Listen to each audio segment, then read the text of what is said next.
Somewhere in a drawer, in a house you have probably never visited, there is a radio.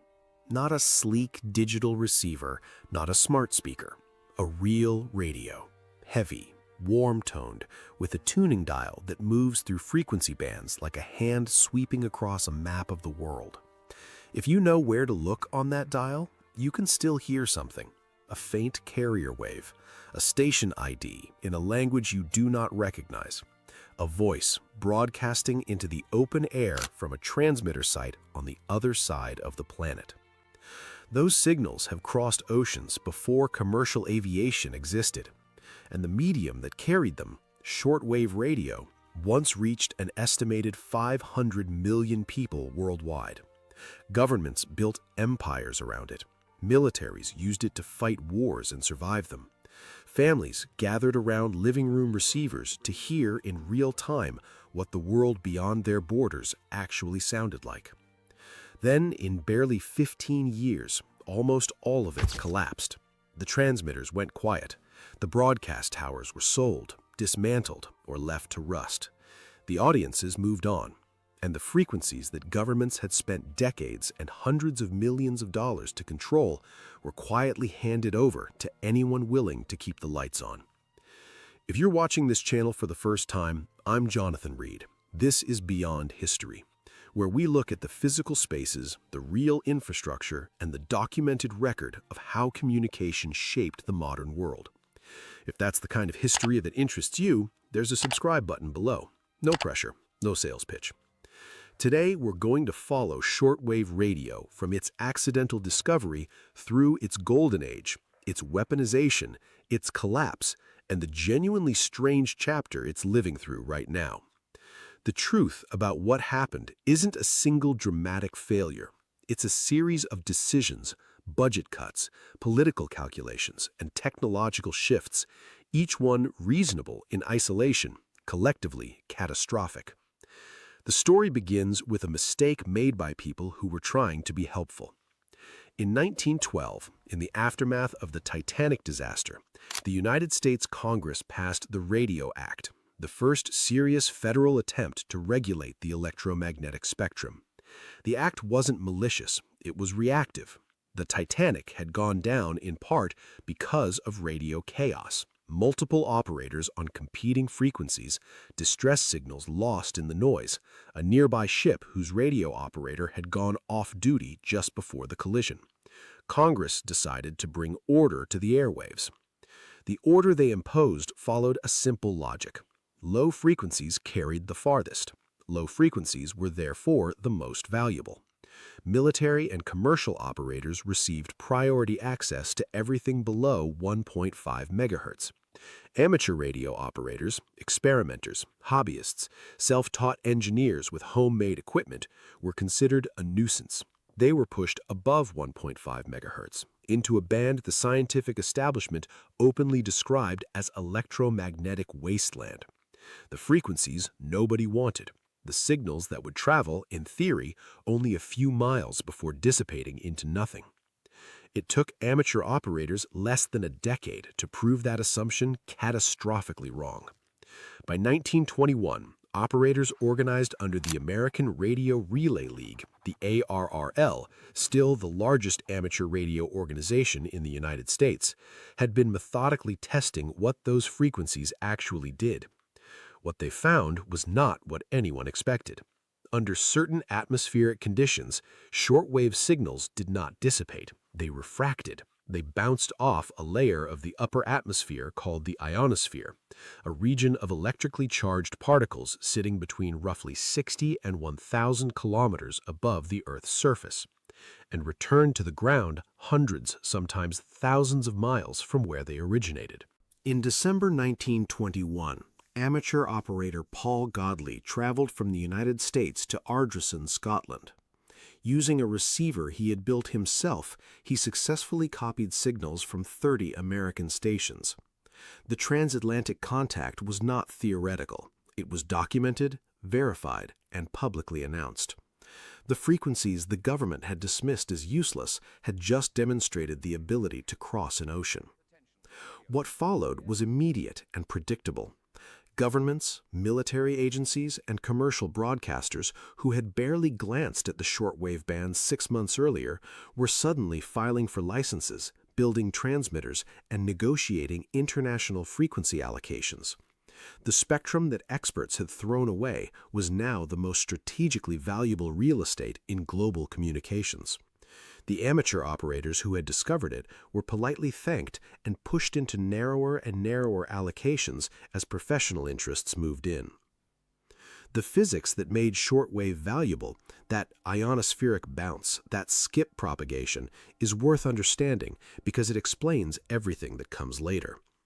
The ionosphere is not constant. It responds to the sun. Its density and altitude shift with the time of day, the season, the 11-year solar cycle, and sudden bursts of solar activity. A frequency that reaches Europe in the afternoon may fall short of England by midnight. A band that works in summer may be unreliable in winter. Operating shortwave well required knowledge, careful tracking of propagation charts, solar forecasts, and frequency schedules. It was a medium that rewarded expertise and punished carelessness. That characteristic shaped the culture that grew up around it. Throughout the 1930s, affordable consumer receivers with short wave bands began appearing in amateur living rooms. The Zenith, the Hallicractors, the RCA Victor. Manufacturers competed to produce sets that could pull in distant signals reliably and present them with some dignity of sound. The hobby of DXing, from the telegraph abbreviation DX, meaning long distance, became a genuine cultural phenomenon. A DXer was not simply someone who owned a shortwave radio. A DXer was an active participant in a global communications system. You studied propagation. You logged the stations you received, their call signs, frequencies, languages, signal strength, and noise, using a standardized reporting format called the SINPO code, which graded signal strength, interference, noise, propagation, and overall quality on a scale from 1 to 5. You mailed your reception report to the station you had heard, often halfway around the world. And if your report was detailed and accurate enough, the station mailed you back a QSL card, a physical verification card confirming that yes, you had genuinely received their signal from wherever they were transmitting. QSL cards are worth pausing on because they were more than souvenirs. They were physical evidence of a transaction between a broadcaster and a listener that no other medium had made possible. A shortwave listener in rural Indiana could hold in their hands a card postmarked from a state broadcaster in the Netherlands or a relay station in Sri Lanka. The card confirmed that the distance had been bridged, that the signal had traveled, that someone, somewhere, had heard you listening. Collections of QSL cards grew into archives of personal broadcasting history. Some collectors accumulated thousands. The BBC World Service, Radio Netherlands, Radio Moscow, Deutsche Welle, Radio Australia, Voice of America, virtually all major international broadcasters maintained QSL bureaus specifically to handle the volume of listener correspondence. At their peak, some stations received tens of thousands of reception reports per month. The listening itself offered something that domestic radio simply could not offer. An American household with a shortwave receiver in 1938 could hear on a clear winter evening BBC programming from London, news commentary from Berlin, music from Mexico City, agricultural reports from Australia, and political speeches from Moscow, all in the same evening on the same receiver in the same living room. This was not entertainment in the way domestic broadcasting was entertainment. This was contact with the actual, complicated, ongoing world. No receiver embodied this era quite like the Zenith Transoceanic. Commander Eugene MacDonald, Zenith's founder, was an accomplished sailor and an amateur radio operator who understood portability in a way that his competitors did not. He commissioned his engineers to build a receiver capable of pulling in international shortwave from the deck of a boat in open water. The result was a series of sets that combined robust construction, genuine shortwave capability, and a degree of aesthetic care that set them apart from anything else on the market. The first model, the 7G605 Clipper, launched in January 1942. Production was limited to 35,000 units before wartime manufacturing priorities ended the run. Early units carried a sailboat etched into the speaker grill cloth. After December 7, 1941, Zenith replaced the sailboat with a silhouette of a B-17 bomber. The change took place mid-production run, which means surviving examples from early 1942 show in that single design detail the exact moment the country's mood shifted. Transoceanic production continued through 1982, transitioning from vacuum tube designs to solid-state transistor models, and the sets remained the gold standard for portable shortwave listening for 4 full decades. When the United States entered World War II, shortwave radio transformed from a cultural phenomenon into a strategic instrument. The government had watched what Nazi Germany had done with broadcasting throughout the 1930s, the systematic use of radio to project ideology, consolidate domestic support, and reach diaspora communities abroad, and concluded that the same capability was necessary for the Allied cause. The Voice of America launched its first broadcast on February 24, 1942. The opening words, spoken in German and directed at occupied Europe, were, "The news may be good or bad. We shall tell you the truth." That was a deliberate editorial statement at a time when truthfulness in broadcasting was not a given. The program's early directors understood that credibility was the only asset they had, that no amount of transmission power could manufacture. To reach occupied Europe and beyond, the United States needed transmitter infrastructure on a scale it did not yet possess. The Crosley Broadcasting Corporation was commissioned to build the Bethany Relay Station in Westchester, Ohio. Completed in 1944 and housed in a distinctive Art Deco building that still stands today, the facility contained 6 200-kilowatt transmitters generating a combined output of more than 1 megawatt, feeding a network of 27 antenna arrays. The building's architectural ambition was itself a statement. This was not temporary wartime infrastructure. This was an investment in permanent global reach. Adolf Hitler referred to the station's operators publicly as the Cincinnati Liars. It's a strange kind of historical compliment. To generate that level of specific irritation from that particular source, the broadcasts had to have been reaching their intended audience. The shortwave infrastructure built for World War II did not go dark when the fighting stopped. It went into a new conflict almost immediately, quieter, longer, and in some respects more complex than the one that had just ended. The Cold War turned the shortwave spectrum into a contested territory in a way that had no parallel in any previous era of broadcasting. On one side, American and Western European governments ran transmitter networks specifically designed to reach populations living under Soviet-controlled information systems. On the other side, the Soviet Union and its satellite states deployed massive jamming infrastructure, transmitters generating deliberate interference on the same frequencies used by Western broadcasters, designed to render those signals incomprehensible. The Voice of America, Radio Free Europe, and Radio Liberty were the primary American instruments. Each had a distinct editorial mandate. Voice of America was the official American government broadcaster. It presented U.S. policy, American culture, and international news from an openly American perspective. Radio Free Europe and Radio Liberty operated on a different premise. They were designed to function as surrogate domestic broadcasters for countries behind the Iron Curtain, providing the kind of national news coverage that Soviet censorship had made impossible inside those countries. Listeners in Czechoslovakia, Poland, Hungary, or Romania who tuned to Radio Free Europe were not hearing American propaganda.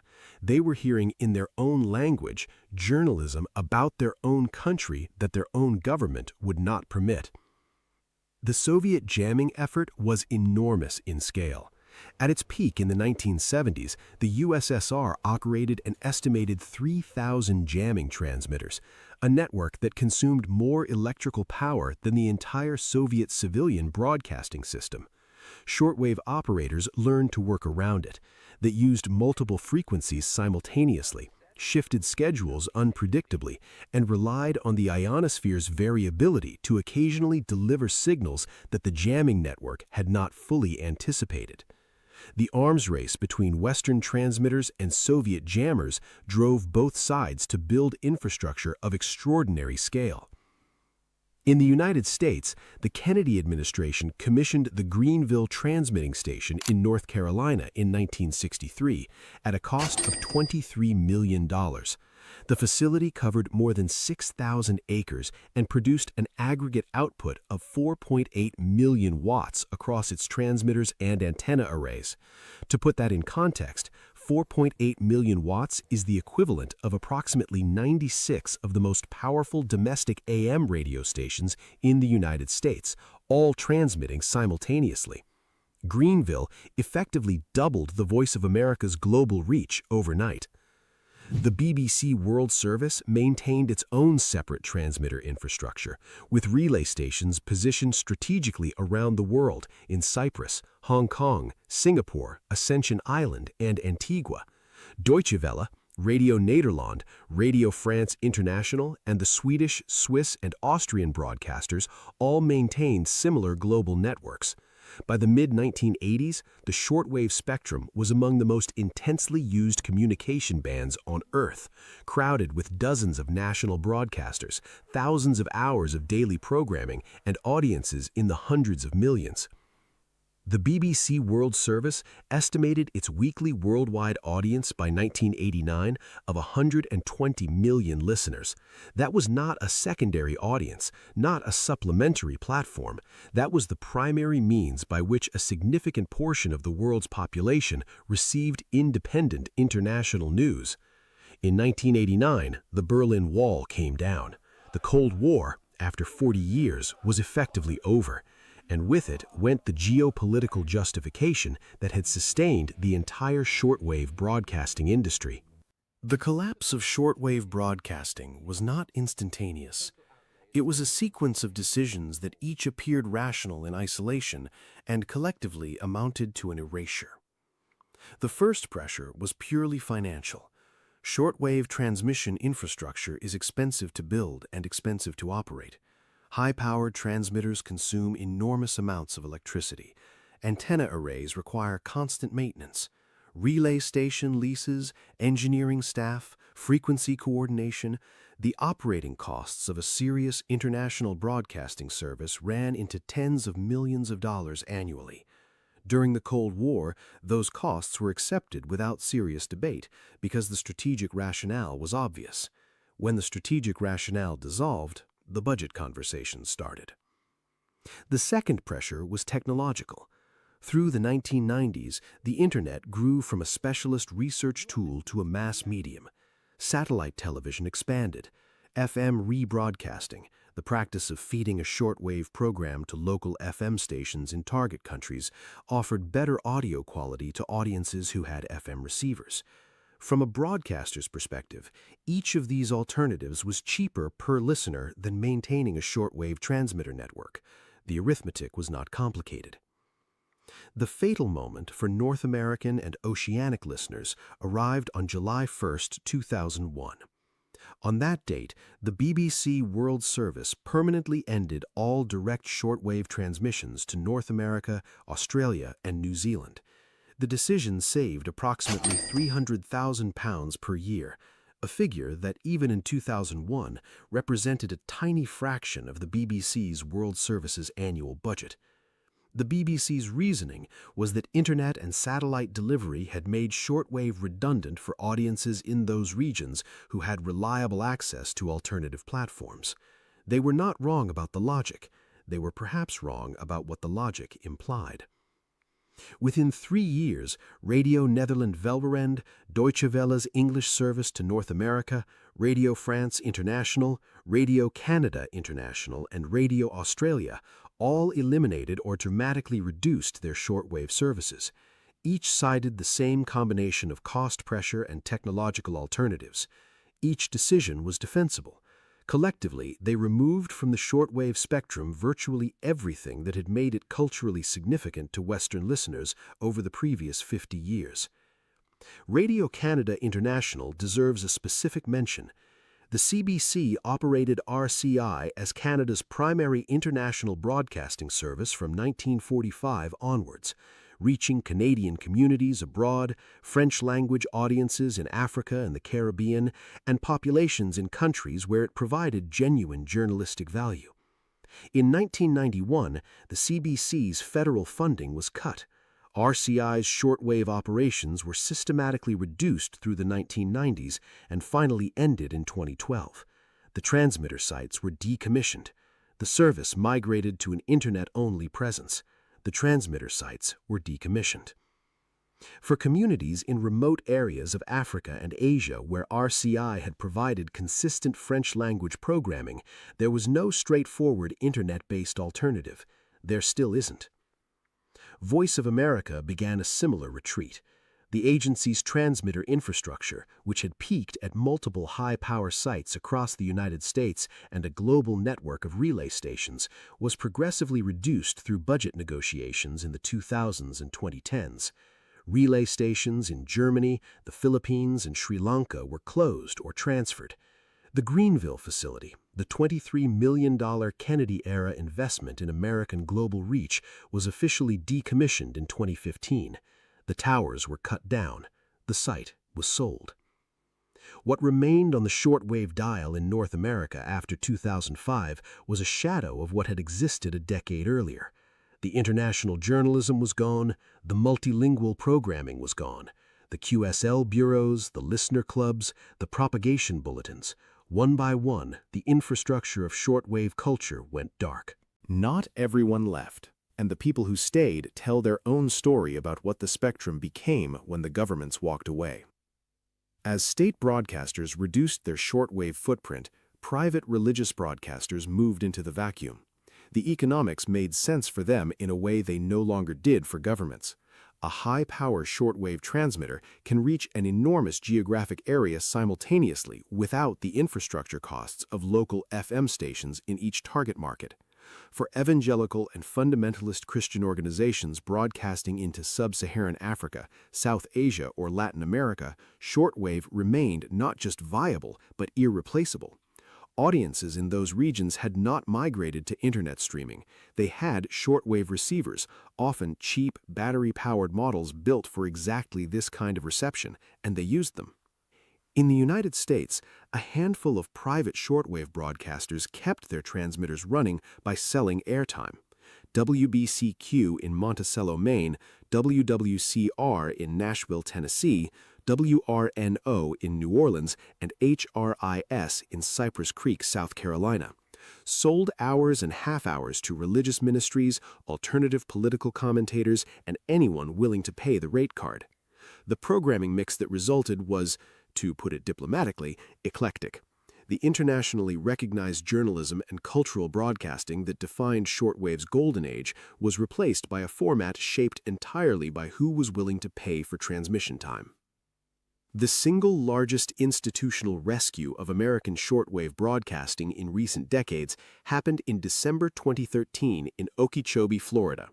Family Radio, a religious broadcasting organization founded by Harold Camping, whose financial base had collapsed in the aftermath of his widely publicized and, needless to say, inaccurate prediction that the world would end on May 21, 2011, had gone silent at its massive Okeechobee transmission facility the previous June.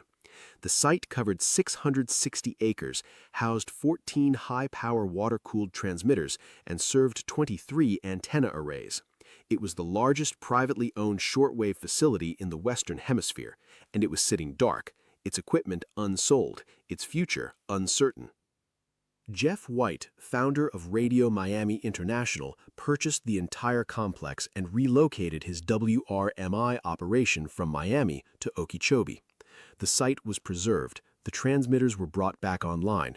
What had nearly become a scrap metal salvage operation is today an active shortwave facility, the largest private shortwave station in the Americas, broadcasting a mix of religious programming, cultural content, and time-standard signals to an audience that spans multiple continents.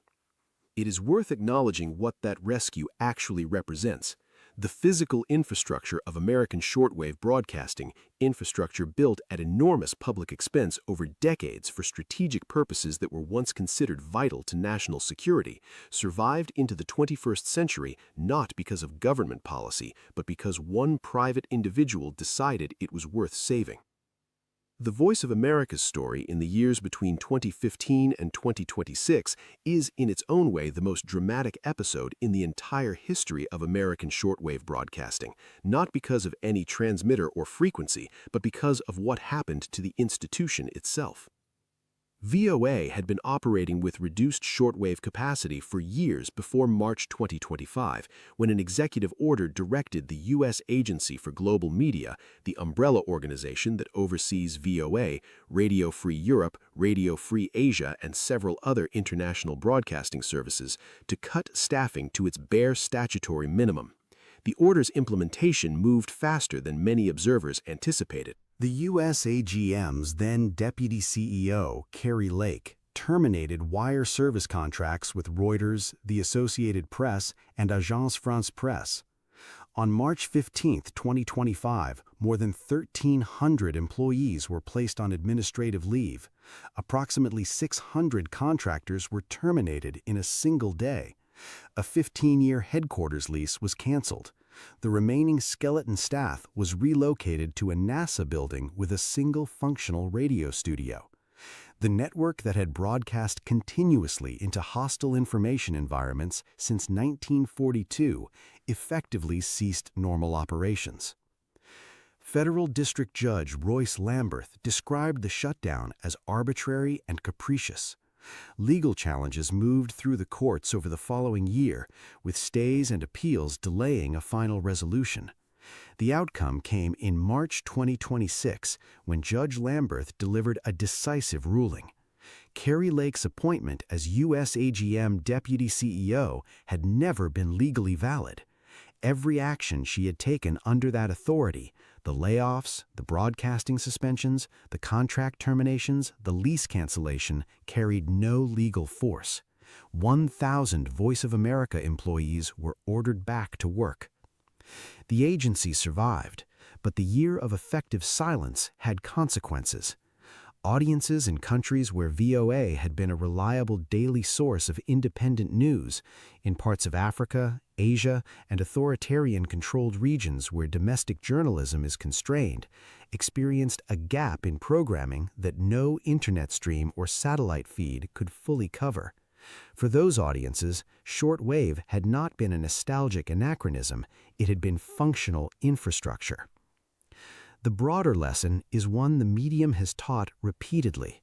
Shortwave's value is not symmetric.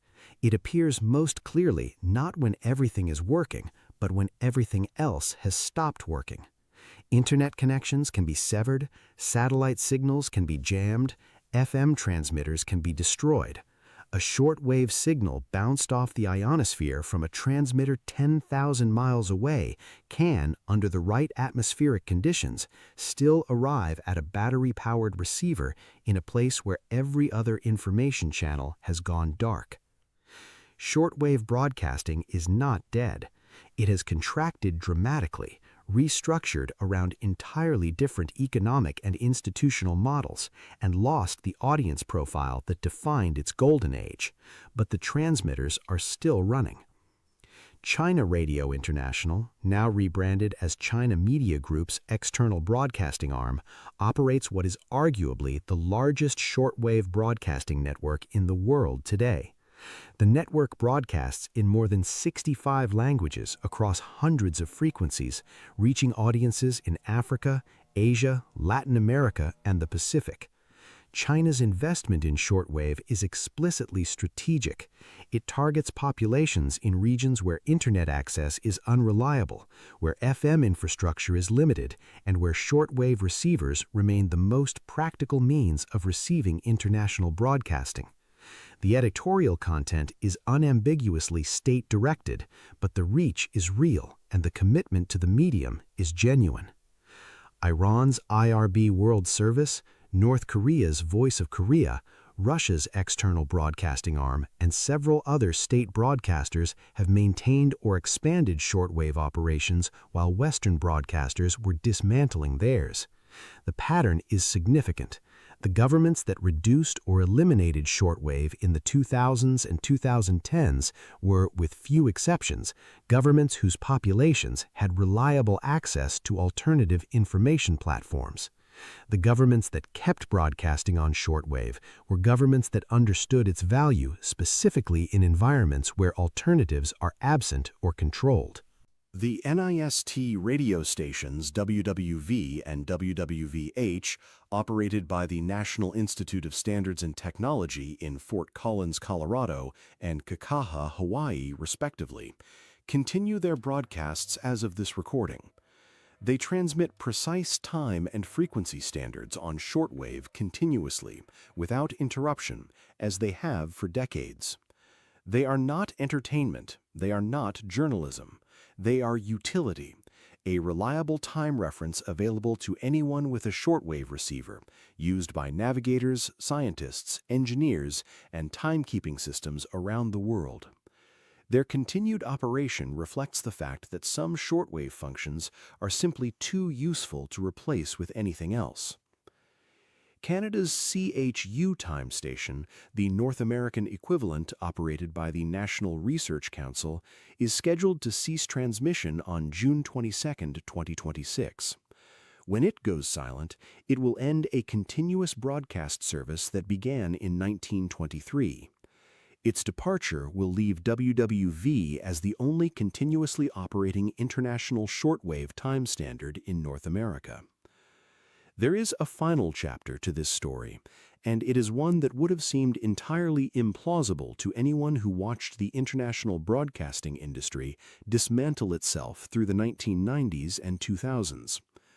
Wall Street has discovered shortwave radio, not as a cultural medium or a broadcasting platform, but as a data transmission system, specifically as one of the fastest data transmission systems available for moving financial information over long distances. The physics are straightforward, though the implications take a moment to absorb. Fiber optic cables carry data as light through glass.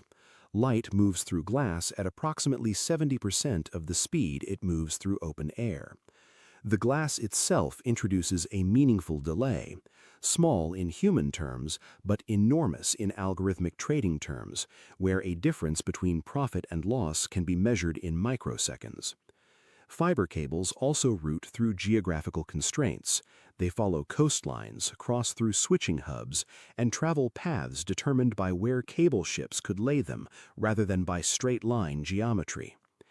A shortwave signal bounced off the ionosphere travels through open air at close to the speed of light in a vacuum, along a path that approximates a great circle, the geometrically shortest route between 2 points on a sphere.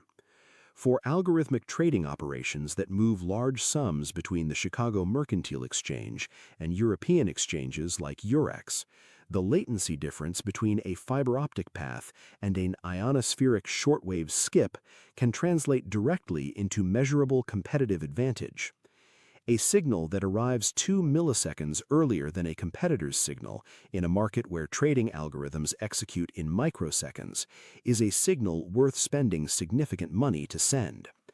Since approximately 2023, a group calling itself the Shortwave Modernization Coalition has been petitioning the Federal Communications Commission for permanent authorization of long-distance data communications within the 2 to 25 megahertz band, the core of the traditional shortwave spectrum. Independent radio monitors have documented transmissions consistent with high-speed digital beta signals operating at 24,000 baud and 48,000 baud on shortwave frequencies. These are not broadcasts in any traditional sense. They are point-to-point data links, using the same ionospheric physics that Paul Godley demonstrated in 1921 to move financial information between trading centers at speeds that modern fiber infrastructure cannot match. The irony of this development is precise and verifiable.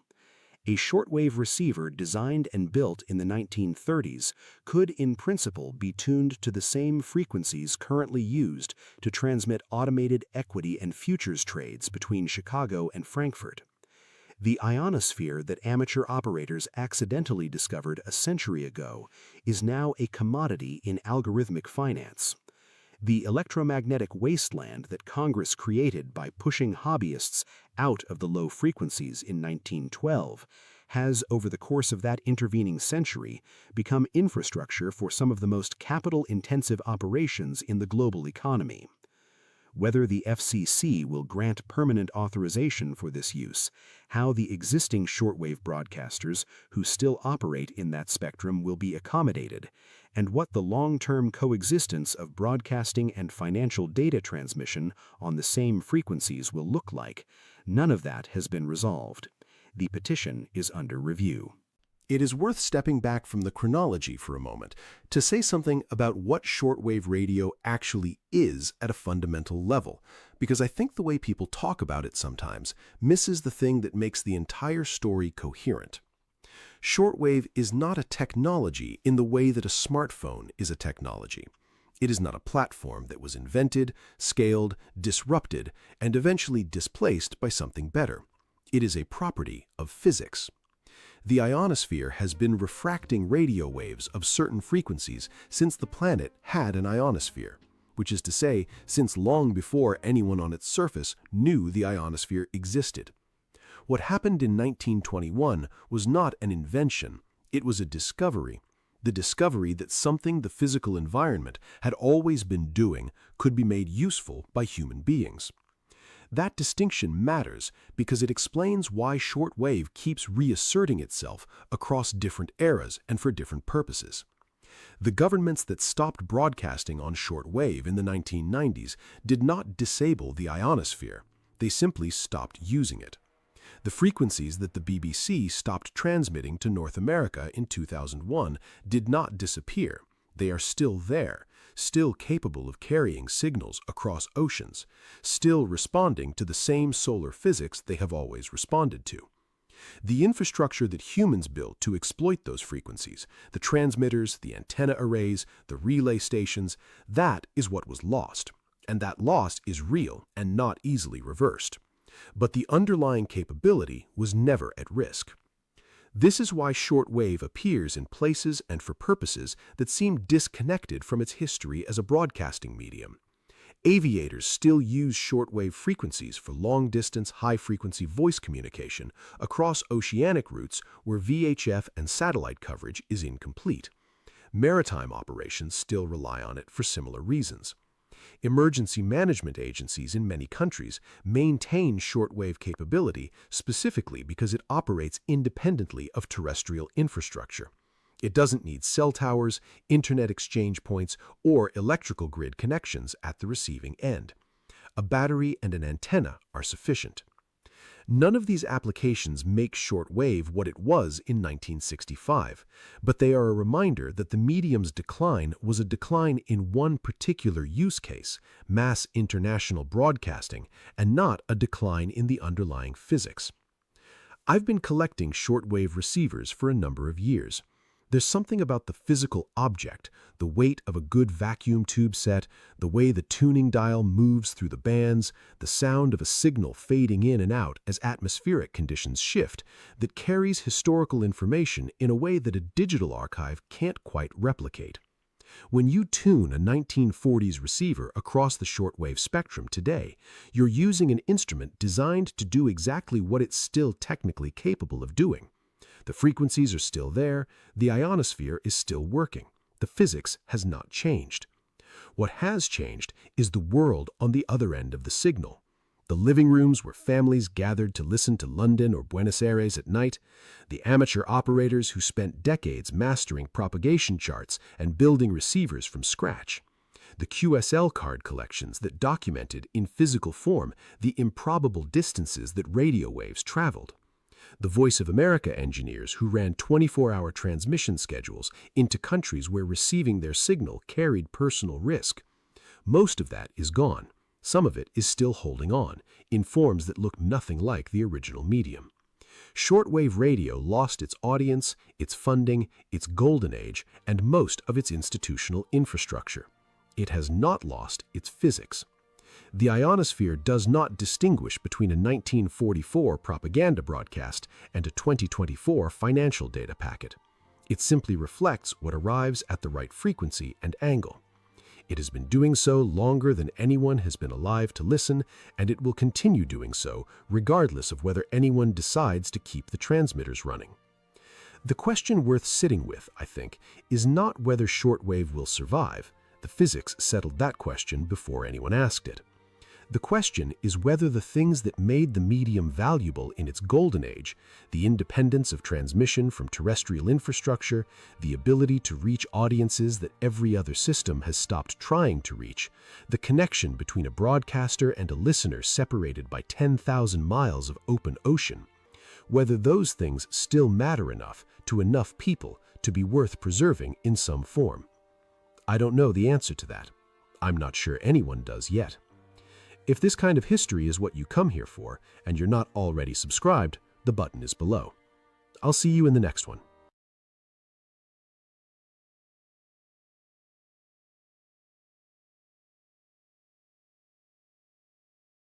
Please like and subscribe to this channel and press the bell icon to get new video updates.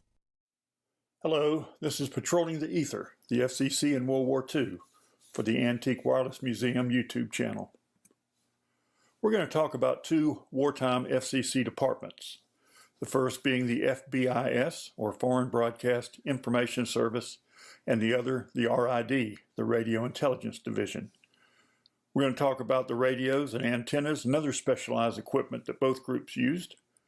We're also going to talk about some RID techniques, including long-distance and close-in high-frequency radio direction finding, jamming, and also spoofing. And at the end of this presentation, we're going to see excerpts from a terrific 1944 dramatic video showing the RID in action.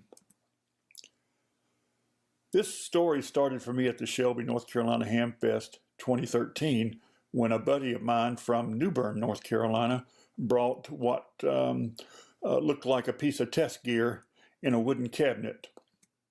Here's a picture of the front panel. You can see it has a speaker in the middle, magic eye over to the left, headphone jack, antenna connections over on the right, a switch to turn off the antenna, also a number of controls at the bottom, including a BFO.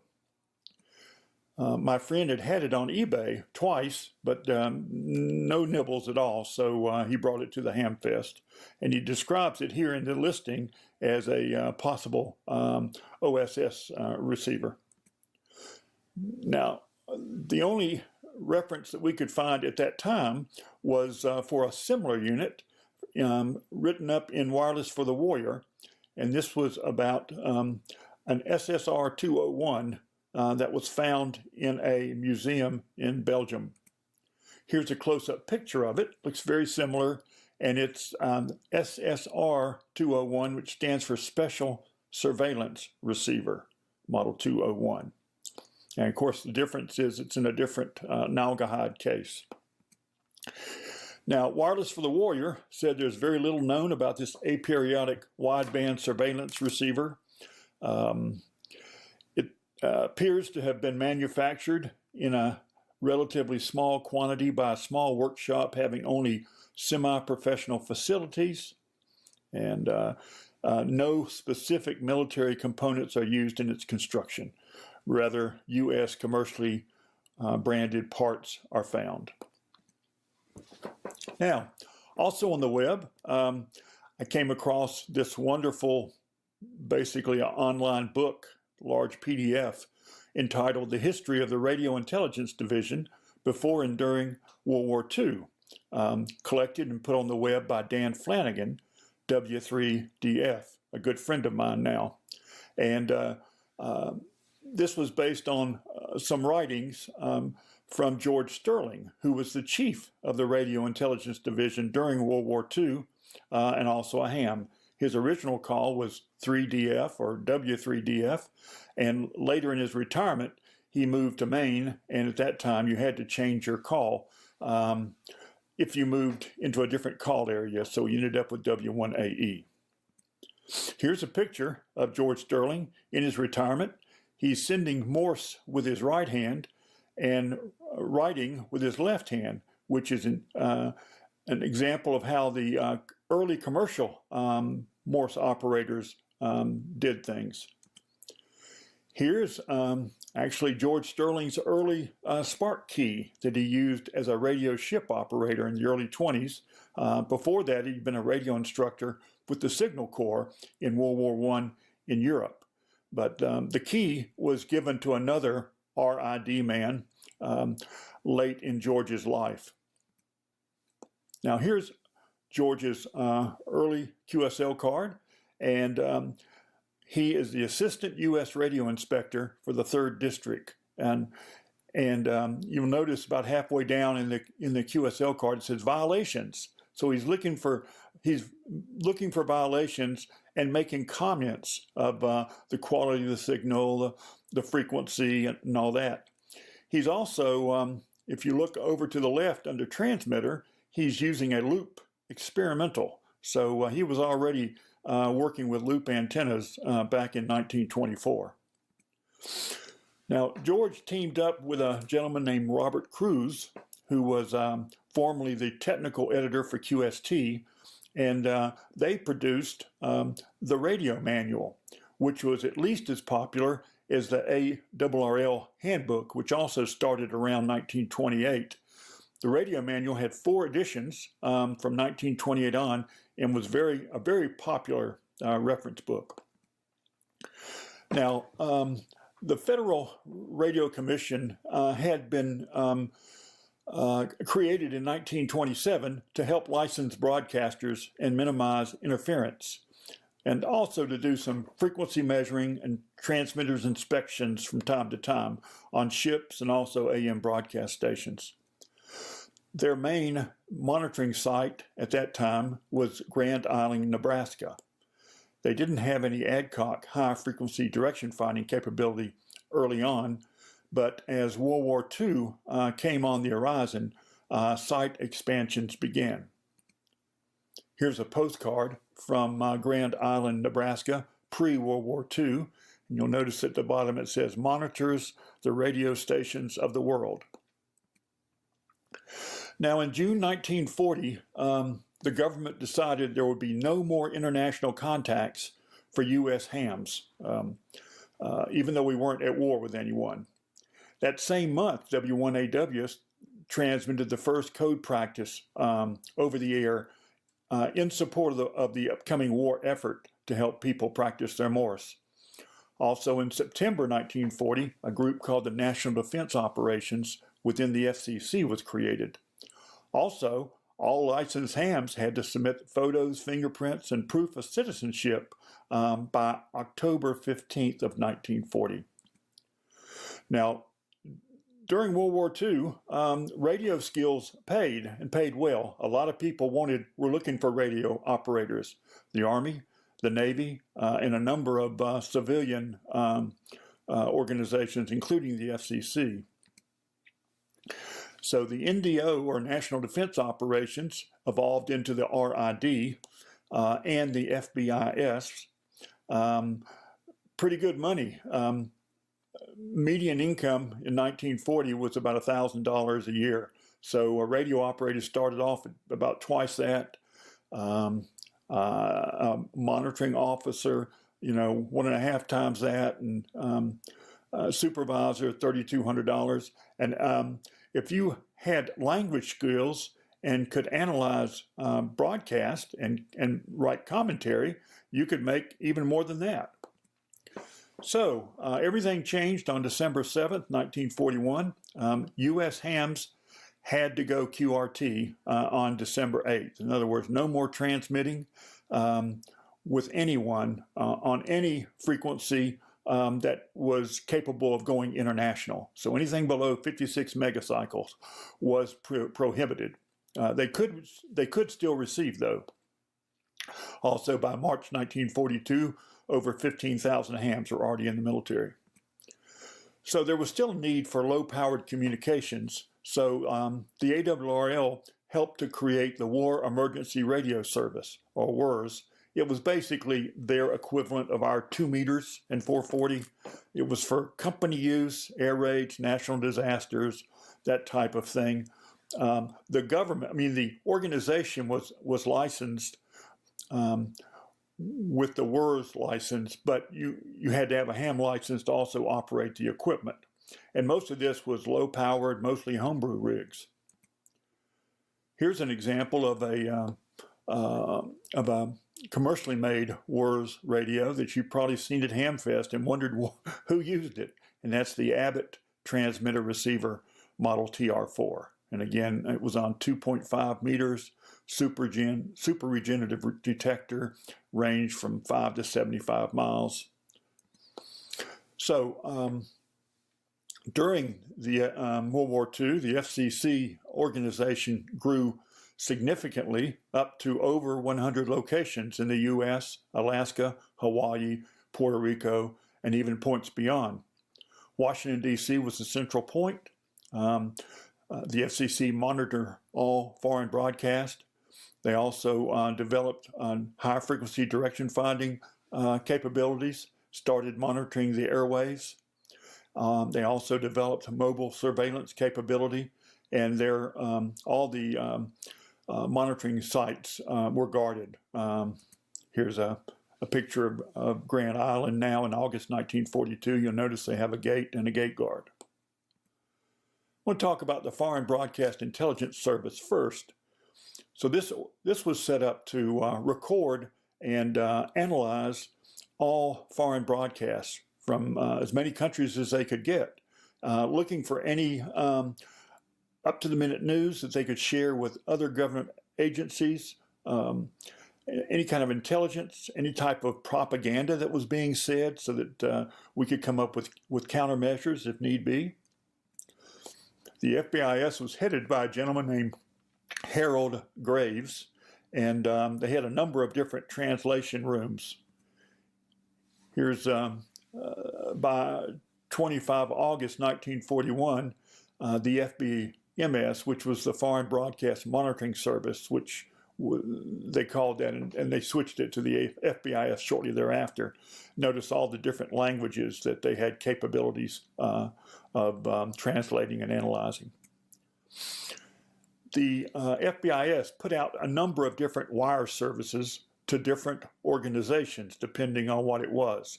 The A wire went to pretty much everybody. There was the propaganda went to B wire people, kind of like listservs, if you would, et cetera, et cetera. Here's an interesting one. The FCC really didn't want Americans listening to foreign broadcasts because of the propaganda there is, but a lot of people were listening for any type of mention of loved ones, POWs, and that type of thing. And so what the FBIS started doing was sending out e-wires or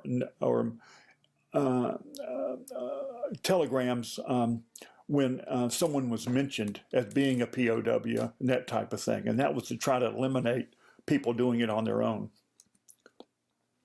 So the FBIS had what was called broadcast recording units. The first one was at Laurel, Maryland. Then it was moved to Silver Hill, Maryland, so that Laurel could become a FCC training center. So, and you can see here that a couple of FBIS operators and all their equipment that's in use, and so they recorded these and sent the recordings to Washington or elsewhere to the translation rooms, and it went from there. One of the pieces of equipment that they're using in that picture is a Memorex paper disc recording. Another way of recording was on, the old dictaphone system, the telecord wax cylinder recording system. The FBIS started in Silver Hill, and you can see they added other sites, especially after Pearl Harbor. And as the war went on, as the front moved further, other FBIS recording unit sites were started around the world.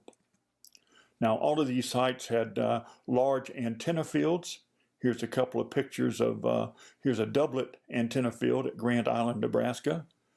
Here's a rhombic field also at Grand Island, Nebraska. Now, the other organization we're going to talk about is the Field Enforcement Division of the FCC, called the Radio Intelligence Division. These were the special agents. These were the only armed members of the FCC. These sites grew from just a handful to over 100 as the war continued, and their job was to monitor the airways, investigate all signals, and there was a lot of worry at first. Every message that was heard, somebody thought it was the Japanese going to invade California and that type of thing. The military wasn't really ready from a radio intelligence point of view when the war started. So one of the big things the RID focused on was training military personnel and field agents in radio intelligence monitoring and radio direction finding techniques. And here's a picture of an RID military training class there in Laurel, Maryland. At the same time, the RID was coming up to speed in terms of patrolling the ether, hearing all signals, even short transmissions, having the ability to do direction finding on those signals, and of course document. Sometimes it was needed to be able to jam a signal so that signal could not get through, either signal coming in from Europe or Asia to the United States or vice versa. Also, in some situations, they spoofed. They were able to pretend or masquerade that they were the foreign control station and actually have conversations with the field agent and find out more information from them. Of course, they shared all this intelligence and trained others. But the primary goal of every RID monitoring station was to cruise the ether. And here we have three gentlemen doing just that. They just keep turning that dial throughout the entire usable HF radio spectrum and making sure that they understand each signal as they hear it. Here's a nice picture of one of the primary monitoring stations in Allegan, Michigan. You see three positions there with some very familiar radios. Over to the left are some small transmitters that were used to communicate with the mobile vans, the mobile surveillance vehicles, and we'll talk about that in a bit too. One of the big needs for the Navy was to get some radio intelligence happening across the Hawaiian chain. So that's what, so they asked the RID to set up 8 new monitoring sites, and it was a 2-year detail, and a number of the key people in the RID were involved in this. George Sterling, Prose Walker, Charlie Ellert, who was the head engineer for the RID, Walt Maxwell, a very famous ham, etc. Here's a nice picture of everybody that was involved in the Hawaiian Island effort. One of my goals is to try to identify each one of these folks. Here's George Sterling and Charlie Ellert in the Punch Bowl in Hawaii before it became a national cemetery. They actually set up a high-frequency direction finding center there. Prose Walker, shown here with Charlie Ellert, he was over all the Hawaiian Island monitoring sites. Here's a couple of pictures from an RID field office in Honolulu. And again, you're starting to see the same type of equipment that we're going to talk about here shortly. Here's another view from a different angle. The RID was also asked to go north to Alaska and set up monitoring stations there. And they did, and they operated it for a couple of years until the military was ready to take them over. In the U.S., a number of different sites were also set up. Possibly the best one turned out to be Chop Mist Hill in Scituate, Rhode Island. They were able to pick up signals from Europe, Africa, Caribbean, South America, Pacific, and from folks within the U.S. They had 183 acres, some 80,000 feet of wire, 11 main antennas, including 2 Adcock high-frequency direction finding systems. And that was for redundancy, but also to try to listen to and DF both sides of a radio conversation.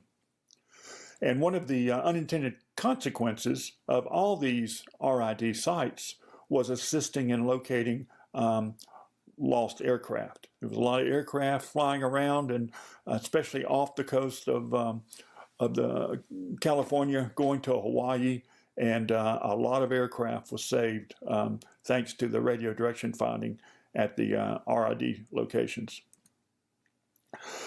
You know, there was a lot of worry down in South America. There were messages being sent reporting ships leaving port and going to Europe. And of course, including one series about the Queen Mary. Of course, this was a huge ocean liner being used as a fast transport, troop transport going to Europe. It typically sailed unescorted because it was so fast, but it certainly could still be sunk. Here's an example of a cybertext example of one of the messages sent about the route of the Queen Mary. So that was the type of messages that were a huge concern. So basically, the foreign ministers of most of the North and South American countries got together and adopted a resolution saying that we needed to take immediate measures to try to eliminate clandestine stations. And most of these were in South America. So the RID sent their own monitoring officers and equipment down, and also started training representatives from these other countries at Laurel, Maryland. And here's some of the RID agents going outside the U.S. Here's one of the RID military South American training classes there at Laurel. Now, who were the big suppliers of the RID in the FBIS? Well, certainly Hallicrafters, who was the largest manufacturer of radios at that time and loved to sell to governments.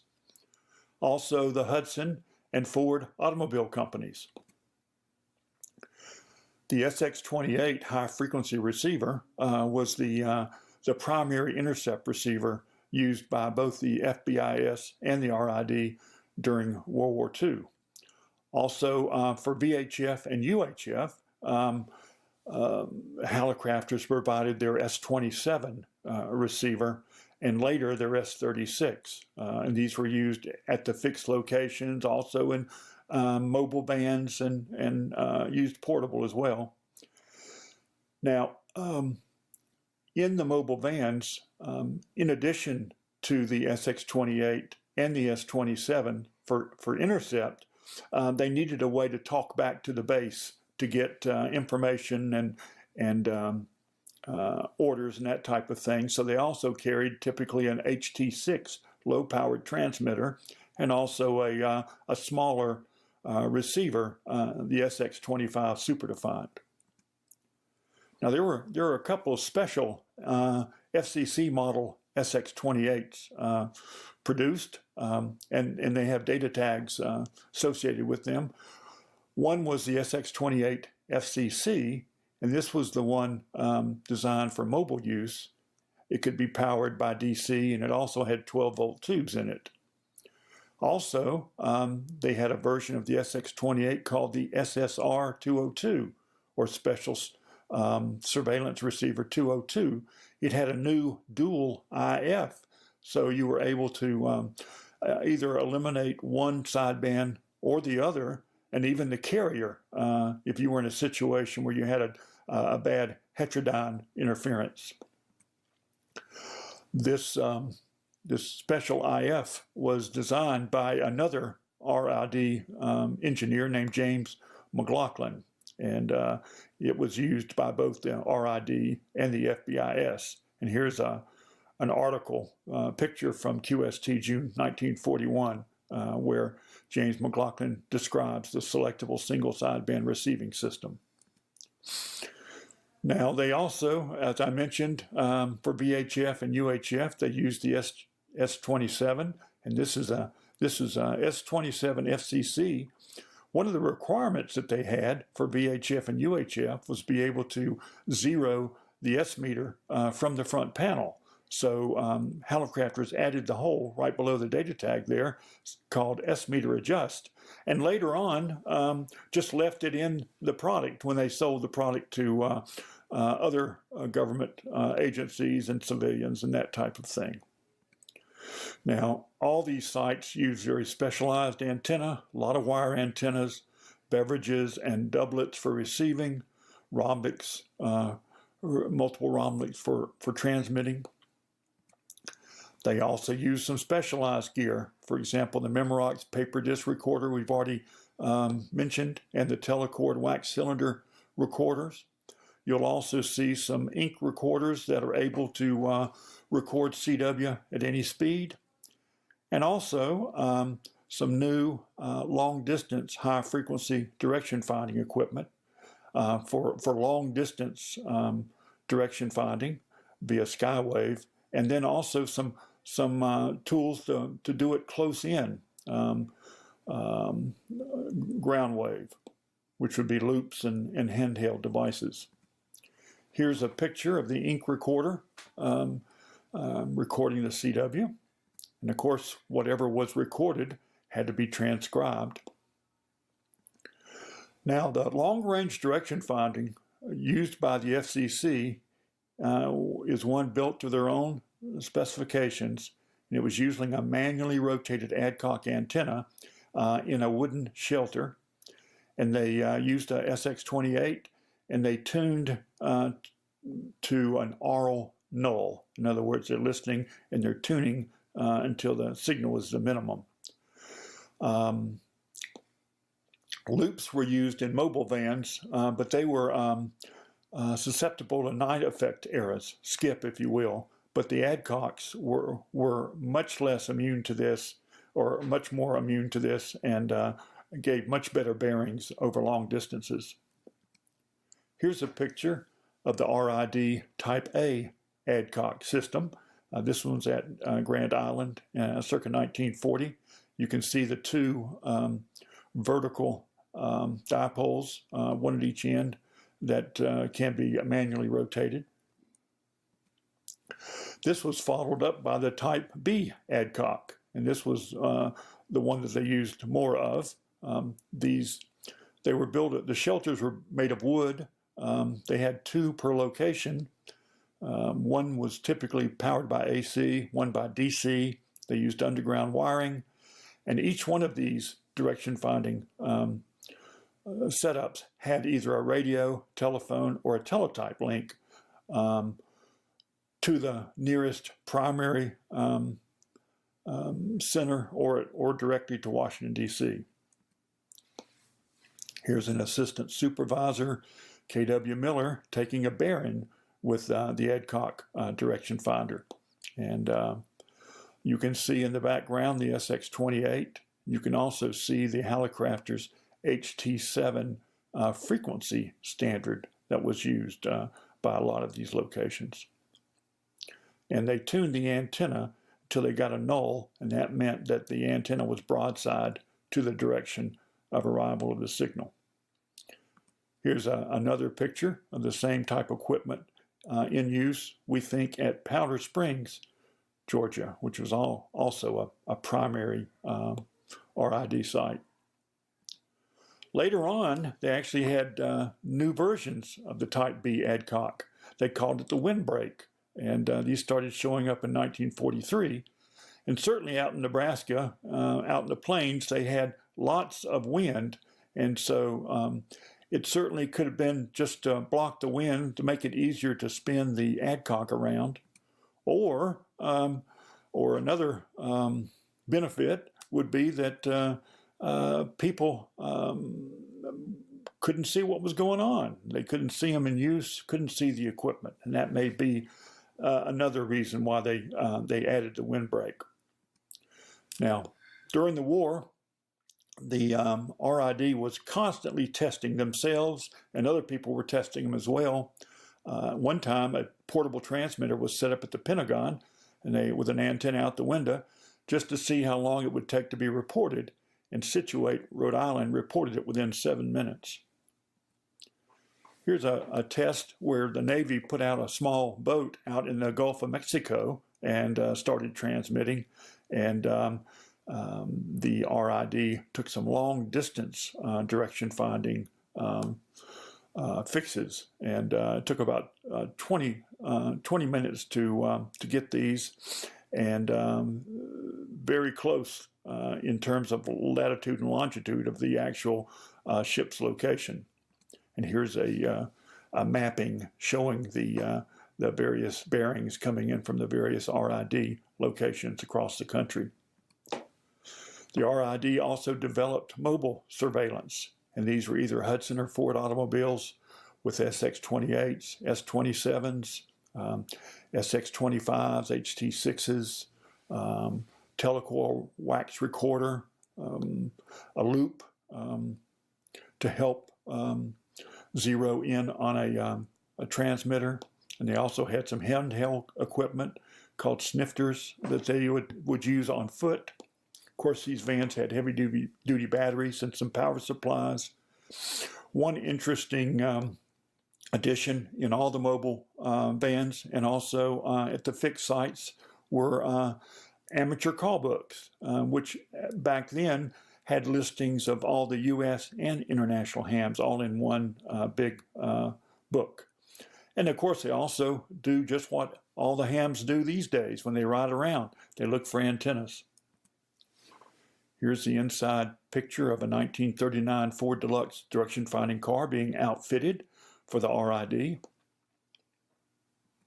Here's a nice outside shot of a 1940 Hudson direction finding car.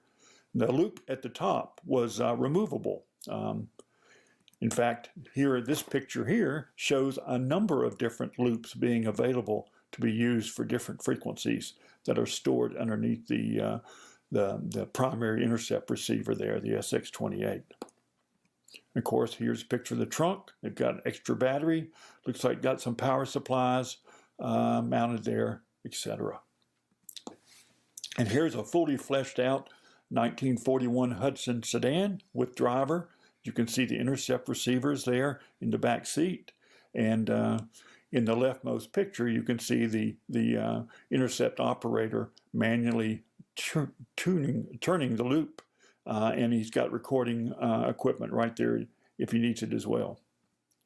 Here's some information about the loop. It was a Finch model F115A. And again, it was a removable loop.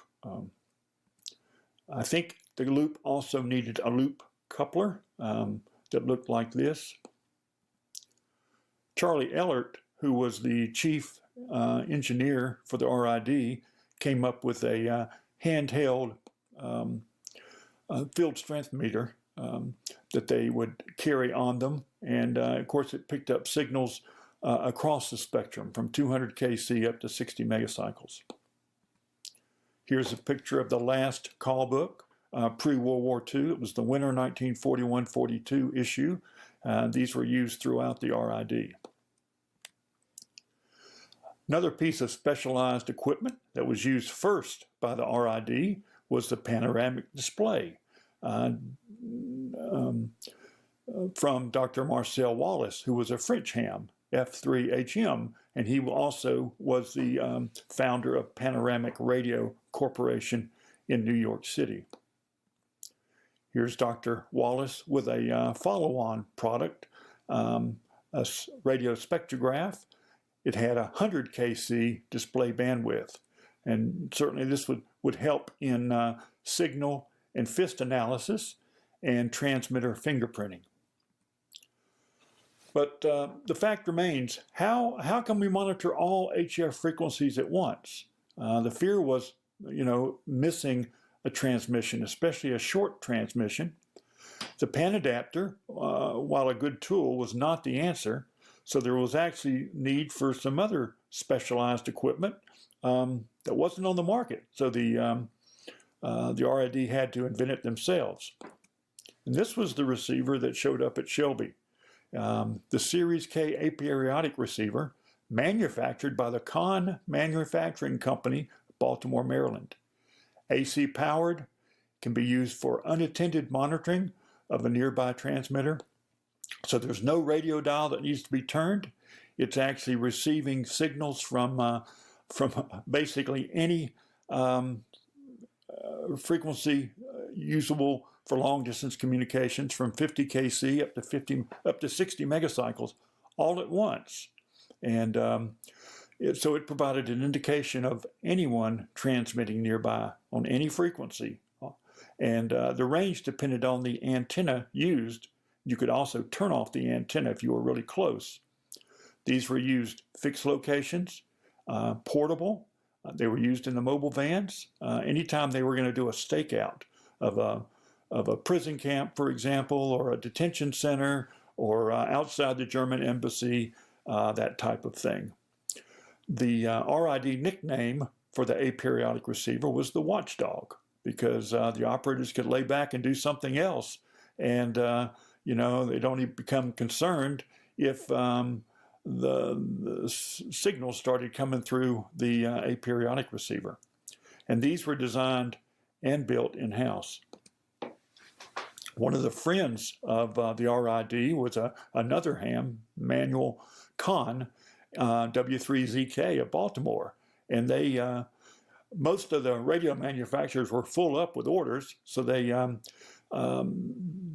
talked Mr. Kahn into manufacturing the aperiodic receivers and also the parts for their Adcock direction finding equipment in his basement. And so these are, we know where these were manufactured. In fact, here's an early QSL card from Mr. Kahn, W3ZK there. Now, the war in Europe started in September of 1939, and the German government recalled all the ships at sea after that, trying to get them to come back home to be used for the war effort. The SS Columbus, which was one of the largest German ocean liners at that time, was down in Mexico, and it tried to make it back to Germany, but it was intercepted by a British destroyer off the coast of Virginia. So the captain and crew scuttled the ship. And their radio signal was the UA. So after Pearl Harbor, a signal was heard. It went off with the watchdog receivers first, and then it was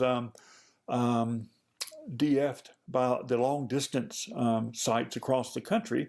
And it turned out it was the radio operator from the Columbus that was now at the German embassy. And they were not supposed to communicate by radio with Germany, especially not after Pearl Harbor and after Hitler declared war on the United States. So basically they were able to shut it down. Here's the plot of the various folks that were involved in hearing that signal and figuring out it was coming from the German embassy. Here's George Sterling talking to Congress, demonstrating and talking about this very case with them later on in the war. And here's a little write-up from that picture there.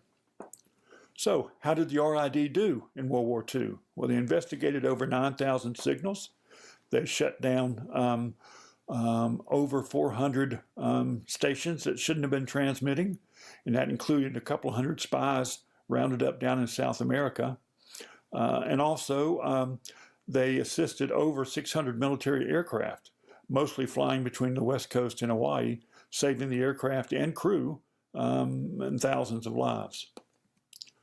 Along that, while doing that, while cleaning out South America, they came across with a lot of equipment that looked very similar to what the RID was using. I see a Hallicrafter's receiver, a national HRO, some purpose-built German spy equipment in these pictures. In gratitude, one of the countries gave George Sterling one of the German spy suitcase radios.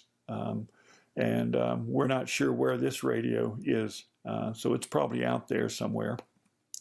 Here's a close-up picture of it. It's the German SE-90/40, which was the most common suitcase radio used by spies, if you will, during the war. One actually showed up on eBay a few years ago. It was kind of confusing. Nobody knew what it was. It had English markings on the front panel, but if you looked inside, it had very strange German technology. So a buddy of mine bought it for a song and hooked up a power supply, and we had a QSO with it and had a very unique chirp on the air. The other thing is, I mentioned that the aperiodic receiver that showed up at Shelby was from New Bern. Well, it turns out there was an RID monitoring team that drove the coast of North Carolina for a few months to determine whether or not there were any people on shore communicating with U-boats offshore. And that team was based in New Bern. They slept in New Bern during the day and drove typically during the night. So I just wonder if that aperiodic receiver was it misplaced or lost or even stolen from the RID team. Now, since then, there's been a third example found in a collection down in Miami, Florida, and also an original manual, which we didn't have before. And here's the really nice data tag that was found in that third unit. It says aperiodic receiver, Radio Intelligence Division, Federal Communications Commission. It's got an NDO contract. The serial number is K3, manufactured by the Kahn Manufacturing Company in Baltimore, Maryland. So that kind of pulls it all together. And, there's more out there. There were probably a couple hundred of these made. So keep your eyes out for something that looks like this.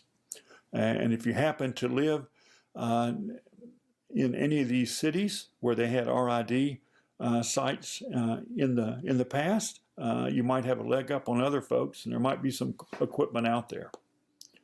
Also, it's interesting, Mr. Kahn got with Mr. Ellert, the chief engineer of the RID, after World War II, teamed up together and had an electronics store in Baltimore, Maryland. So here's some further reading.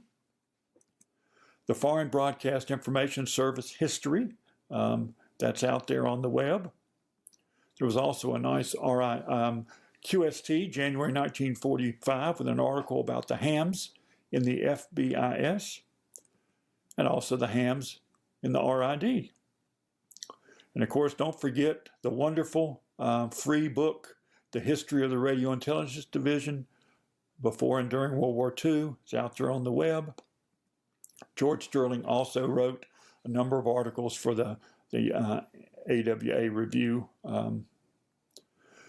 But probably the most interesting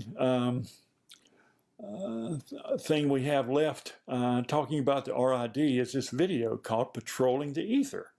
And it's still copyrighted. You can purchase it as part of this set of 50 short videos from the 30s and the 40s called Crime Does Not Pay from Warner Brothers. And you get it on eBay or Amazon. The video, which is called Patrolling the Ether, actually premiered during the war, April 10th, 1944. It was the first film broadcast simultaneously on more than one experimental TV station in the United States. So it was actually shown simultaneously on 5 TV stations coast to coast. These were centered at the Zenith Corporation's television site in Chicago, Illinois, also these other cities here. And it's interesting, when you watch the video, there's a number of different dimensions of Zenith in the video. For example, here the bad guys are getting away in a Zenith taxi cab. Here's Mr. Bennett from the FCC at the premiere of Patrolling the Ether. Notice the very, very early TV cameras there in this picture. So I'm going to show you some snippets from this video, and towards the end you'll hear references of the signals being jammed, and there at the very end the jamming stops, and it turns out that it's the RID spoofing the foreign station, which has now gone off the air, and talking to the spies and giving them false information. So I hope you enjoy the video.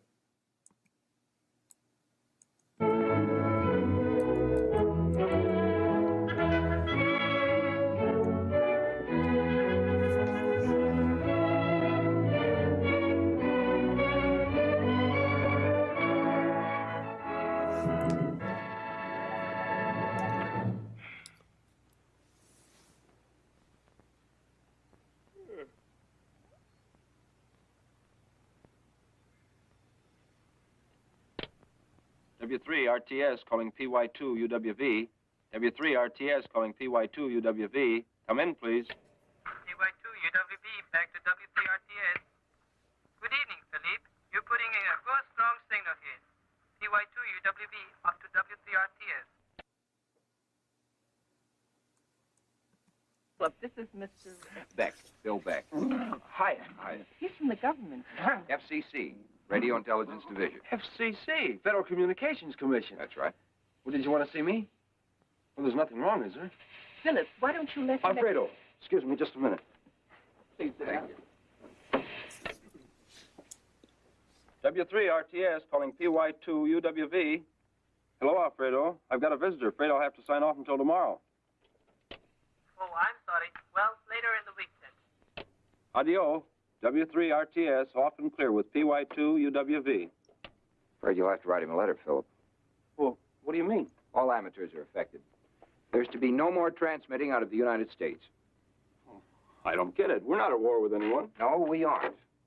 You've read of the part spies and fifth columnists have played in the fall of certain European countries. Well, they're trying to do the same thing here. Isn't the FBI taking care of them? Yes, they are doing a great job, but they don't specialize in radio. And today it's chiefly by radio that the enemies within a country hope to get their stolen information out of it.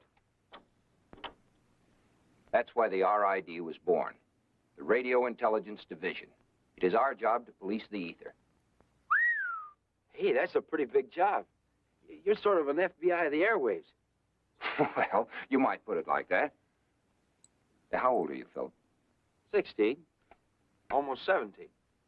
You know, you could help the RID. Right here at home. Just keep cruising the spectrum. You hear any strange signals, report them to us. You mean I'd be a RID man? Well, not exactly, but that might come later. But you would be one of the invisible army of watchers helping to patrol the ether. Oh, boy. Today, as a result of such foresight, our country maintains a radio detection network second to none in the world. This unseen vigilance is helping to make the home front safer than at any time since the war began. At strategic points throughout the nation, numerous monitoring stations maintain a 24-hour alert, reporting to the chief of the Radio Intelligence Division in Washington, D.C. From the secret files of RID headquarters comes a typical case of espionage, which, like many others, began when a monitoring station picked up a mysterious message. Automatic tape and disc recorders register the message. The direction finder is rotated until minimum signal strength reveals the direction of the unknown transmitter.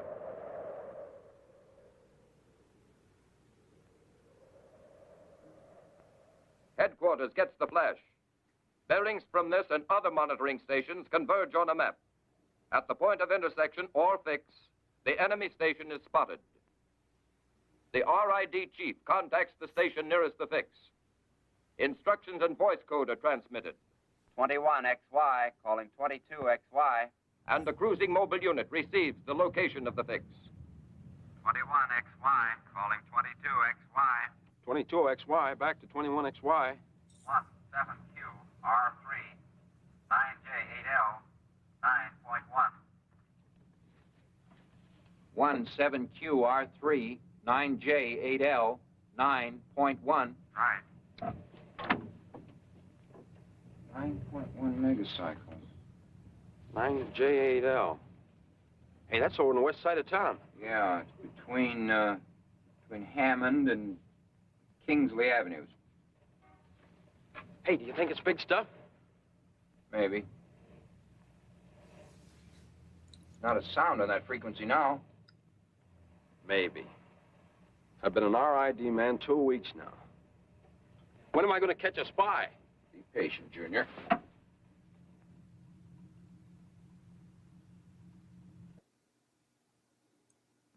can tell you when you watch. Quiet. They're sending again. Keep going.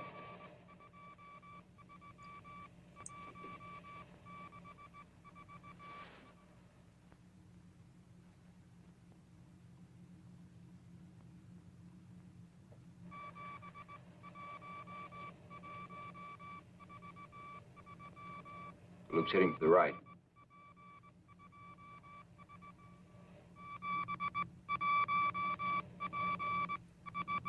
Slow down. Stop.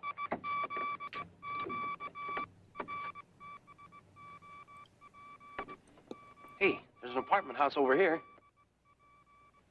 Yeah. The loop's pointing right at it.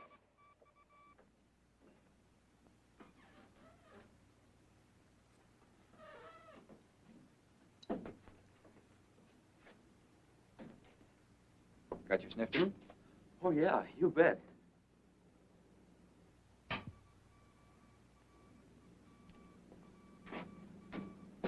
Come on.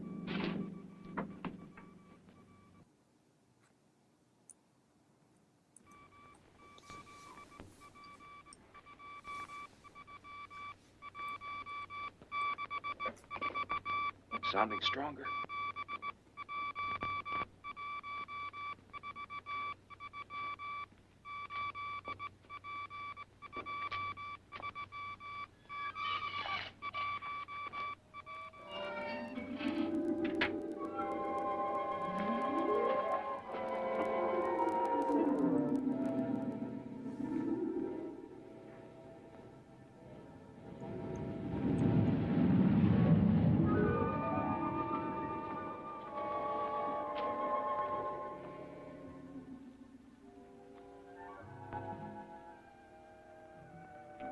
Late for a visit. I think I'll tag along. You cover the gate. But now go along, Junior. If I lose her, don't let her get away.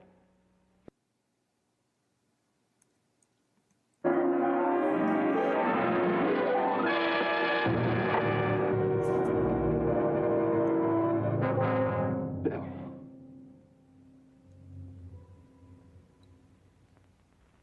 Here it is, Chief. It's in cipher, not in code. A complete transcript of everything that enemy station sent out yesterday. Good. How's Beck? He never regained consciousness. One of our best men. They know about that convoy leaving Thursday. Yes, but they don't know from what port. But they informed Berlin yesterday that they would have that knowledge today. Well, that means, yes, here it is. Their last message. Abandoning station will transmit information tomorrow. Notify Underseas Fleet. We will attempt direct contact from 4 p.m. on. They'll probably have to use a less powerful transmitter. That subfleet must be heading west right now to get in receiving range. It looks like the convoy will have to disband and reassemble somewhere else. And lose weeks of precious time. To the enemy, that delay may be as valuable as a victory. No, it's up to us to keep that message from being sent.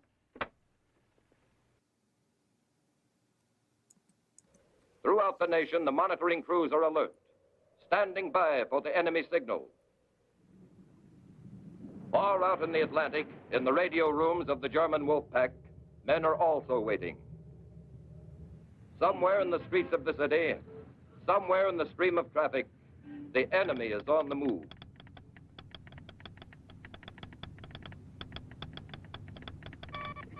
After hours of inaction, suddenly the signal comes through.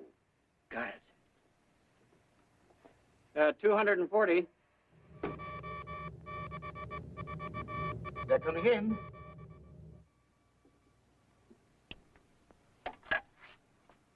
Station 85 degrees. Once more, the RID men make the fix.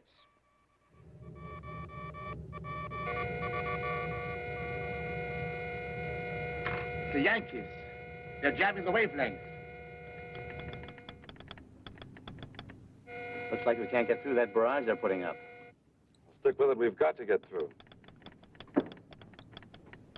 Watch out, Jerry. We don't want to break any laws.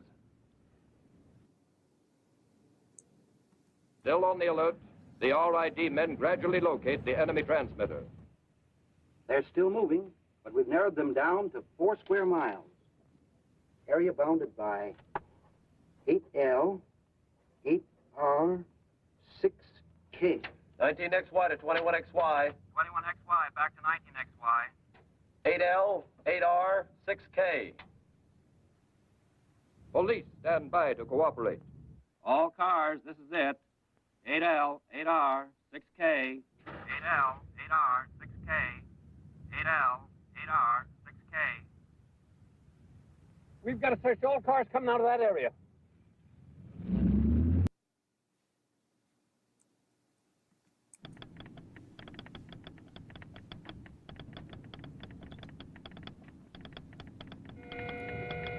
Is he getting through?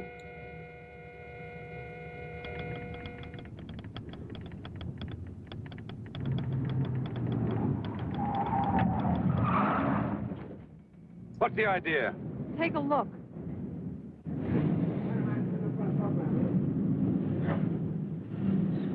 We're boxed in. Let's get out of this. Wait. We'll be safe for a while, long enough to send that message. We can get through that ring. I think we can. Flap the antenna.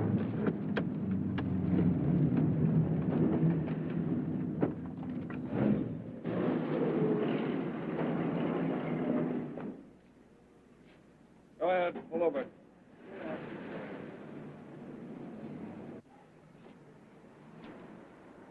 Okay, Sam. Go ahead.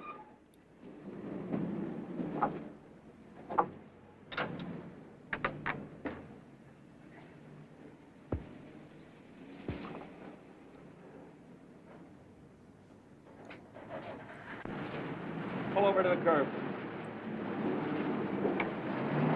I'll look him over.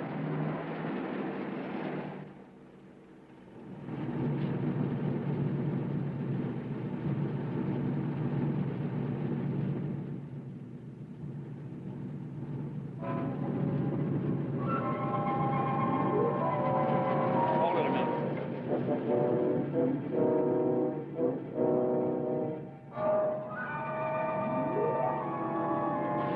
All right, go ahead.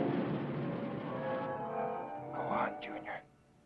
If I lose her, don't let her get away. Hey! That woman, stop her!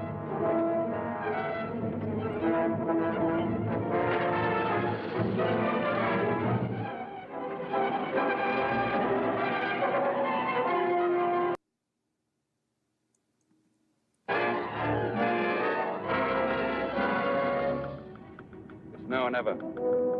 Trying.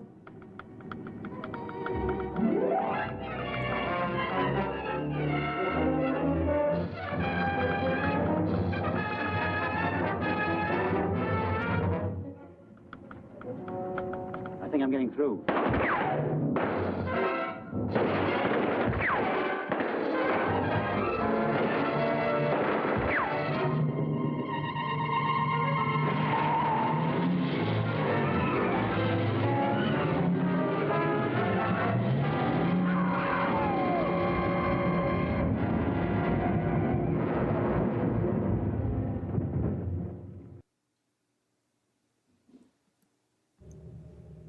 Jamming has stopped.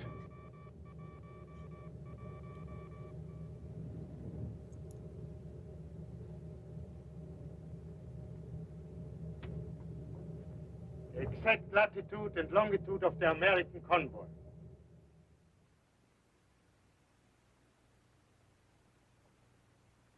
The submarine has acknowledged. Seem mighty pleased, too.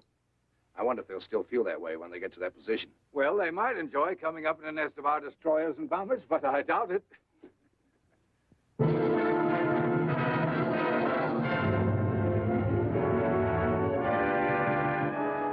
Patrolling the ether, trapping the enemy within our borders, helping to protect America's home front.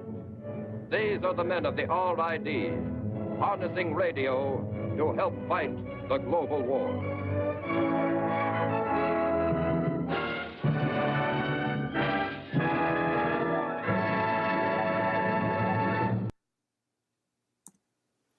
Special thanks to all these folks for helping to make this presentation possible. Thank you for watching, and thank you for supporting the Antique Wireless Association. Please like and subscribe to this channel and press the bell icon to get new video updates.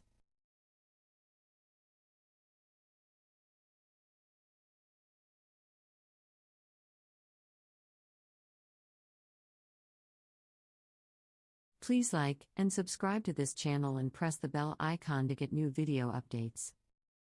Hello, this is National HROs and HRO clones for the Antique Wireless Museum's YouTube channel.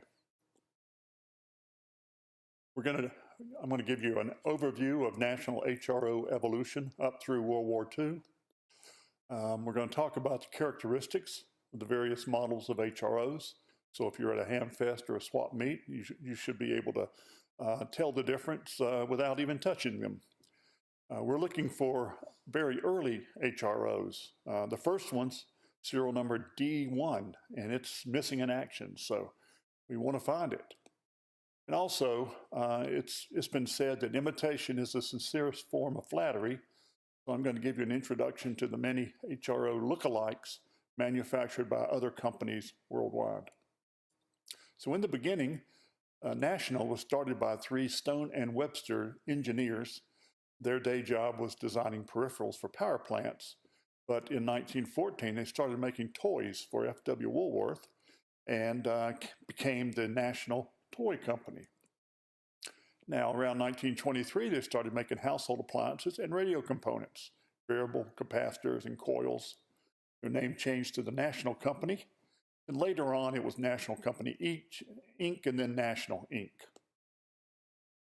Now, before the HRO, they had a number of small shortwave receivers, starting with the SW2, then the SW4, SW45, SW5, SW58C, and finally the SW3, which I think was their biggest seller of these radios.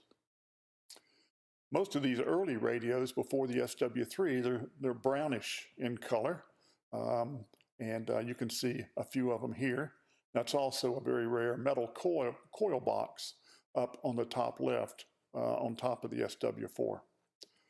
Now, if you were a radio manufacturer back in the 1920s, one of the biggest customers was the U.S. government and airports and the new airways stations. What was happening was they were trying to fly mail across the country, and they did so at first during the daytime and then later on by night. And what they needed for night flying was some beacons on the ground every so often that would help the the early nighttime mail pilots find their way. Here's a picture of a typical airway station circa 1940 from the air. You can see its names on top of the roof. There's a big arrow pointing to the next station. Sometimes these are concrete. This one's made out of logs. And also there's a light beacon up on top. And depending on what colors the light beacon gave off, the pilot would know if they could land in an emergency or not. So here's a typical airway station, very early, in Medicine Bow, Wyoming. And if we glance over at the radios, we see a couple of interesting national receivers that predate the HROs. And if you notice the ID tag that's underneath the main tuning dial, it's pretty long and rectangular. This tells me it was the RHM airport receiver, which was circa 1932. It had 4 controls all across the bottom of the receiver. It used 3 coils at a time, and then also you would need a rack for all the other coils. And there would also be a power supply of some sort. They made about 100 of these, so they're pretty scarce. Again, if you happen to see a radio like this, to tell it the difference between the earliest RHM model and the later AGS, which we'll talk about in a second, look at the main tuning dial. If it has the word national all in upper cases, then it's one of the earliest of these types of receivers.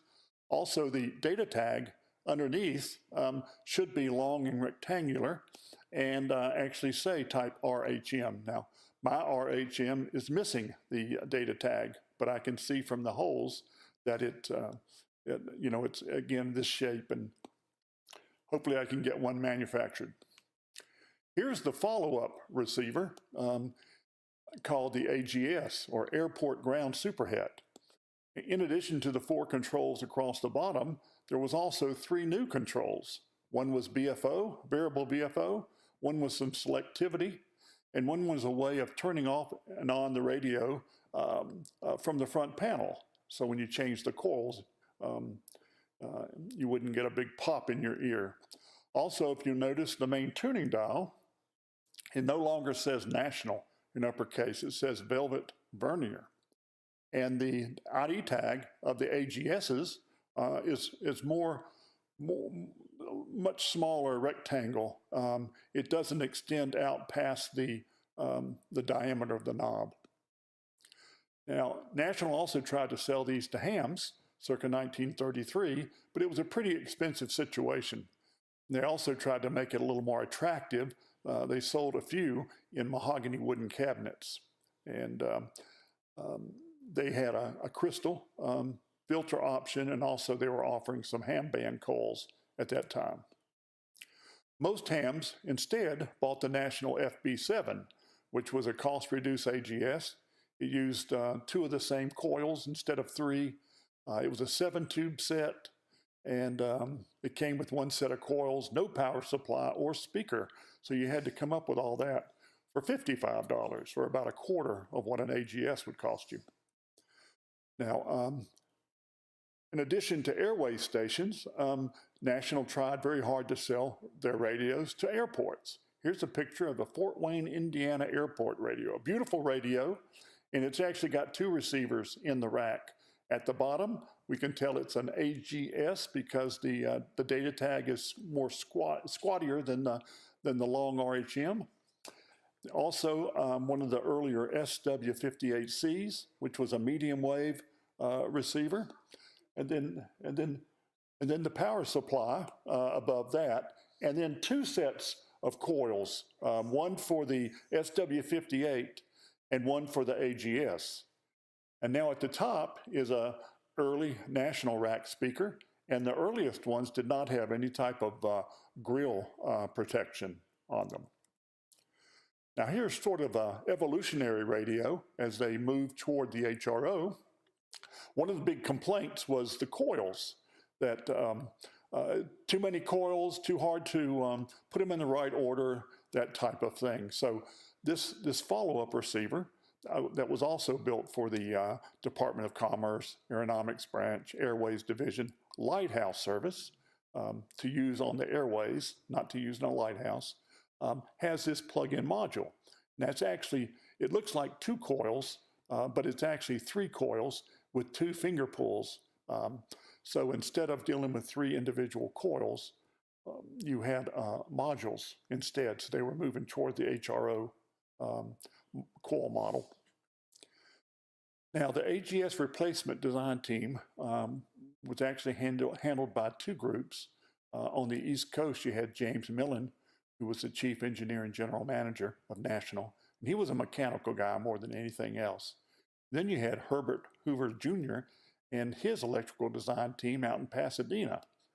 And their goal was not to come up with a receiver that was made from an assembly of broadcast parts, but they wanted it completely designed from antenna to output. Here are some of the AGS replacement design goals.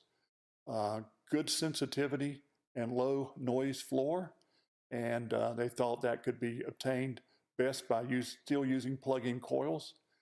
Also keep heat and the noise out of the receiver, so that meant an external power supply. And as far as the coils go, and stability, they wanted to keep the heat away from the coils, so they actually double shielded the coils. And the AGS replacement receiver, they wanted it to have 2 stages of RF instead of 1, and they called this dual pre-selection, and that gave better performance above 20 megacycles. And first and foremost, they needed dial accuracy and repeatability, and that was provided by a new PWD dial and the accompanying PW gearbox, and this was new. And then they also wanted to offer band spread option coils for the amateur market. A few more design goals were a front panel adjustable BFO, a crystal filter, an S meter, and a front panel standby switch. So here's the earliest pictures of the National PWD or HRO dial and the accompanying gearbox. They called this the HRO micrometer dial, came out late 1934. Its effective scale length was 12 feet, and it was direct reading, 1 part in 500, but had good resolution, 10 complete turns from stop to stop. The gearbox was geared 20-1, and of course it was a required piece of this. And one of the greatest advantages of this dial and gear is the repeatability. So if you knew that 3885 was found at 437, and you changed it to a different frequency, and you needed to get back on 3885, if you turned it to 437, there it was. So they did not have direct readout receivers at this point. They would have to use a frequency standard or a low-powered transmitter crystal control to help do that. Now, the first 100 HROs were serial number D1 through D100. And part of the goals of this presentation is to get everybody looking for the earliest HROs, the D models. And just to let you know, D1, the first HRO off of the assembly line, is still missing in action. In fact, the lowest, I think the earliest serial number HRO that I know of is like D15. So that means the first 14 are still out there somewhere. I'll tell you how to identify them shortly. There was a really interesting article in Electric Radio magazine a couple of years ago. Very famous people, very prominent people were in line to get the first 100 HROs. For example, Herbert Hoover Jr., Howard Hughes. The story goes that he wanted 2 or 3 of the HROs, and he drove to the factory, and he got there too late. So he slept in his car, so he'd be there first thing in the morning to get some of the earliest HROs. And then if you look down this list, very famous people, also much of the staff of the ARRL at this point. Admiral Byrd is another one, so very interesting. So here are some of the traits of the earliest HROs, and we're going to talk about all these. The first one is a plated German silver dial, and this pointer is the earliest of the pointers. So they tended to get lost for some reason and replaced with just smaller, less nice pointers. Also, these are called pearl button HROs because there was a pearl-looking button near the S meter, and it was you had to push the button to make the meter read correctly. One of the downsides of that is you couldn't leave the S meter showing all the time, and the other thing is when you press the button, it would pop in your earphones because it was actually breaking the B+. So the whole pearl button idea didn't last very long. The other thing you might look for on earliest HROs are what I call half-height knobs. The knob on the left is from an early HRO. The knob on the right is from a later HRO. So glance at the knobs when you're looking at an HRO. Also, the earliest HROs had painted black chassis, and the gearbox, the top of the gearbox, is also black, and the IF cans there on the back row are round. Also, very small ventilation holes on the back, and there are no side louvers, which National moved to later on the sides. Now, the main thing is to look at the antenna and ground terminals, and on the earliest HROs, the serial number is stamped in the metal right in front of the ground and antenna connector, which is on the side. You can see this one on the left is D35. So that was the 35th HRO off the manufacturing line, which is pretty amazing if you think that in total, National shipped some 60,000 HROs of various models during its tenure. Here's another very early HRO. This is D34. Now, it's been modified a bit over time. It still has the correct meter. You'll notice it does not have a pearl button anymore. Somebody has replaced it with a toggle switch, which is very common. The PWD dial has been changed to the second generation knob, which is sort of a gray-blue gunmetal type of color. And this was the second knob offered by National. This receiver does not have a pilot light on the front to the right of the main knob, and that is correct. The D models did not have a pilot light, and that was one of the complaints. So later, you could either retrofit your earliest HROs with a pilot light, the factory would do it for you, or you could add your own. The other thing is the coils. This coil has two scales on it, and that means it's a band spread coil. And also, the background of the labels are white, and it has black print on it. And that's also correct for the earliest coils. On this particular HRO, you can see a pilot light was added, and I'm not sure if this one was factory or not. Also down on the bottom, somebody has changed the two graphs on this particular coil, and instead of having a graph that you would interpolate, they've just gone ahead and wrote down exactly what the number settings are for their favorite stations and frequencies. And also, if you glance down at the bottom right knob, you might be able to notice that it's one of the higher knobs, not the low profile knobs. So that knob's been replaced sometime over the years.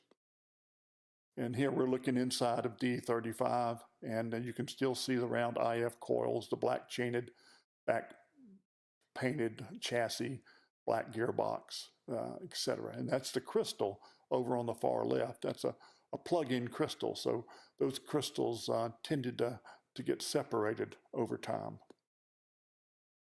Here's another picture of the coils that came with the D35, and then the one in the top right, that chart is correct, and that's the way all of these should look. But instead, the owner of this coil wanted a list of frequencies instead of interpolating the graphs as you normally do. Now, if you ever see an HRO coil with only one graph, which would be over on the left, and a logging chart on the right, that means it does not have band spread, which means the tuning is going to be a little sharper than what it would be if you happen to have a band spread coil. You can also glance at the coils and to see if they are band spread or no band spread. If both of the little windows were empty on the front of the coil. So no band spread, and you can see there's only one contact or one jumper on 3 of the cans of the top coil and none on the other one. Whereas a band spread coil, if you look down at the bottom, you see a lot more of the jumpers. That's a difference. Now here's E55. I think they made a few hundred E models, which came after the D models. They're still pearl buttons, and they still had the same plated German silver dial and that type of thing, low profile knobs. This particular one has the wrong meter, and it's pretty common that the meter would fail over time and be replaced by a later generation meter. The original meter went from S units 1 through 5, and then it had a big empty space over on the right for stronger signals. So here's the a list of the production runs by serial number versus the build dates. So you can get if you know the serial number of your HRO, you can get a sense for when it was manufactured. Now the HRO evolved over time.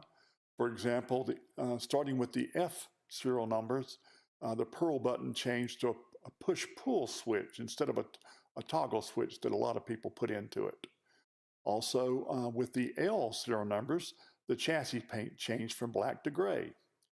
And the J model, with the J model sets, they typically use that second generation blue-gray metal-looking main tuning knob instead of the shiny German silver. Also with the J, the rear vent holes were enlarged significantly, and in most of the follow-up radios, they had side louvers to help the set breathe as well. And with the P serial numbers, the IF cans changed from round to square. And with the T models, the meter face changed from white to yellow, and it could be backlit. So the other way of telling what kind of HRO you have is to look at the tubes that are installed. Originally, all HROs came with 2.5 volt tubes, which means they were using like a number 58 and 57 and that type of thing. The later models used 6 volt tubes, and of course a 6 volt power supply, like a 6D6 or a 6C6 and that type of thing. So of course the sockets are different for those types of, for the different kinds of tubes. Both of the HROs, either the 2.5 volt model or the 6 volt model, they both worked about the same. So there was really no advantage to trying to retrofit an earlier HRO with the 6 volt tubes.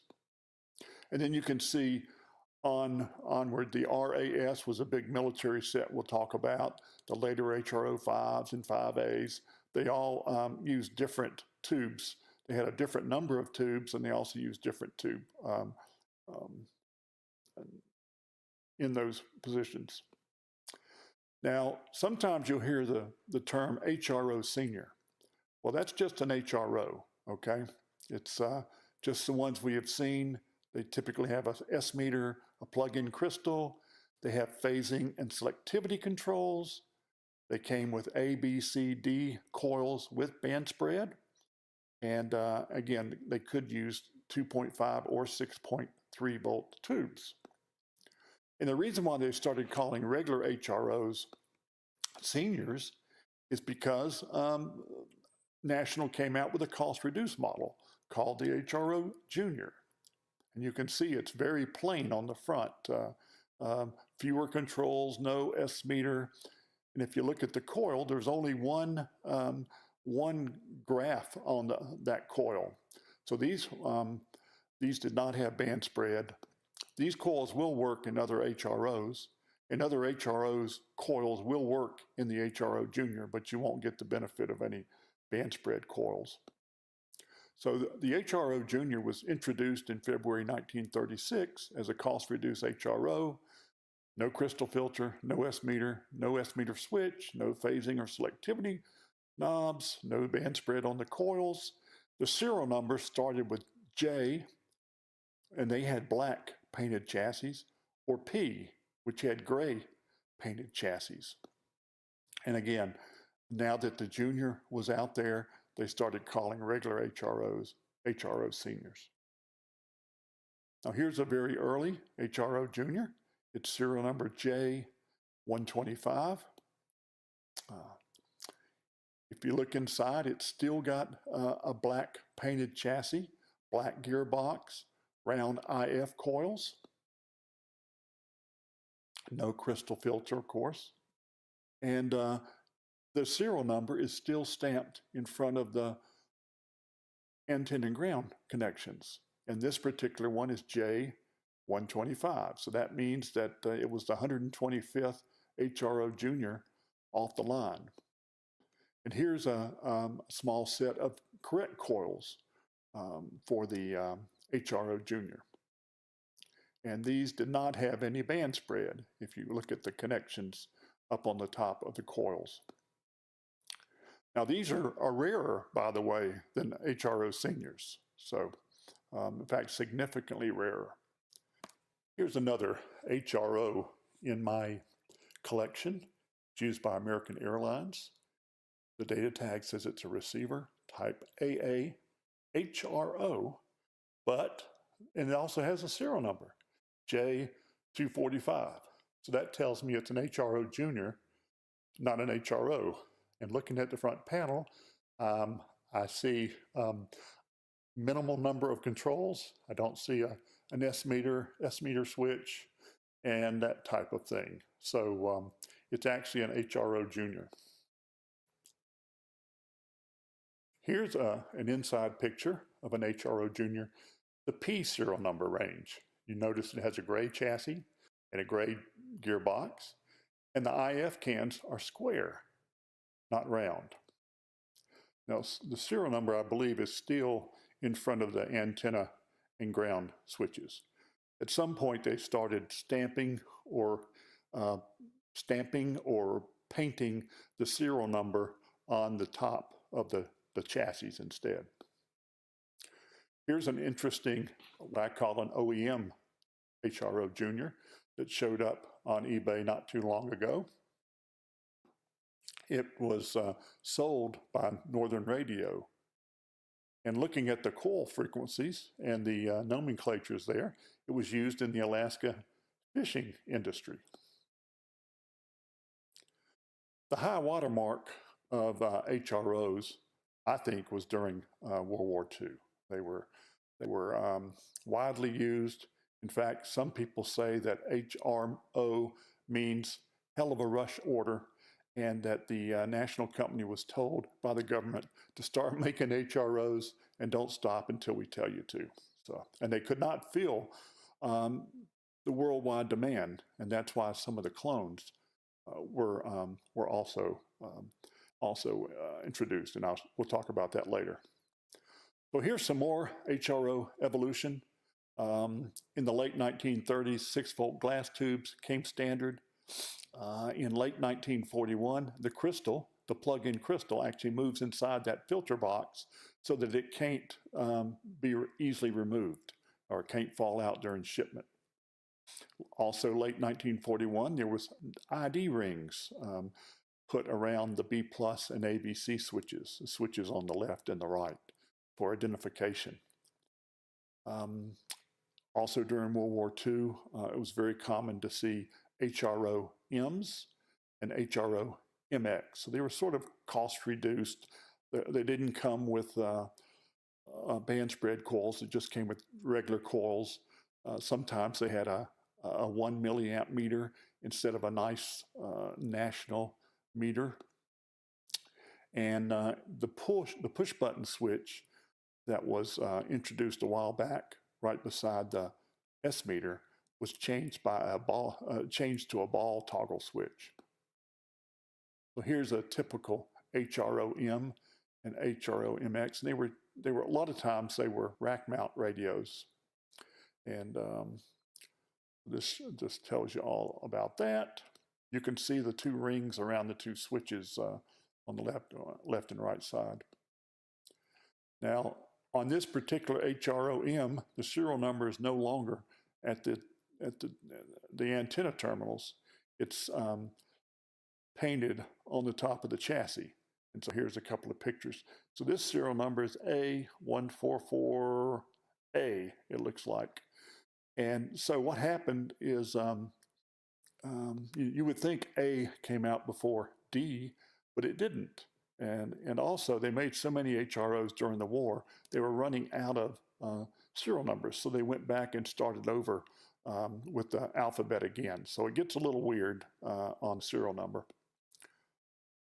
Also, the HRM typically had a round, yellow-faced backlit meter. And you can see the pull switch there, right below the meter there. Now, I have another HRO in my collection that's uniquely, everything's marked with what turned out to be the serial number of the receiver, which is M243. And you'll notice each coil is also stamped M243. So you know that these coils were originally sold with this receiver. And this receiver was sold right after World War II, surplus, purchased by a ham who's silent key now, who was a glider pilot in World War II.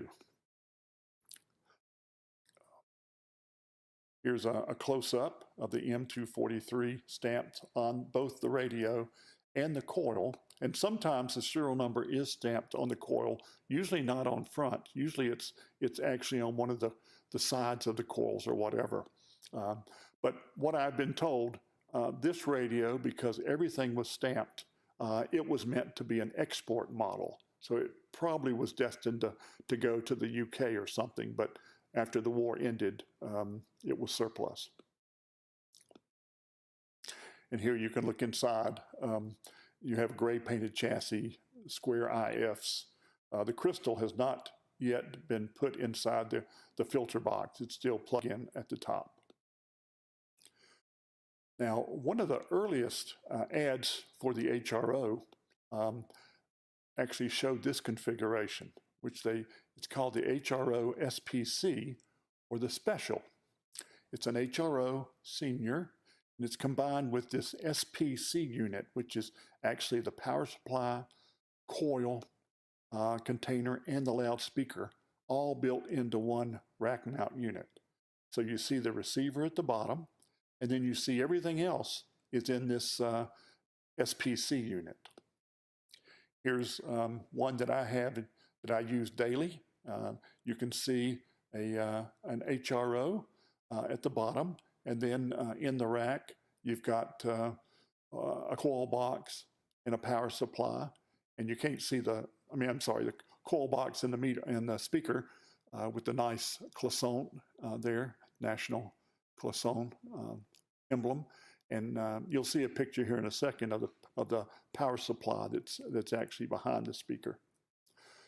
This receiver is very interesting. If you look at the contract number in the bottom of the data tag, it says LL number 93195, and it's dated October 21st, 1941, so just before Pearl Harbor. And the LL means it was a Lend-Lease receiver. So even though it's a Navy receiver, it was meant for some other country's Navy, not the U.S. Navy. Here's another picture of a modern SPC. You can see the coils lay sideways in the coil box, and you can see on the side of the coils, sometimes they have the frequency, and also sometimes they'll even have the serial number of the coil. Now, if you have it's okay if you have an HRO that has a mixed set of coils. They'll typically work. There's probably some advantage to actually going in there and tweaking up the coils for a particular set, but I've never done that, and that's something I need to try sometime. But I've never run into a situation where one coil from one HRO wouldn't work in another HRO. Here's the back of that SPC unit, and you can see the nice power supply there. Now here's another HRO version. Just wanted to mention, it happens to be T239. You can see it has a sort of a late model, nice meter, round meter. It's got the national emblem, and still has a pull switch for the meter. Everything else looks normal. It does have a band spread coil inside, and this is actually a second generation coil because it has a black background and white printing. The graph is in white on top of those charts there. Now the T239 happens to still have the serial number etched in the top of the chassis right beside the antenna and ground connections. Now, how about racks? National made 2 racks, and they're really scarce, and collectors really like them because they makes it really nice to have your rack mount HRO and speaker or power supply in a rack. The LRR rack was called the lightweight radio rack, and it was 24.5 inches tall. There was also a later MRR, or military radio rack, that's 29 inches tall. Both of them are very uncommon. They're very useful. Collectors, national people really like them. So if you happen to see one at the Hamfest, I would snatch it up. Now the tallest national radio with a 40-inch tall rack was the U.S. Navy RAS. Now this is the only national with 175 kCIF instead of 456 kC. So as you can imagine, the coils for this radio are unique, and they're not interoperable with HROs. The nice thing about a Navy RAS is that if you're lucky, it'll have data tags on every one of the modules: the radio module, the rack power supply, the rack speaker, and the big rack coil box. Also, this receiver was initially made to be used on ship, and so to prevent the coils from possibly popping out, say if it was on a battleship and they fired the guns, the coils have little kick plates, I call them, which are removable, by the way, and the receiver has 2 locking levers to actually lock the coil in place. Probably the most famous RAS was actually taken off of a Navy ship and given to the Australian coast watchers there on Guadalcanal and used in their command post. And you can see that in the left of that picture. The radios on the right are made by a company called AWA, or Amalgamated Wireless Association, which was actually RCA in Sydney, Australia, and they made these radios for the various planters and the folks on the Pacific Islands to use to keep in contact with each other prior to World War II. Here's a better picture of the part of the RAS. You can see the locking levers. It has a rack power supply with one switch on it, on-off switch. Now the coils, they stand up. The coils also have individual data plates on them that are etched. These are removable, and sometimes you see them removed, but it's very nice if they happen to be on, and they'll tell you if it's an RAS-1 or an RAS-5, and either of those will work in either model RAS. But the reason why they have those metal data tags on the coils is that there was a need for the radio operator to see the coils very quickly, very easily, to speed up coil switching. So that's why they stand up, which means that the coil rack is much larger than the SPC built-in coil rack, where the coils lay sideways. Now there's one confusion. There's always an exception, and so here we have an HRO model RBJ. And it also has a 456K CIF. It looks like an HRO Junior, very simplified front panel, no S meter, but it has the locking levers for the coils. I think these were mostly used with direction finding sets. So, you know, it's possible that you could, the RBJ coils will work in a regular HRO or HRO Junior. But the RAS coils will not work in an RBJ, for example. So just be aware.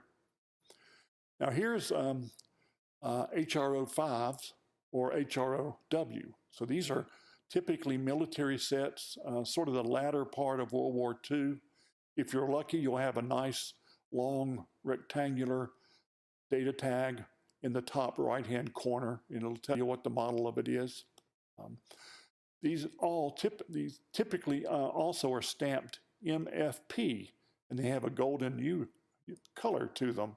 And this was the moisture and fungus protection that they were putting because a lot of these sets were going to the Pacific. They also used metal octal jan tubes, except for the 6v6. So you start seeing metal tubes instead of all glass tubes. This one has a Marion 1 milliamp round meter. Does not have any ventilation holes or louvers on the side. Around this time, they also introduced silver front coils, if you will, where instead of having the paper charts on the front of the coil in the logging chart, they went ahead and made them in metal, etched metal, so that they would be resistant to weather. Also, the meter switch is no longer a pull switch. It's now a kind of a big toggle switch. They call it the bat-handled switch. And if you see one with a data tag that says it's an HROW, well, that means it was used by or made for the U.S. Signal Corps. So you can see the golden color, the golden gearbox there. Here's a closer picture of the MFP. Now the downside of this is that if you're going to, say, replace the capacitors in a receiver like this, you've got to first scrape off the varnish around the contacts before you replace components. So, and some of these, if they've been abused, put in attics and that type of thing, you'll start seeing this varnish peeling off on the front of the radio. Let's see. Oh, this is a MFP receiver here, and you can kind of see the controls are slightly golden in color. And here's a close-up picture where you can actually see the results of the fungus protection. And this particular one has a nice tag, and it says it's a type HRO 5, so it's one of the later black HROs. And T means table model, and R would be a rack-mounted receiver. Now, a lot of military HROs were named because of the military wanted them to do that. The R105s tend to be the U.S. Coast Guard, pre-World War II HRO seniors. R106, another name for the U.S. Army Signal Corps, HROM, and a lot of R106s went to the British. So let's talk about into the war and post-World War II models. Typically, what you'll see is an HRO 5A1. It's similar to the HRO 5 we just saw, except it has an extra stage of audio. It also has a new noise limiter control, which is that control to the left of the main tuning knob. Usually, you'll see the meter could be round or square, but if you ever see a square S meter on a black HRO, that means it's definitely post-World War II, or just right at the end of World War II, or beyond. So, and that meter may not be illuminated. So here's the close-up of the noise limiter control, and also the square meter. And all this set also has silver-faced coils with band spread there on the front. And here's a close-up view of a silver-faced coil. So these are the latest coils. Now, I would always look at HRO, if you see one at a Hamfest or a swap meet, look at the data tag, and hopefully their data tag will be there on the top right-hand corner. They made a handful of HRO 6s. They're very, very rare. I only know of 2 that have showed up, but there could be more. This particular one has a data tag that says type HRO 6T, again, T for table. And my friend who had this model, he compared it with an HRO 5, and he said there was very little difference between an HRO 5 and an HRO 6. Just, I think, a resistor or 2 in the noise limiter circuitry. So, but they're very collectible. And also, here's the stamped serial number on the chassis of that HRO 6. Now, the last HRO we're going to talk about here was the HRO 7. Interesting thing about the table model, or the 7T, it was sort of this grayish color. And whereas the HRO 7R was black. And it has a new rack, a much nicer Art Deco looking rack, and the SPC unit that has the integrated coil box, speaker, and power supply. It's sort of a new model as well. The coils are a little different, and there's actually coil levers to kind of snap the coil and hold the coil in. Those coils will work in the earlier units, but they just don't look right. So, and this radio came out around 1947. The other thing is these sets use miniature tubes, not the the larger octal tubes. And also you'll start seeing receivers with OA2 voltage regulator tubes, which is also a small tube. Now, you have to be careful with HROs. They can be a dangerous radio. On the earliest models, there was B+ on the meter terminals. And also there's B+ on the rear chassis speaker terminals, the two-wire speakers used with these sets. There was no fuse in the early doghouse power supplies, and no switch, actually, to turn them on and off, which was an oversight. Later on, the speakers actually came with a grounding strap where you could strap the speaker to the set, which would keep minimize shock risk. And it's always really good. You should always turn off the B plus before changing the coil, so you're going to get a huge pop. And also, there's a possibility of grounding the B plus if you stick the coil in the wrong way. So you have to be real careful. There's a whole lot of different national power supplies. Some of them were predated the HRO. So you just have to kind of look at them, figure out what you've got. If you remember the SW2 and SW4 and SW5 sets, they were brown or sort of brown, and they had sort of the brown kind of blends into black like the power supply seen in this picture in the bottom right-hand corner. That's the correct color. And some of the earliest HROs you see actually come with a doghouse supply that are not black. They're brown. And you can also see that one in the top, the two in the top right-hand, on the top of this slide, neither one of them have a power switch on them, which is not a good thing. Now, the power supplies that started coming with the original HROs typically will be something like this. They're called a national velvet power supply, and they call it an AB because it provides A voltage and B voltage. Oops. And hopefully it'll have a switch, but it probably won't have a power supply. I'm sorry, a fuse. So you need to do that. Here's a much later model 697 power supply. And this was a standard power supply. And you notice it does have a switch. I think it is fused inside. This particular one was made for to be used either on 115 or 230. So it's a pretty nice doghouse, one of the later doghouse power supplies. 6-volt, of course, filaments. Here's probably the best of the US-made power supplies for a tabletop HRO, and it actually was made for the HROW, the one that we saw earlier. And it's a square power supply. It's got a fuse in it, it's got a switch on the front, it's nicely marked with data tags, and also the main capacitor, instead of being soldered in, it's actually a plug-in unit, so it can be replaced very quickly or easily.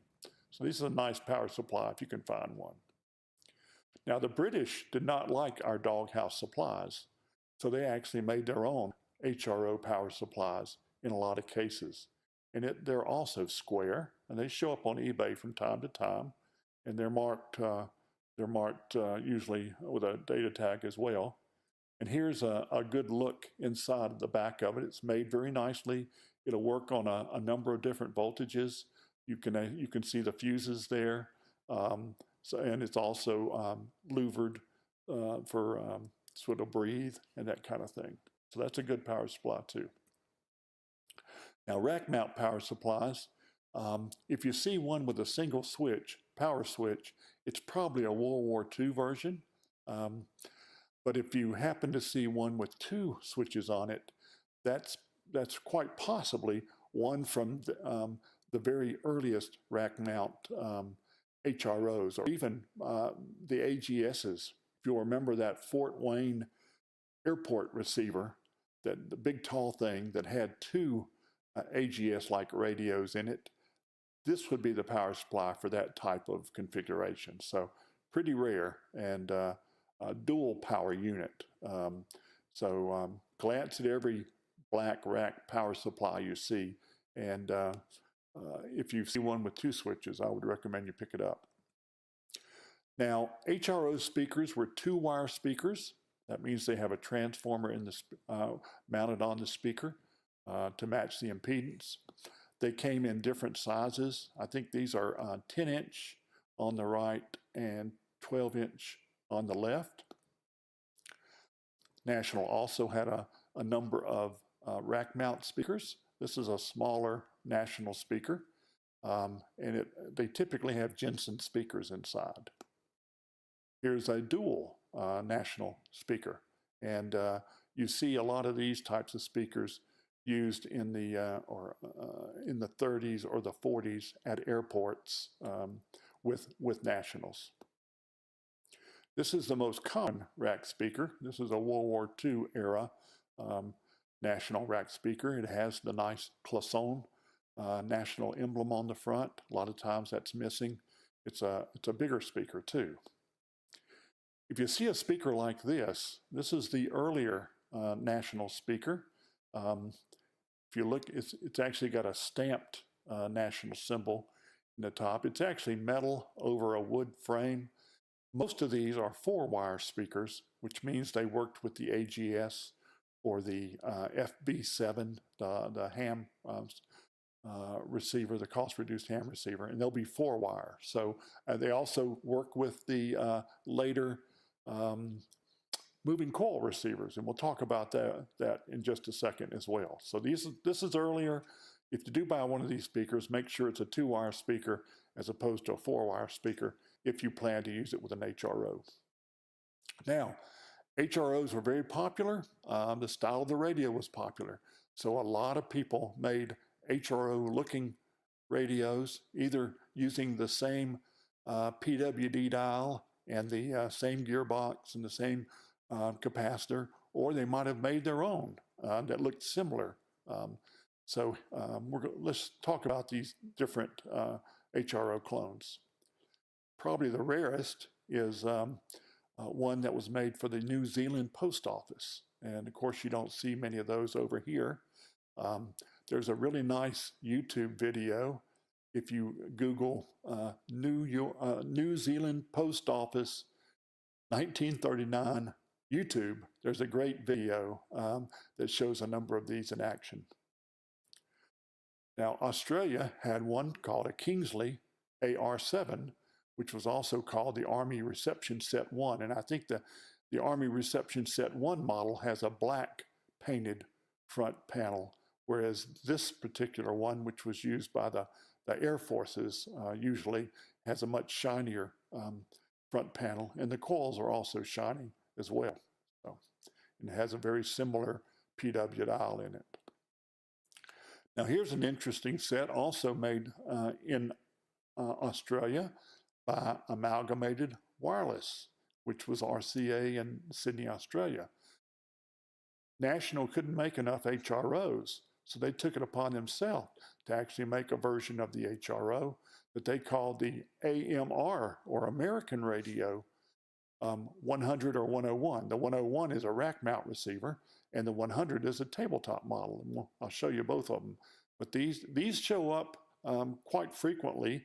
They came out near the end of the war, not too many of them. I think there was a lot of them surplused after the war.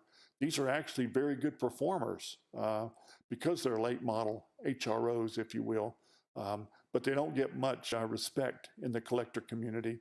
And typically they have greenish, sort of dark greenish paint, and the paint jobs typically aren't too good. So a lot of them you'll have to repaint if you really want to, keep it. The rack mount models came in this huge transit case, and it's marked model AMR 101, and it has this other SCCD 41244 model stamp on it as well. So they made them for the U.S. Signal Corps, and they shipped them to the U.S. Here's an inside picture of the transit case. The universal power supply is up at the top, so it'd work on 110 or 220, and I think also on 6 volts. The receiver's in the middle. Of course, it's got plug-in coils, and at the bottom is a metal coil box with the rest of the set of metal coils. Now you'll notice that the coil has a chart on the left, but a graph on the left, logging chart on the right. That tells me it's not a band spread coil. So they sometimes call this the reverse Lend-Lease radio. Here's a data tag, and all the serial numbers are usually around 1500 and or higher. Here's a set of the coils in that metal coil box. Sometimes you see the coil box on eBay by themselves. Again, they got a logging chart on the right, which tells you it's not a band spread coil. Also, they look very similar to HRO coils, but they're definitely not interoperable. If you look over to that left coil, it has a a head sticking out of it, which so you definitely do not want to try to put one of these inside your American U.S. HRO. Here's a picture of the AMR, or American Radio 100, which is the tabletop model, and the power supply that came with it. And you can see the paint kind of peeling off there on the top lid label. Here's a view looking down at it. You can see the crystal, instead of sticking up straight up, it's laid over on its side. You still see the national gearbox and capacitor unit there. You see the audio transformer over on the left side, which means that the speaker that comes with it actually it doesn't have a transformer in it. The transformer's in the set instead. The meters, if you're lucky, you'll have a nice meter that talks about, it mentions Sydney, Australia on it. So, and here's a different AMR 100. This one, instead of being made for the U.S. Army Signal Corps, it was actually made for the U.S. Navy. It's gray instead of a greenish color. Has a different data plate here. Still says 1944 on it when the contract was done. Also, this Navy unit has a square meter, and it looks like it's hand created there. So anyway, these are nice sets, and they do show up from time to time. Now, the Germans also liked HROs, couldn't get them, so they made their own. And the set used during World War II was called a Korting KST. And you can see a set here with the external power supply and speaker. And the coils are different. They're similar, but they're different. Here's the national factory actually testing a German Korting KST after the war and comparing it with a national, American national HRO. And I think it's a pretty good performer. There was also another set by Siemens that doesn't really look like an HRO, but electrically, it's supposed to be very similar. It's got a much different look to it, and the plug-in coils actually plug into the top instead of in the front. It's a very strange set, very rare set. Probably won't find one of those around. Now, after the war, the East Germans continued to make HRO-looking receivers, and the post-World War II models are called AQST, and they're very similar. The power supply is similar and speaker, so you'll see these show up from time to time as well. Here's a Japanese HRO clone, if you will. It's actually the shortwave receiver R140M. This particular model was captured on Attu in the Aleutians and brought back, and also compared with the American HRO by National. This was manufactured in March 1942. Here's another HRO clone, believe it or not. Sometimes they call this the flying HRO. This is the Chi Mark I aircraft receiver. And you can see it does not have a PWD on it, but it does have plug-in coils. Here's a nice set of the complete set with extra coils, nice power supply, and that type of thing. So now here's a very interesting HRO that's in France. And it's by a company called Radio LL. And notice the data tag, it says National, Collins, SAF, so, and also mentions Paris. So, I mean, these are still nationals, but they, looks like they were like remanufactured and sold to the French market. Here's a picture of the complete radio.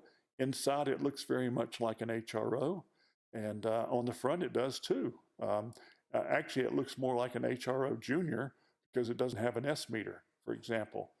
And the doghouse power supply is very nice. Nice power switch.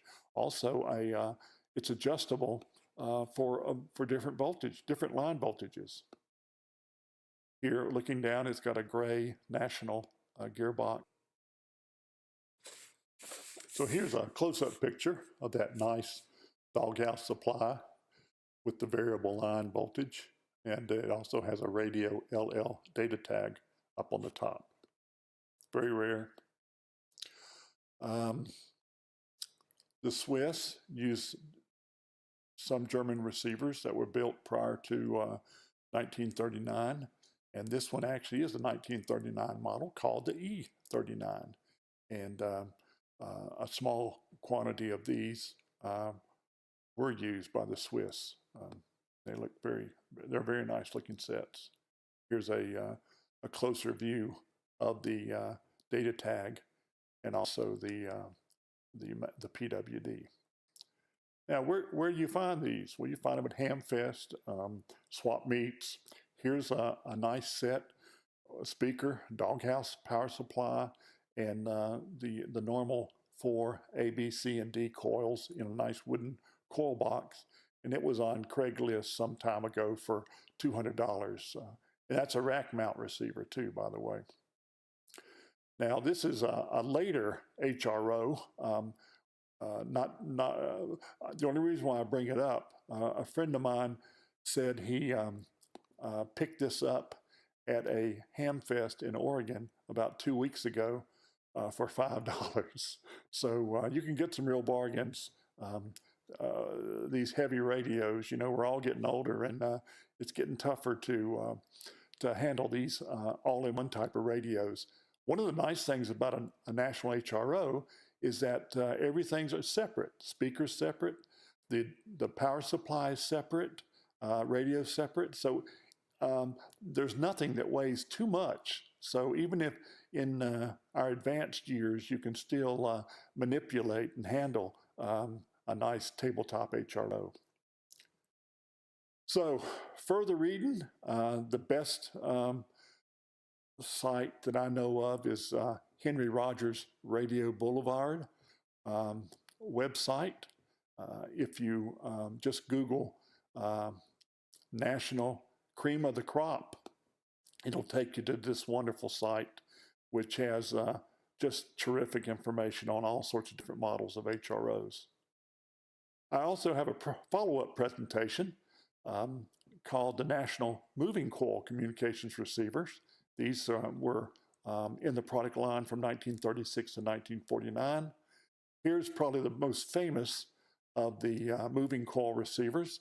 This was the first handband-only receiver. You can see there's 5 holes underneath the main tuning knob, and one is 80, 40, 20, 15, and 10 meters. And it has a big block of coils that are moving internally when you change the bands, and you get that little white indicator which band you're on. So, and this is also, these use a 4-wire coil speaker with it. So I would like to thank all these various folks for providing information for this presentation. If you happen to come across an oddball or early HRO or some other national that you're trying to figure out what it is or date it, feel free to contact me. And also, thanks for watching and for supporting the Antique Wireless Association. Please like and subscribe to this channel and press the bell icon to get new video updates.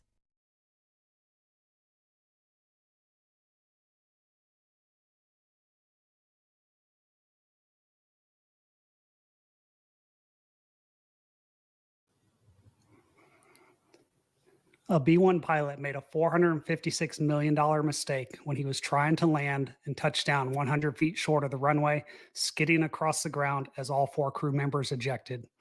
The truth is that this pilot wasn't the only one to blame for what happened, and that's why we're going to talk about the mistakes that were made and take a full look at the accident investigation report. I'm Hoover, and welcome to your pilot debrief.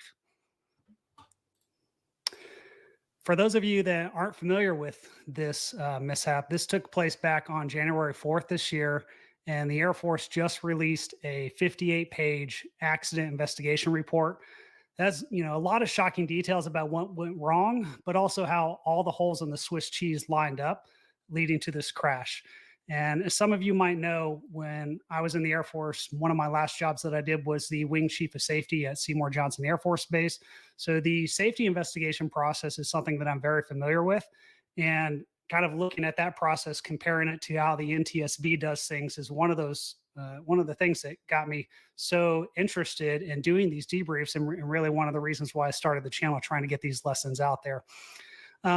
Before we dive into this, there's a couple things that I wanted to share with you, though. If you're watching this on the replay, this is not a regular debrief video. This is a live stream, so I'm going to be prone to making some mistakes from time to time.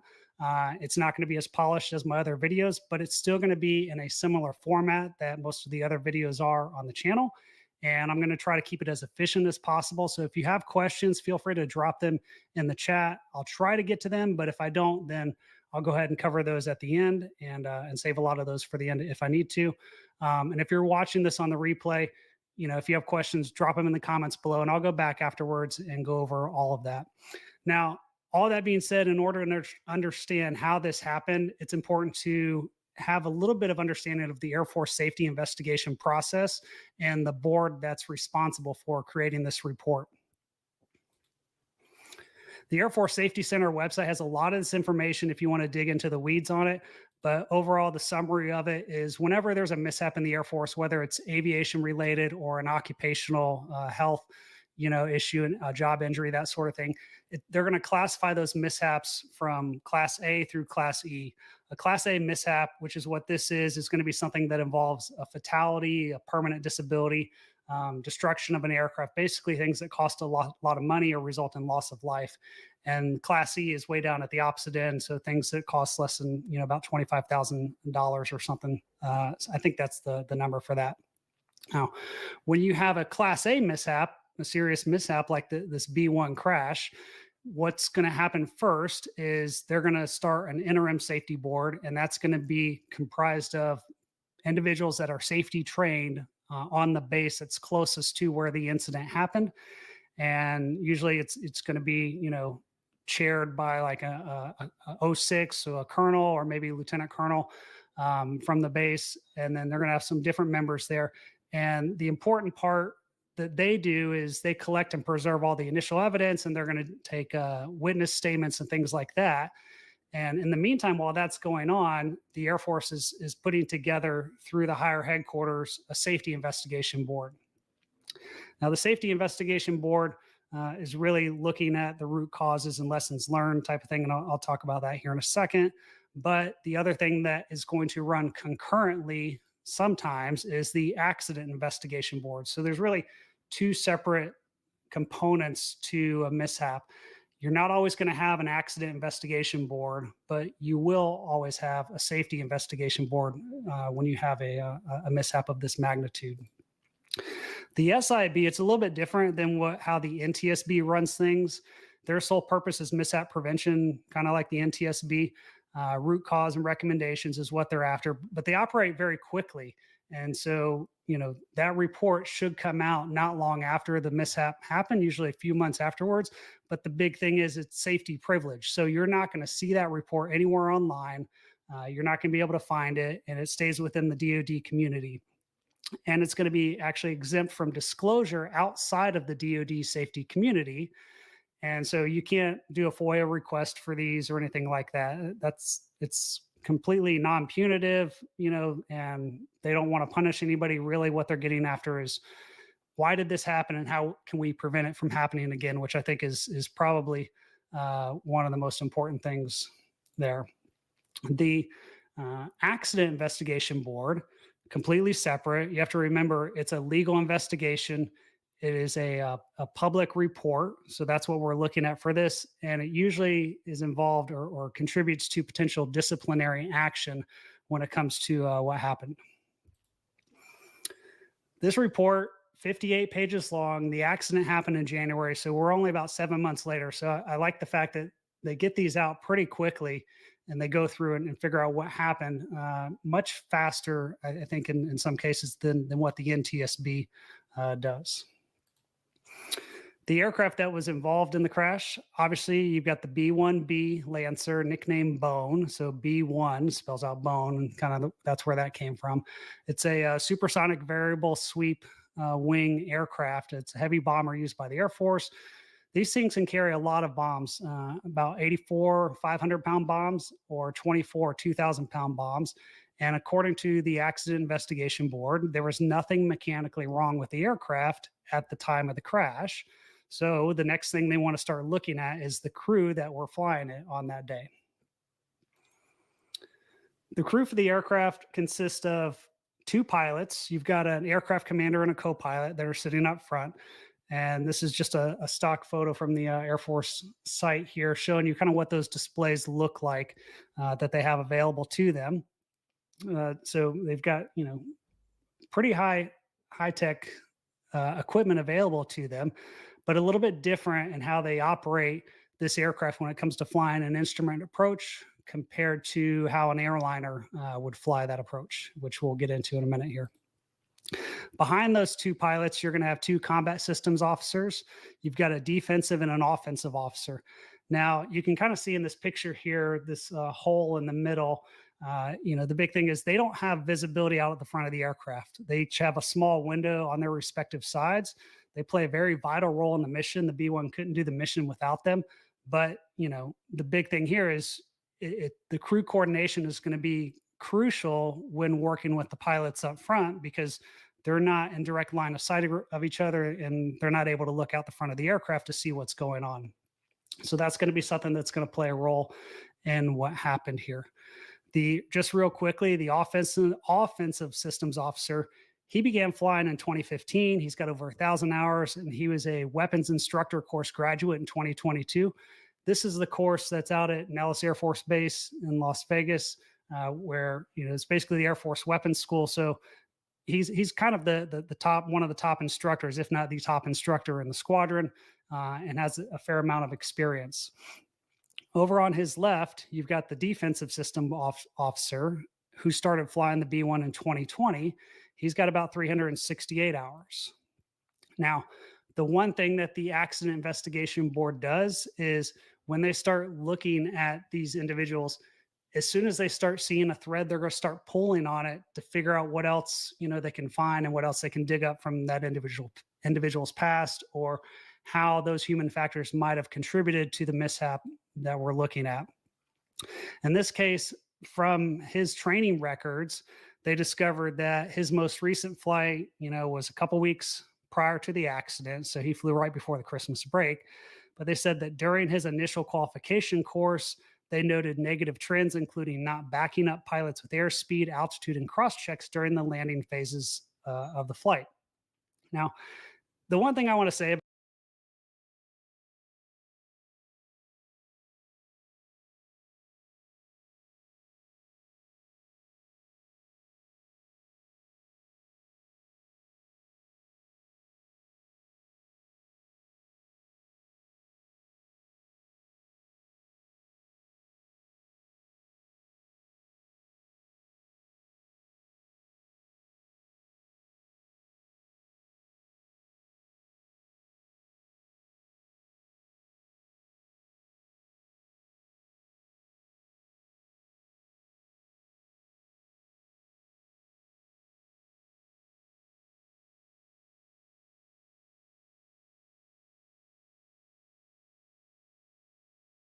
Hi everyone, and welcome to another episode of Mr. Carlson's Lab.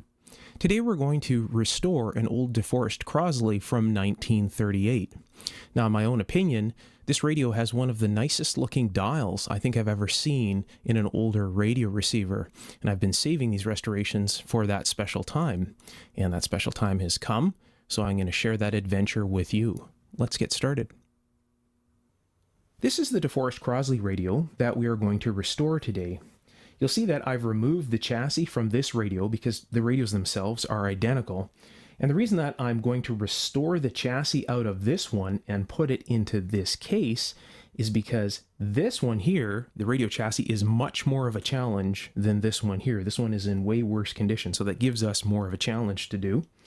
And I like the look of this case much better than this one here. Somebody has taken the time to remove all the finish. And what I've done is I put a polish on this, and it really brings out the wood. I think this cabinet just looks absolutely fantastic the way it sits. Hopefully you can see the detail in the wood. It just looks great. So I'm going to restore this chassis with you, and then in the end I'll just move this chassis to this one, and we'll be listening to this chassis in. You're driving at night.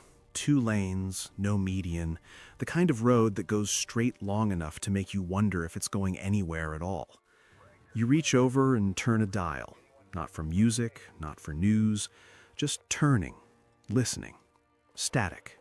Then a voice cuts through, calm, a little worn, talking to no one in particular and to everyone at once. Northbound's clear past exit 40. Smokey's parked at the rest area, got his ears on. You ease off the gas. Somewhere behind you in the dark, another driver does the same, maybe 2 miles back, maybe 10. That was Channel 19, and for the better part of a decade, roughly from the mid-1970s through the early 1980s, it was one of the most listened to frequencies in America. Not a radio station, not a broadcast, just open airwaves where anyone with a transceiver and a $12 antenna could join in, and where an entire country, for a brief and extraordinary moment, decided to do exactly that. My name is Jonathan Reed. I look at the physical evidence of history, old factories, infrastructure, the spaces where industry happened, and the decisions that shaped them. CB radio doesn't leave much architecture behind, no ruins to walk through, but what it left behind is a different kind of structure. A system of communication so specific to its moment that when that moment passed, the whole thing folded almost silently. And understanding why requires looking carefully at what actually built it in the first place. If this kind of slow, evidence-based history is what you come here for, subscribing takes a second, and it means you won't miss the next one. Let's start at the beginning. The Federal Communications Commission first issued citizens band licenses in 1947. That date is worth pausing on. 1947. The war had just ended. The country was industrializing at a pace that made people nervous and optimistic in equal measure.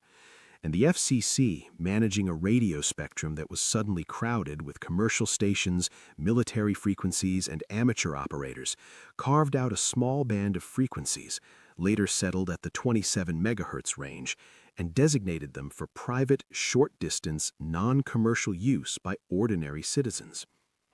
The idea was modest, a way for people and small businesses to communicate without going through a telephone operator. Farmers could coordinate across large properties. A plumber running 2 trucks could reach both drivers without driving back to the shop. A volunteer fire lookout could call the ranger station. That was the vision, practical, unglamorous, essentially invisible to anyone who didn't have a specific reason to use it. For most of the 1950s, that's exactly what it was. The earliest CB sets were large, heavy, and expensive by the standards of ordinary households. They required crystals, physical components for each channel they could access. A 23-channel radio needed 23 crystals, which meant 23 individual parts to source, install, and maintain. The equipment was temperamental. Range was limited to a few miles under good conditions. The output power allowed by the FCC was modest by design, and the frequencies, sitting in the 27 megahertz range, were subject to interference from industrial machinery, from atmospheric skip during high solar activity, and from anyone else using the same channel within range. It was not, in short, a technology that invited casual participation. What changed that was the slow, steady march of solid-state electronics. Transistors replacing vacuum tubes, components getting smaller, cheaper, more reliable. By the early 1960s, a CB radio had come down enough in price and size that it was within reach of a working-class household with some interest in radio. Clubs formed. people started using handles, informal call signs they gave themselves, because the FCC-assigned license identifiers were unwieldy, and nobody wanted to say a string of letters and numbers when they were just trying to warn someone about a stalled car a mile ahead. The social dimension of the technology began to emerge alongside the practical one. These weren't just communication tools, they were conversation, at a time when long-distance conversation outside the home telephone was not something most people had access to. But even with those social currents running underneath, CB radio remained, through the 1960s, essentially a specialty, a hobbyist's corner of the spectrum, something you knew about if you were interested in radio, or if you worked in certain industries, not something most Americans had ever touched. That changed in 1973, and it changed fast. October 1973, the Organization of Arab Petroleum Exporting Countries, responding to American support for Israel during the Yom Kippur War, announced an embargo on oil shipments to the United States. What followed was not a gradual tightening, it was immediate and severe. Gas prices rose, supply lines buckled, stations ran out before noon and put up signs before dawn. Long lines formed at pumps that might or might not have fuel by the time you reached the front. The federal government responded with several measures, of the most consequential of which, for the purposes of this story, was the national 55 miles per hour speed limit enacted in January 1974. It applied to all roads. It was enforced by state highway patrols who were under pressure to demonstrate compliance, and it changed the economics of long-haul trucking almost immediately. Independent truckers, the ones who owned their rigs outright and were paid by the mile rather than by the hour, were hit particularly hard. They couldn't raise their rates quickly enough to offset the combination of higher fuel costs and reduced mileage per day. Some estimates from the period suggest that a driver could lose 20 to 30 miles of productive haul per day compared to what they'd been doing at highway speeds. Across a full working week, that was meaningful money. These were not office workers who could absorb the change quietly. They were men, and some women, who lived by the mile, whose mortgages and truck payments and household expenses were calculated against a specific productive output. When that output dropped, the pressure was direct and immediate. CB radio was how they organized. Not in any formal, structured way. There were no central servers, no organized networks, no single authority coordinating it. The organization happened organically, on the open channels, in the way that self-organizing systems tend to work when the conditions are right and the need is genuine. A driver in Ohio would key his mic and report that there was state troopers running radar at a specific mile marker. A driver in Kansas would pass along that a particular station still had diesel. A convoy forming in California would use the radio to coordinate speeds and spacing, because a convoy of 40 trucks moving together at 62 miles an hour was substantially harder for a highway patrol with limited units to sight than a single driver running alone. In January and February of 1974, truckers organized what became known as the shutdown strikes. Convoys of trucks blocked highways in multiple states. Drivers parked their rigs across all available lanes to make a point about the regulations bearing down on them. The protests attracted national news coverage. CB radio was the infrastructure that made them possible. And the coverage introduced a general audience, people who had never thought about citizens' band frequencies, to what these radios could do. Word spread, not through advertising, not through a campaign, through the simple mechanism of people talking to other people about something that seemed genuinely useful. A trucker would mention it to a cousin. A gas station owner who'd picked one up to monitor traffic conditions would tell customers about it. And a cultural feedback loop was beginning to form that would, within 2 or 3 years, turn CB radio from a trucker's tool into a national obsession. Picture a Radio Shack in 1976. Not the stripped-down electronics clearinghouse it eventually became, but the version from its heyday. Aisles of component parts and wire and speakers, a knowledgeable staff behind the counter, the smell of solder and static and possibility. The CB display takes up half the floor. Units priced between $60 and $120, call it $400 to $600 in today's terms. The shelves won't stay stocked. Manufacturers who had been producing CB equipment for niche markets were suddenly running plants around the clock. Japanese manufacturers, Midland, Realistic, Cobra, Uniden, had entered the market with competitive products. Prices that had been relatively stable through the early 1970s began dropping as production scaled, and the FCC, which had been processing a few 100,000 license applications per year through the early part of the decade, found itself overwhelmed. By 1976 and 1977, applications were coming in by the hundreds of thousands every few months. The agency eventually dropped the in-person requirements and moved to a mail-in system just to keep pace. By 1977, estimates placed the number of active CB enthusiasts in the United States at around 20 million.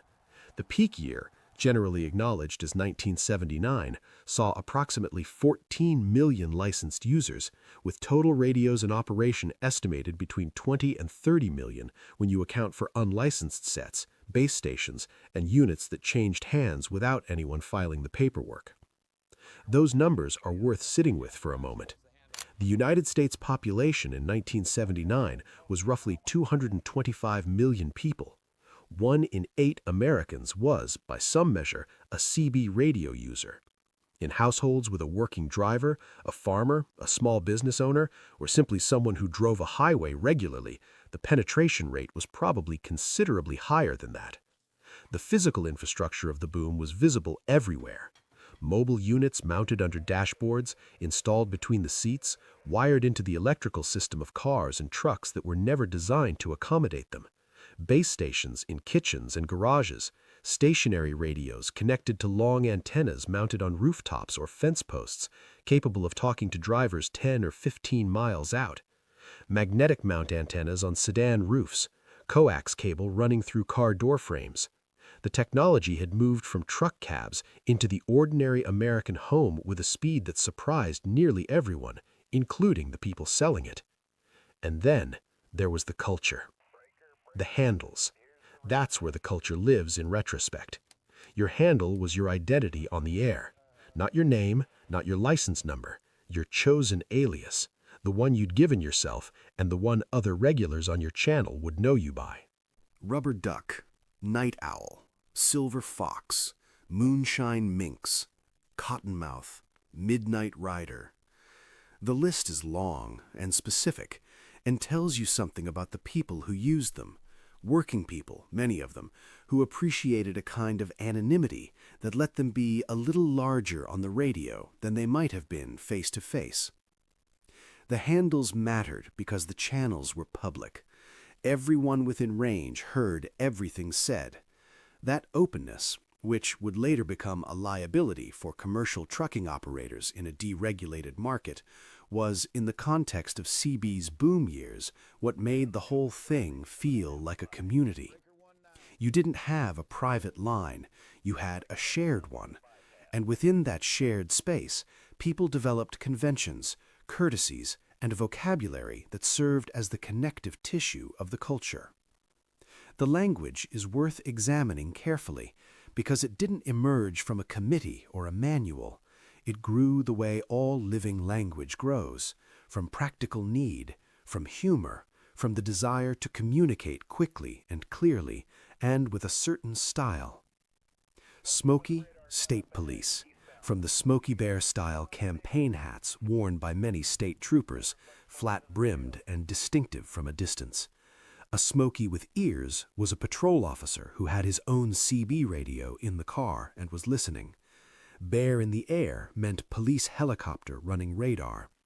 Chicken coop was a way station. Green stamps meant money, specifically speeding fines.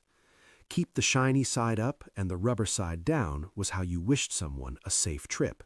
Keep the truck right side up, in other words. 10-4, borrowed from the older 10 code system used by law enforcement, meant acknowledged, message received. The vocabulary came fast because everyone around you was using it. You picked it up the way you pick up the rhythm of a place when you move there, not through study, but through immersion. Children in the back seats of family cars absorbed it without trying.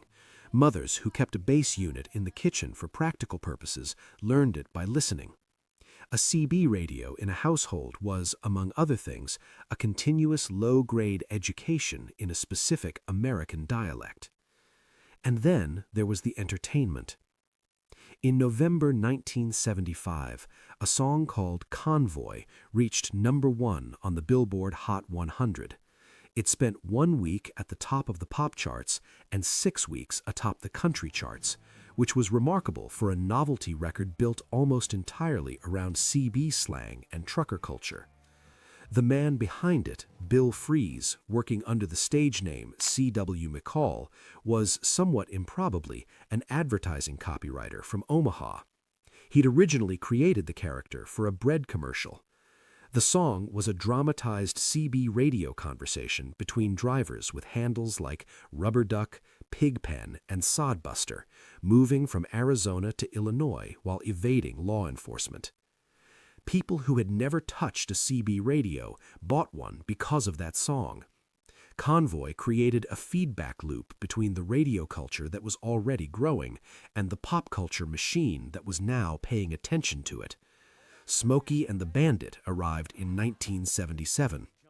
Burt Reynolds, Sally Field, Jerry Reed, a black Trans Am, and an entire plotline conducted over Channel 19.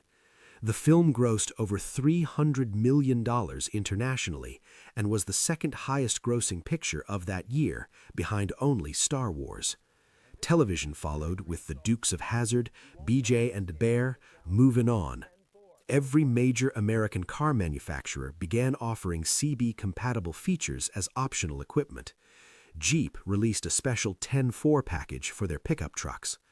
For a few years, CB radio was not merely useful, it was fashionable, it was aspirational. It was the open road and freedom, and the idea of a community of strangers looking out for each other across hundreds of miles of dark highway, which is in retrospect a genuinely appealing thing.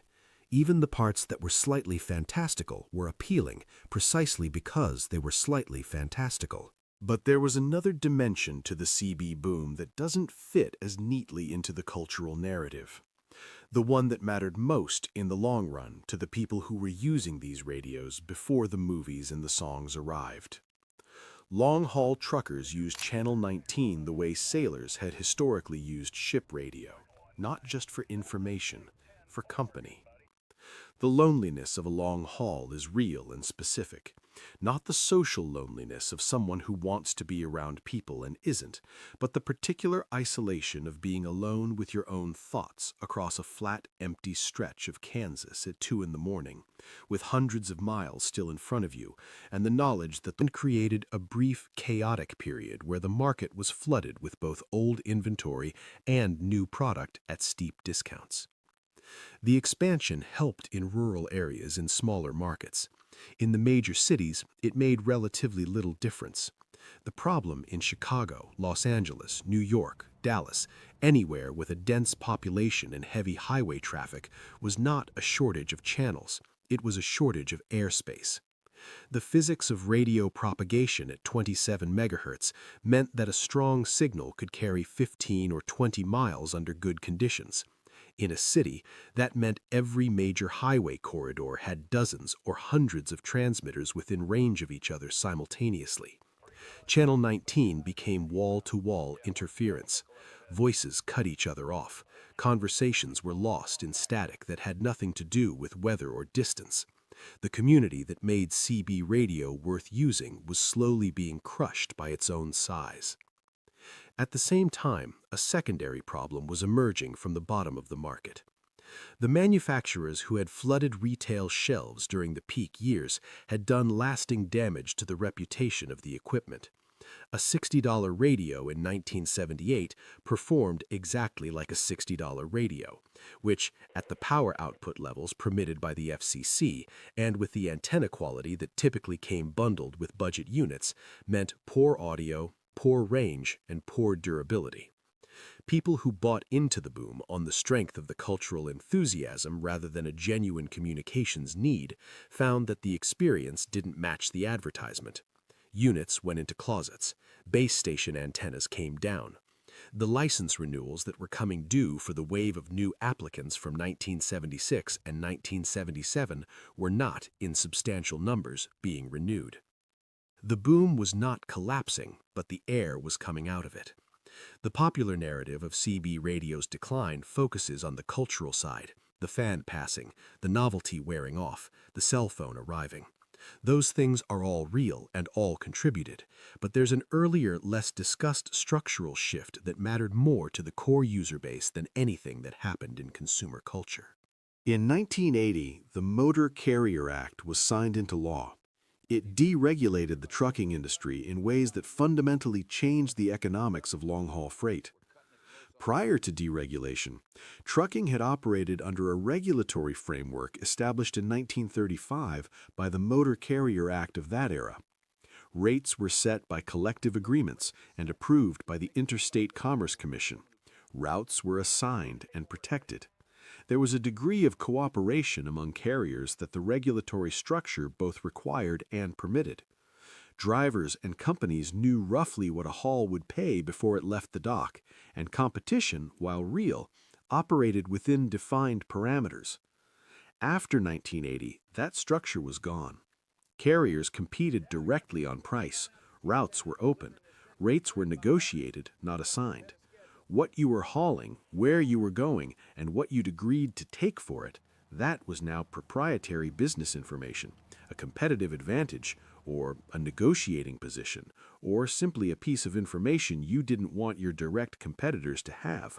And a CB radio broadcast everything to everyone within range. Think about what that meant in practice. A driver on Channel 19 in 1981 was broadcasting his position, his route, his load type, and his schedule to every other radio within 15 miles. In the cooperative, regulated environment of the 1970s, that openness had been a feature. Drivers helped each other. Information about road conditions, fuel availability, and enforcement locations was genuinely useful to share, and sharing it cost nothing competitively because the competitive landscape didn't demand secrecy. In the deregulated environment of the early 1980s, that same openness was a liability. Trucking companies needed something private, something that left a record, something that connected dispatch to driver without routing that connection through a public channel that any competitor with a radio could monitor. The technological response to that need came from Qualcomm. In 1988, the company launched a system called OmniTrax, a satellite-based communication platform built specifically for long-haul trucking fleets. Two-way messaging, real-time location tracking. Dispatch could reach any driver in any location with a message that never touched the public airwaves. Nobody on Channel 19 could hear it. The system could log communications, track delivery times, coordinate routing changes on the fly, and provide fleet managers with visibility into their operations that hadn't been previously possible. By the early 1990s, major carriers were installing OmniTrax or its competitors as standard equipment. The communication problem that CB radio had solved for truckers was now being solved more precisely, more privately, and in a way that made business sense in a competitive market. The core users who had built the CB culture in the first place were migrating to a different technology. Not because CB radio had failed them, but because their needs had changed in response to forces that had nothing to do with radio. The first commercial cell phone network in the United States launched in Chicago in October 1983. The handset, the Motorola Dynatac 8000X, cost $3,995. The monthly service fees were substantial on top of that. The unit itself was nearly a foot long and weighed close to 2 pounds. Nobody parked at a truck stop was seriously considering it. It was a tool for executives, for people whose time was billed by the hour and whose phone calls were reimbursed by the company. It was, in every practical sense, a product for a different market. But prices fall. They always do once the infrastructure exists and competition arrives. By the late 1980s, handheld cell phones were available for under $1,000. By the mid-1990s, a basic cell phone was within reach of an average household. By 2000, the expectation was shifting. Having a cell phone was becoming normal, and not having one was becoming slightly unusual, at least in cities and suburbs. And a cell phone did something structurally different from a CB radio, something that the CB network by its fundamental nature could never do. It gave you a private line to one specific person, wherever they were. Not a broadcast, not a public channel that anyone within range could monitor, not a shared frequency where a dozen conversations competed for the same airspace. A direct call. A number you dialed, a phone that rang, a voice that answered, and all of it invisible to everyone else. The CB culture had normalized a version of mobile communication. People had built habits around the idea of reaching someone while they were in motion, of getting road condition updates before you encountered the condition, of staying connected to home while you were on a job that kept you away overnight. The cell phone didn't replace those habits. It satisfied them more precisely, more privately, and eventually more cheaply. Consider the ordinary household use case that had sustained the CB boom. A parent who could be reached while out running errands, a spouse coming home late who could call ahead. In 1978, a base station and a mobile unit made that possible in a limited public way. You broadcast, they broadcast back, and the neighbors who were monitoring could hear the whole thing. By 1996, a cell phone call handled the same task privately, directly, and without anyone needing to be near a specific piece of hardware. The home base station that had sat on a kitchen shelf for 10 years came down, the mobile unit went into a box. That is, in the simplest terms, what ended CB radio as a mass phenomenon, not a technological failure, not a superior radio technology, a gap in privacy, and the eventual arrival of something that closed it. The formal acknowledgement of CB's decline came in 1983. The FCC announced that it would no longer require citizens band radio operators to hold licenses. The requirement, which had at its peak generated hundreds of thousands of applications per month, had become, in the agency's own assessment, administratively costly and practically meaningless. Compliance had always been imperfect. The boom years had flooded the airwaves with unlicensed operators, and the FCC lacked the enforcement resources to address it systematically. Dropping the requirement saved the agency over $360,000 annually in processing costs and acknowledged a reality that had been building for several years. The decision was framed as administrative housekeeping. It probably was, mostly, but the timing was telling. The license requirement was dropped in mid-1983, 4 years after the peak, at a moment that the cultural enthusiasm that had driven the boom was clearly over, and the practical need that had created the core user base was being addressed by other technologies. The FCC also noted carefully that the end of the licensing requirement was not connected to the CB's decline. Agency officials were probably sincere in saying that. The two things were happening in the same year for reasons that were related, even if they weren't directly causal. A technology that required administrative management was shedding that management at precisely the moment when the case for administering it had become difficult to make. Channel 19, which had once required careful frequency management and coordination, which had generated political pressure from the industry to add more channels, which had produced enforcement actions against illegal power amplifiers and out-of-band operators, had quieted enough that it no longer required the same institutional attention. It's worth being careful here about the difference between what was lost and what was replaced. You can buy a new CB radio today for around $30. The Cobra 29, which has been in production in various forms for over 60 years, remains the best-selling CB unit in the United States. The 40-channel band plan that the FCC implemented in 1977 is still the current standard. In 2021, after lobbying from Cobra Electronics, the FCC approved FM modulation as an option for CB transmission, an update that improves audio quality and reduces interference for those still using the system. The technology is not dead. but the culture it briefly carried is largely gone.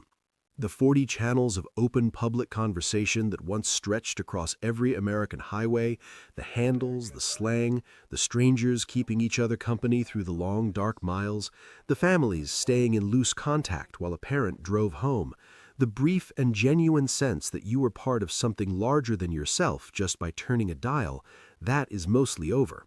Not because anyone shut it down, not because the government took it away or a corporation bought it out, because the problem it solved got solved better somewhere else, and people, individually and without much drama, moved on. That is how most things end, actually. Not with a definitive moment, but with a gradual shift in where people put their attention. The technology that replaced CB radio in the household was better in almost every measurable way: private, direct, portable to a degree that a dashboard-mounted transceiver never was, available in terrain that 27 megahertz signals couldn't reach, independent of how many other people were using it at the same time. What it could not replicate, what no technology that I'm aware of has replicated, was the specific quality of that public channel. The fact that you were on the same frequency as the truck 2 miles ahead, and the family in the minivan behind you, and the retired couple in the Buick on the other side of the median. The fact that information moved freely across that shared space without being routed through a server or curated by an algorithm or filtered by anything other than the range of your antenna. The fact that the community existed in a place, a frequency, a channel number, rather than on a platform. Whether that distinction matters is a question I'd leave open. When I think about CB radio from the perspective I usually bring to this kind of history, looking at what the physical record tells you, what strikes me is how thoroughly it disappeared from the built environment. The base station antennas came down. The coax cable was pulled from the door frames. The mobile units were replaced first by car phones and then by integrated Bluetooth systems built into the dashboard from the factory. Radio Shack, which had devoted significant floor space to CB equipment at its peak, sold its last standalone store in 2017 and survives now primarily as a brand name attached to a different kind of retail operation. The manufacturing ecosystem that had served the boom, American companies, many of them that had retooled or expanded to meet the demand, mostly contracted back or exited the market entirely. The current CB radio manufacturers are largely international companies selling into a niche market. What survives physically is mostly in collections. Vintage units from the peak years, the Cobra 148, the realistic TRC 433, the Midland 7790, have a small but dedicated collector following. The handles and the slang survive in oral memory and in the kind of annotated glossaries that enthusiasts have compiled online. The songs survive, the films survive. The procedural residue, the FCC filings, the license records, the channel allocation decisions, is in the public record. But the infrastructure of the boom, the living, breathing network of voices on 40 channels across 3 million square miles of American highway, that exists only in memory now. In the recollections of people who were children in back seats and absorbed the vocabulary before they were old enough to use it. In the memories of drivers who ran Channel 19 across the desert at 3 in the morning for years, and who can still tell you what a particular voice sounded like, even if they never learned the name behind the handle. The CB radio boom lasted, in its fullest sense, for less than a decade. The frequencies the FCC had designated for ordinary citizens in 1947 sat mostly quiet for 25 years, came briefly and spectacularly alive in the mid-1970s, and then contracted back toward something closer to what they'd been designed for: practical, short-range communication between people with a specific reason to use them. What happened in between was not planned. No company engineered the culture.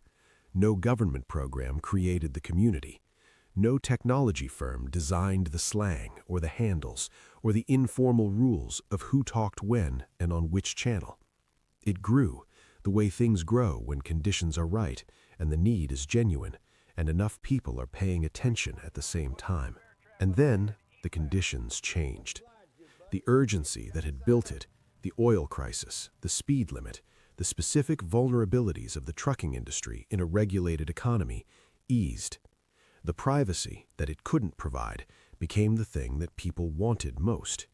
Something cheaper and more direct arrived and answered that want. This is the kind of history I find worth paying attention to, not because CB radio was particularly important in the long sweep of things, it probably wasn't, but because the speed at which an entire communication culture can assemble itself out of practical necessity and shared circumstance and then dissolve just as quickly when the circumstances change is worth understanding. It happened before this. It will happen again. The channel is still open, technically. You can buy the equipment for $30. On a clear night near a major interstate, if you put on a decent antenna and tune to 19, you might hear something. A voice, calm and a little worn, talking to no one in particular and to everyone at once. If this kind of quiet, evidence-based history is what you're here for, the ones that don't make noise but stay with you, subscribing keeps you in the loop.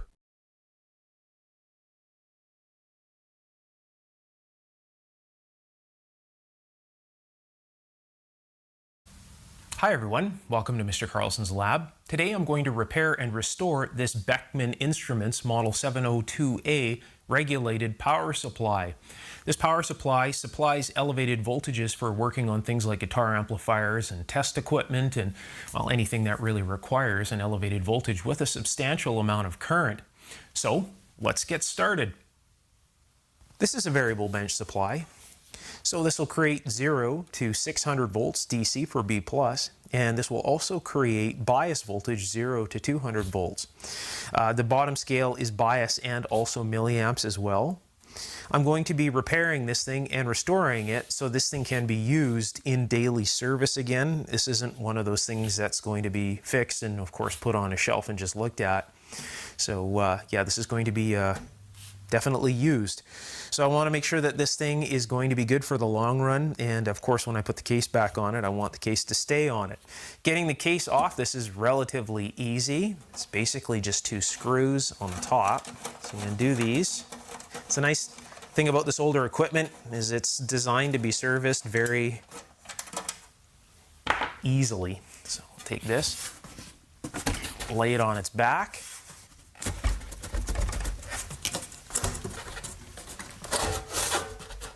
And just like that, case very tight fit, as you can see. And that's what's inside. So that's the circuit side, component side, I guess you could say. And this is where all the good stuff is, right here. So these are the pass elements right here. So if this was a modern power supply, say something like we'll say an Astron or a Triple Light or something like that, something that has pass elements on the side. So this would be the equivalent to a modern linear type power supply, not a switch mode supply, but a modern linear power supply. These things here would be like the 2N3771s, the TO3 package transistors that you would see on the heat sinks. That's basically what these things do here, but of course they're, controlling a higher voltage. That's all that these things are doing. So there's 3 of them, and they put them in parallel, and they have stoppers on some of the grids and things like that so that they don't create their own oscillation and things like that. There is a lot of exposed leads here. So this is a I guess you could say an anode lead, if you'd like to put it that way. This is known as the plate cap. These are 807s. So 807 is a very common tube that was used in the ham world way back when. They've been used in just about everything. Essentially, these things are 6L6Gs inside of this bulb, not a GC, but an actual the G version, and they put a plate cap on it to operate these tubes at higher voltages. These things were used in military equipment and all that stuff way back in the day. They're used in everything. 807 is a very common term. In fact, it's very common in the ham world in the summertime to go get a nice cold 807. So if you haven't heard of that term, you can look that up and see what that's all about. So that's the bottle that they're referring to.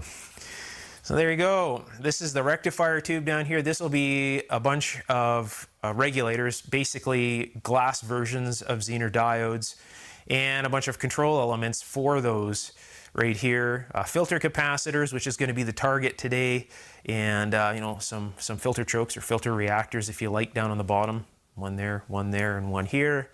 The main power transformer, which is very large, and a very big resistor on the side here. Some pilot light switches, all of that good stuff. We'll take a look at the other side here. Of course, this thing hasn't been powered up in so many years, and there's going to be no charges on any of these caps. They're going to be as flat as a flat tire. So I'll just zoom in on this here.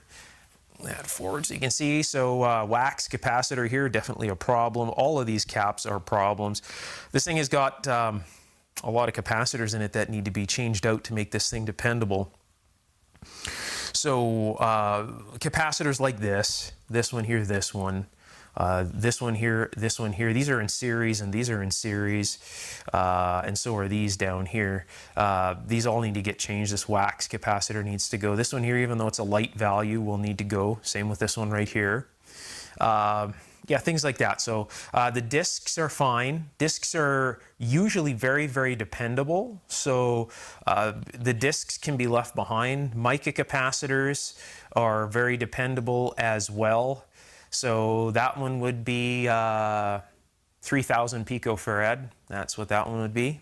So 003. The capacitors like this that can stay.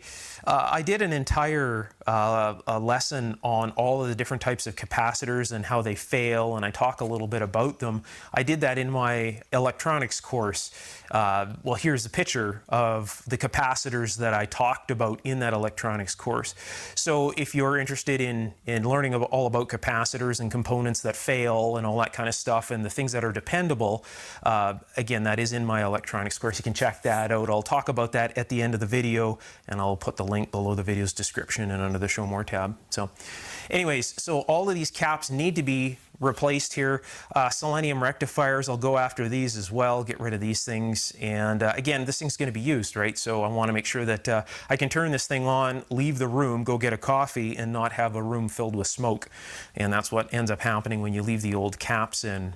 So those definitely have to go for dependability's sake. So the ones that I'm going to target first will be these ones here. So what I'll do is I'll put this down and get you a little bit closer in, and I'll talk a little bit how I'm going to replace these ones and how I'm going to do that.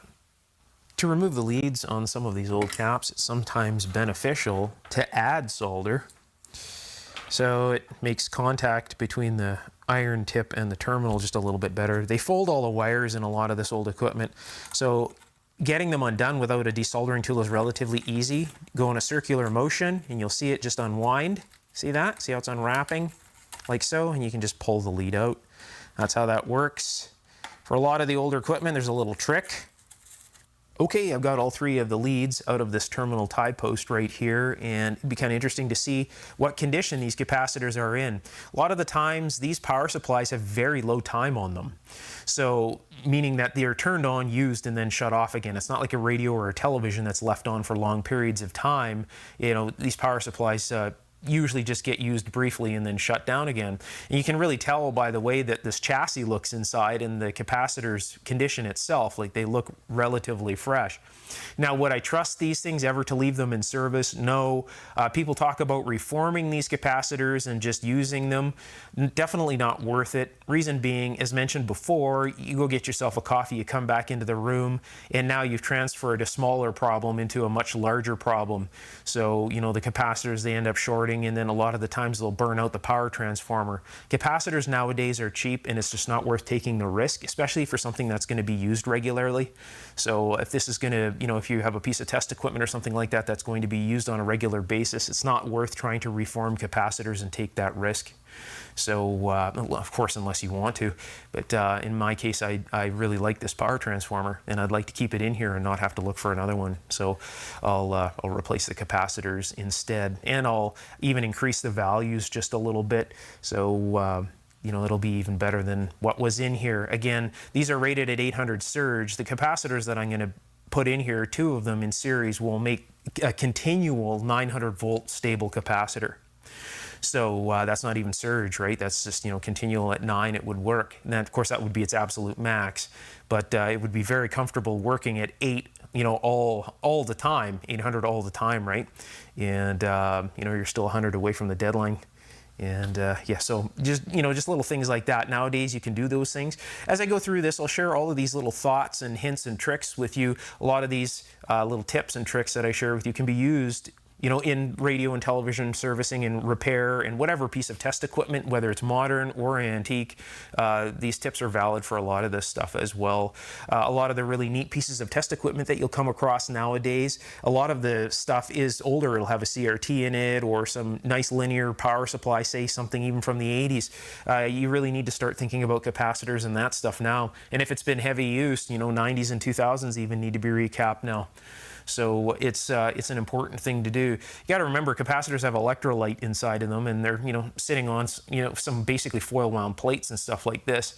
So, you know, it's busy inside there. You know, 50 years later, you know, the damage is done, right? You know, you wouldn't try to use an old battery from, say, 1950, right? So why would you try to use, you know, capacitors from that age and expect them to be dependable? So it's all about, you know, just logical thinking with this stuff. You want dependability, just get the old stuff out. The stuff that's dependable, like transformers and vacuum tubes and sockets and fuse holders and, you know, wires and things like that, is absolutely fine to leave behind. But when it comes to capacitors and selenium rectifiers, it's often a good time to get rid of these things as well. Now, this is a bit of a I guess you could say a soft point.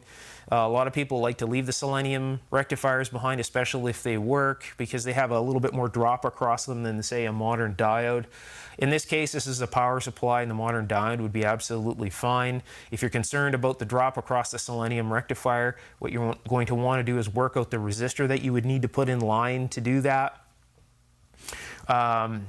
Another thing that's not really known, a lot of people, they replace the selenium rectifiers and they're playing with resistors trying to work out the drop in many situations that are not important at all. The circuit itself is fine without that drop. You don't need the drop. Putting a diode in there is absolutely fine. So I talk a lot about that in my electronics course as well, and just try and teach everybody the, you know, the stuff that's just really not talked about, right? So what I'll do now is I got this all out. I'll get a capacitance meter. Let's see what they actually look like, right? 16 mics again. Each one of these should be, so let's see how close it is to their target. And I'll fill you in on some of the hints and tricks that tell you that these are bad with just a regular cap tester as well. All right, let's see what these capacitors are doing, capacitance-wise anyways. So that one runs to here. So this lead is open, so it's okay to test this. There's only one lead attached.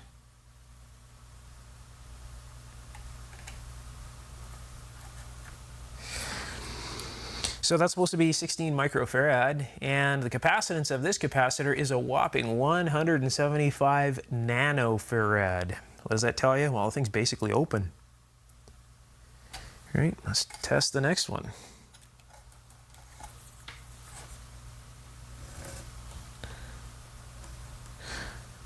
So that was 23 microfarad, and it's 16. So what does that tell you?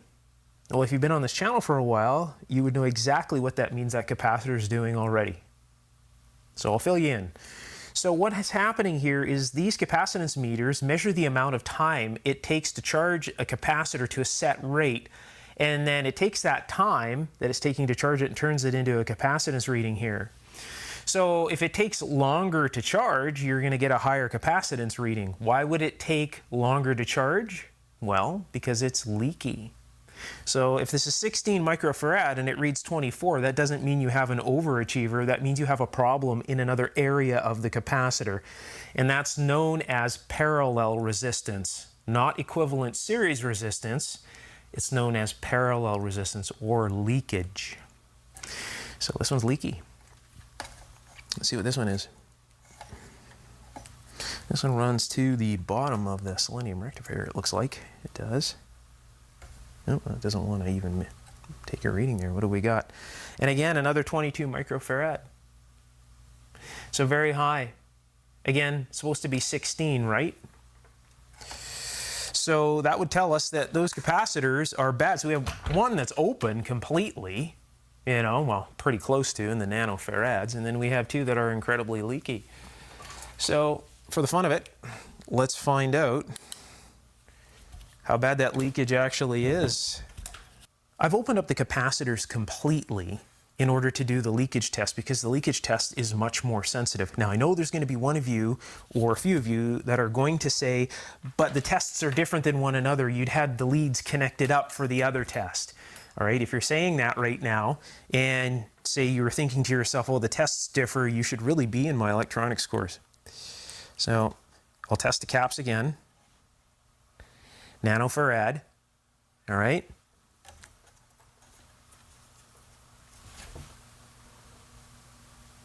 Microfarad, 23, right?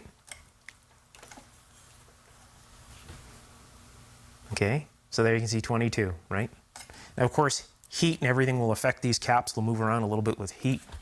So there you go, same results, right? We're very close to. Again, time, heating, and all that kind of stuff will make a difference.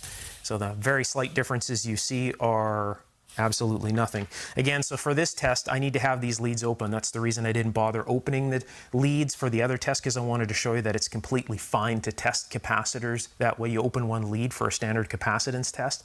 But for leakage, if you're going to be testing for leakage, this is looking for leakage, and this would find leakage in other areas, even with this open, because the sense lead would be attached to this, and that would be attached into this circuitry and could be to the chassis. So you have this big chunk of metal here, and you know, it's just going to skew the test. So that's the reason that this is open. Again, the sense lead is in the negative portion here, right? It's not in the positive portion. So I'll put this on here, and I'll put this onto this first one. Now keep in mind that this capacitor looked basically open capacitance-wise.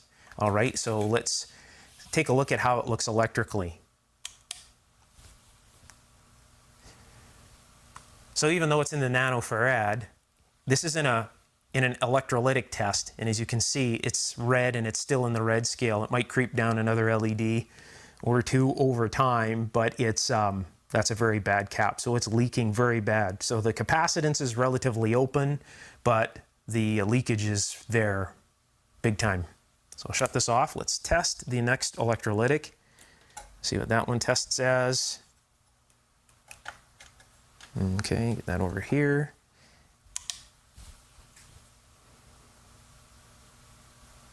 So you can see how this one started more slow from the top and worked its way down. You can tell that this one actually has capacitance, but as you can see, that's moving very slowly.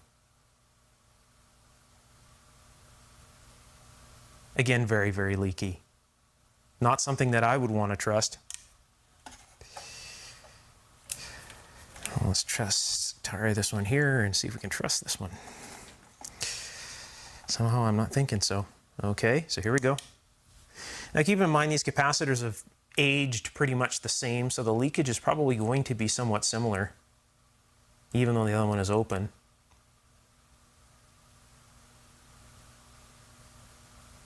So as you can see, no good. I wouldn't want to be trusting that. So what I'll do is I'll get a brand new cap, a 22 mic cap.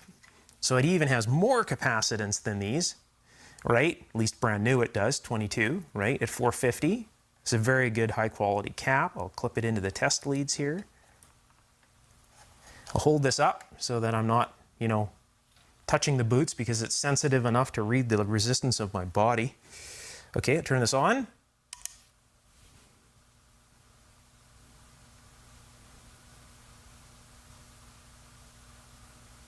That's how it should look. That's a new cap. So as you can see, those other caps are very faulty, and I definitely wouldn't want to trust them. And a lot of people get led astray by the capacitance tester. Again, they see higher capacitance and they think the capacitor is an overachiever when really it's just failing in another area. And that other area, again, would be parallel resistance. If you're interested in building this little capacitor tester, it's in my electronics course. So there's all the plans to build this and everything are there, and you can verify older capacitors with this thing and do it with confidence. It even has a forecast setting, so you can forecast the failure, future failure of different types of capacitor testers. I talk about all of this up there. This is all in my electronics course. So definitely check that out if you'd like to build this little device right here. All right, let's see if we can get these things out of here with relative ease. They're usually not that incredibly tight, so just a pair of you know, relatively good strength needle nose pliers. Then you can grab it on the other side, as you can see here, and just unthread it like so. So they usually come out. Now I don't like to destroy these because one day I may open them up. So what I'll do is I'll put it in my lathe and I'll open this up in an inconspicuous area and clean them out and use them. So a lot of older radios use capacitors that look like this. So to keep that same look, it's nice to, you know, keep these, right? So 600 working volts DC, that's what that stands for, WVDC. So that means working, so it can work at that all the time. And then you'll see underneath it says 800 volts DC surge, so it means it can do that for a very short period of time. 16 microfarad. So back in the day, these capacitors were very expensive devices. Things have changed a lot since way back when. The nice thing about getting these things off the chassis too is it allows for airflow in there just a little bit better. So, you know, it allows air to flow. Like these things are all convection cooled. So what convection cooled means is the heat from the top rises and it pulls cool air in from the bottom. That's why you'll see a lot of these older devices, they've got feet that stand them off of the bench a little ways. So it's never good if sometimes the feet break off on these older power supplies, and people will just put these flat on the bench. So if you're looking at the bottom of the cabinet right here, and you see on the bottom, you can see there's feet, right? Well, these feet stand this up so that the air can pull through the bottom of the cabinet through these vents, and then of course come out of the top side. If we look at the top side here, this is kind of focused in a different area, but you can see the top side of the cabinet right here has got vent holes on it, right? So, and that's known as convection cooling. So, and that's what these things do. So as the heat rises, it pulls cool air in from the bottom. So keep that in mind if you have an older piece of equipment that doesn't have rubber feet on it and it has vent holes on the bottom. If it's trying to convection cool, you're probably overheating your unit. So I see that a lot. And actually, I've been to other people's labs and I tell them that. Like, there's no feet on the bottom here and that's gonna get pretty hot. So a lot of the older equipment really relies on that. So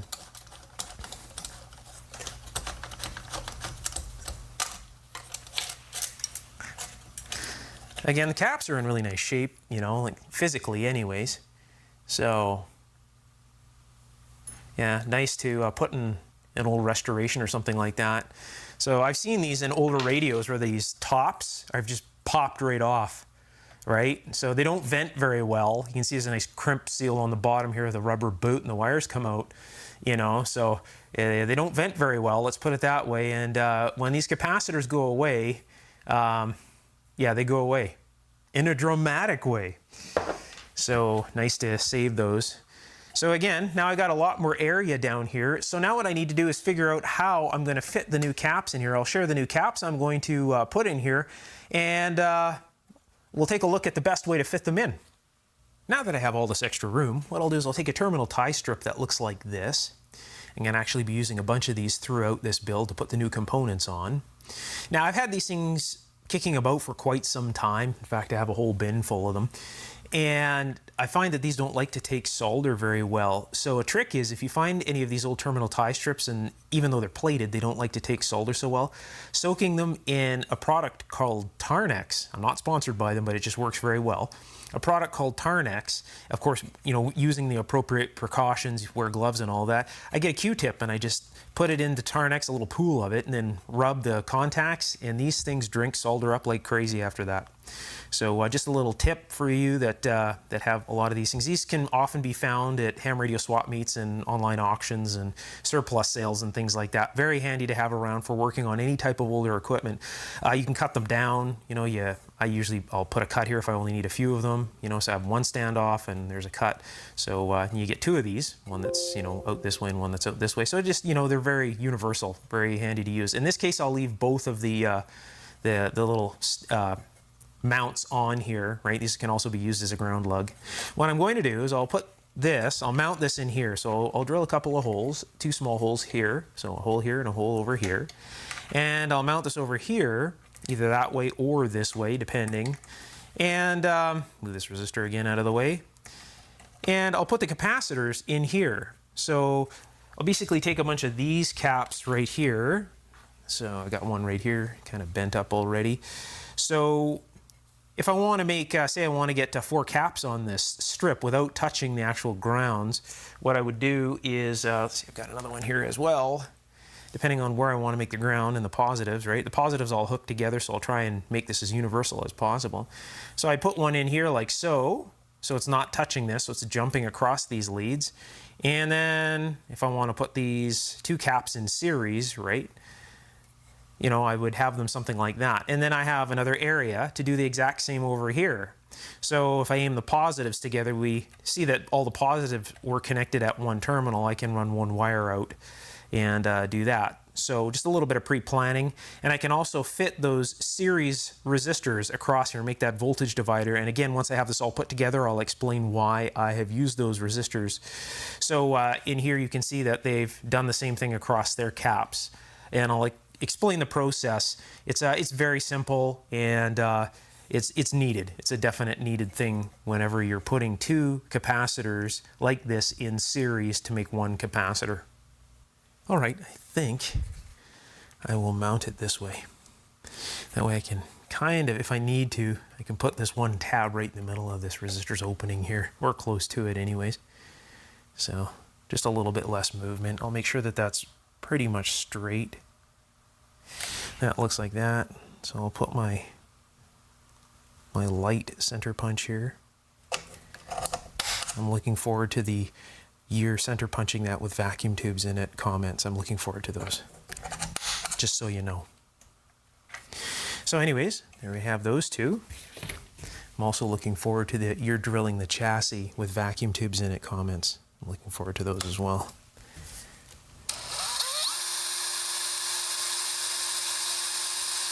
So there's 1, and I'm just going to mark them. That's basically what I'm doing. All right, like so. Now I'm going to change the speed of my drill and hold this very carefully because I'm doing this on camera and I'm off to the side here.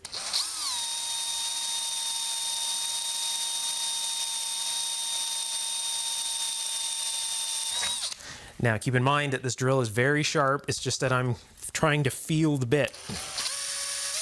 So if you're doing any type of drilling, you can kind of feel that when it's going to pop through. That one wasn't so bad. You can see how I'm not slamming the bit in. Of course, the bit plunges, or the drill plunges as you're doing that. But this one here, of course, you know, I'm really trying to feel it because I didn't want to tap this. So as you drill more and more, so what I'll do is I will deburr these. It's always good to do that. Just like so. Move this out of the way. Just like so.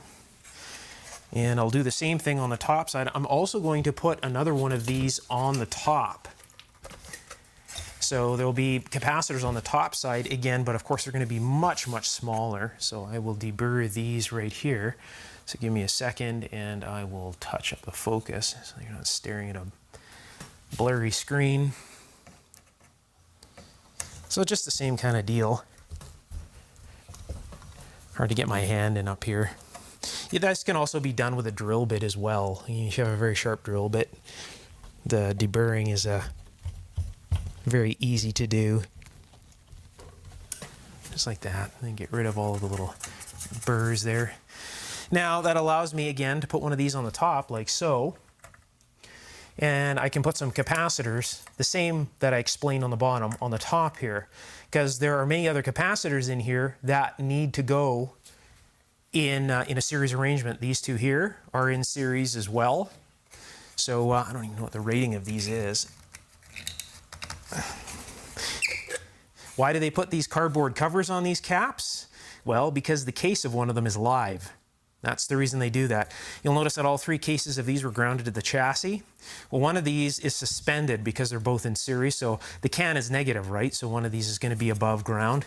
So it'll be roughly half of what's across both of these caps. So they do this for protection because in most cases it's common to think that these capacitors are just attached to the chassis, whereas in fact you can see that this one has a phenolic wafer under it and it's the same as that one. They both have phenolic wafers on it. Only one of them needs the phenolic wafer if the other case is grounded, but they probably cut both holes to the same size, so they just use 2. And anyways, that's the reason they put these cardboard covers on. So if you ever look inside a chassis and you see a whole bunch of capacitors that are exposed, and then you see ones with cardboard covers, they've done that so you don't accidentally come in contact with it. So I'll move this up here. I don't know if there's any ratings on this one. This one here definitely came off a lot easier. Oh, there they are, right there. So I don't know if I can get this in enough to see what's going on. Give me a moment here. This is going to get blurry for a second. And I will touch up the focus, just like so.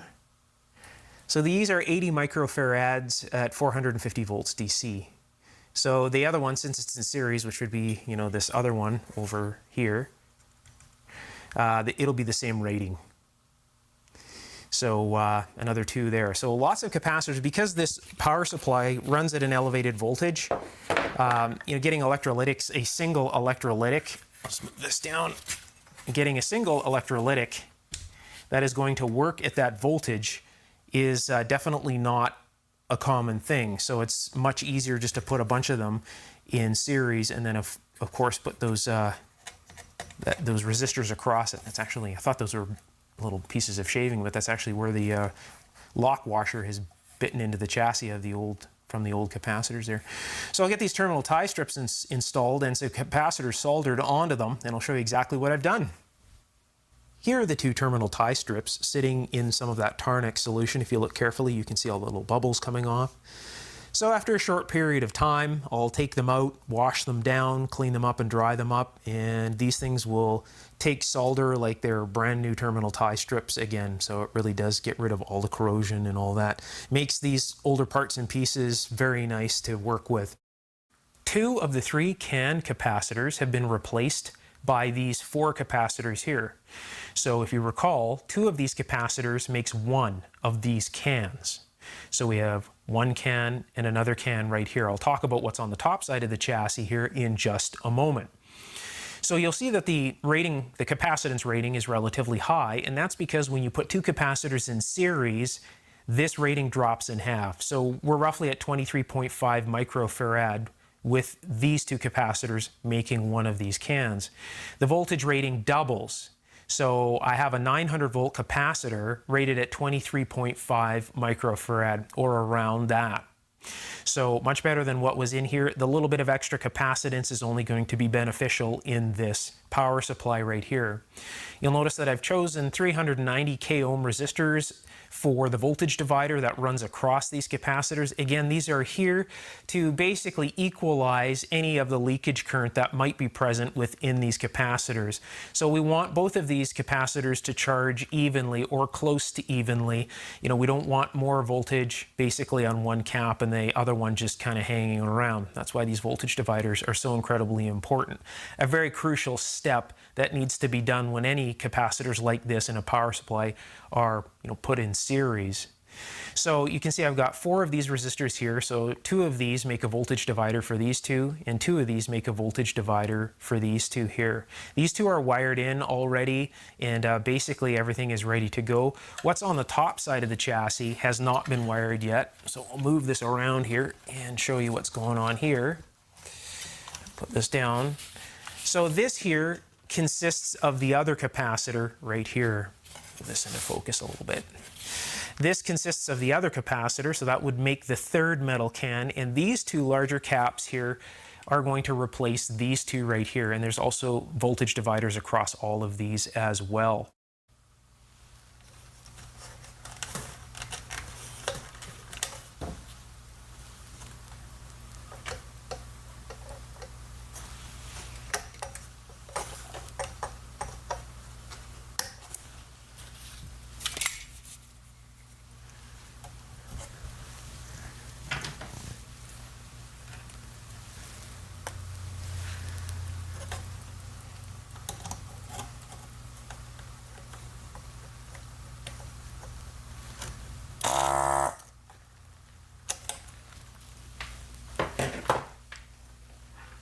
Yeah, looks like they're coming undone relatively easy.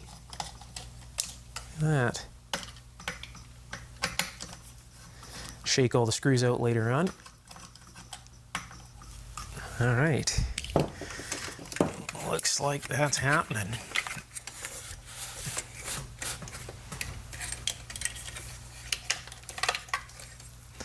There they are. Look at those two fancy selenium rectifiers that when you touch your soldering iron to the terminals, they reek. And yes, they do. Just touching the terminals of these with the soldering iron, these things smell like rotten eggs. And that's what happens when they actually fail. So they fill the area up with, well, let's say a gas that's not too incredibly friendly. So it's always nice to get rid of these things. Now, mind you, and I've mentioned this before, if, you know, the capacitors are new and the selenium rectifiers are okay, you know, they haven't failed yet. If you put new caps in, the leakage current of the new caps is so low, usually these things, they hang on. But as you can see in this unit here, you see on the plates here, there is some corrosion on there. So there's nothing to say that there isn't corrosion in these. And, you know, that might pose an issue.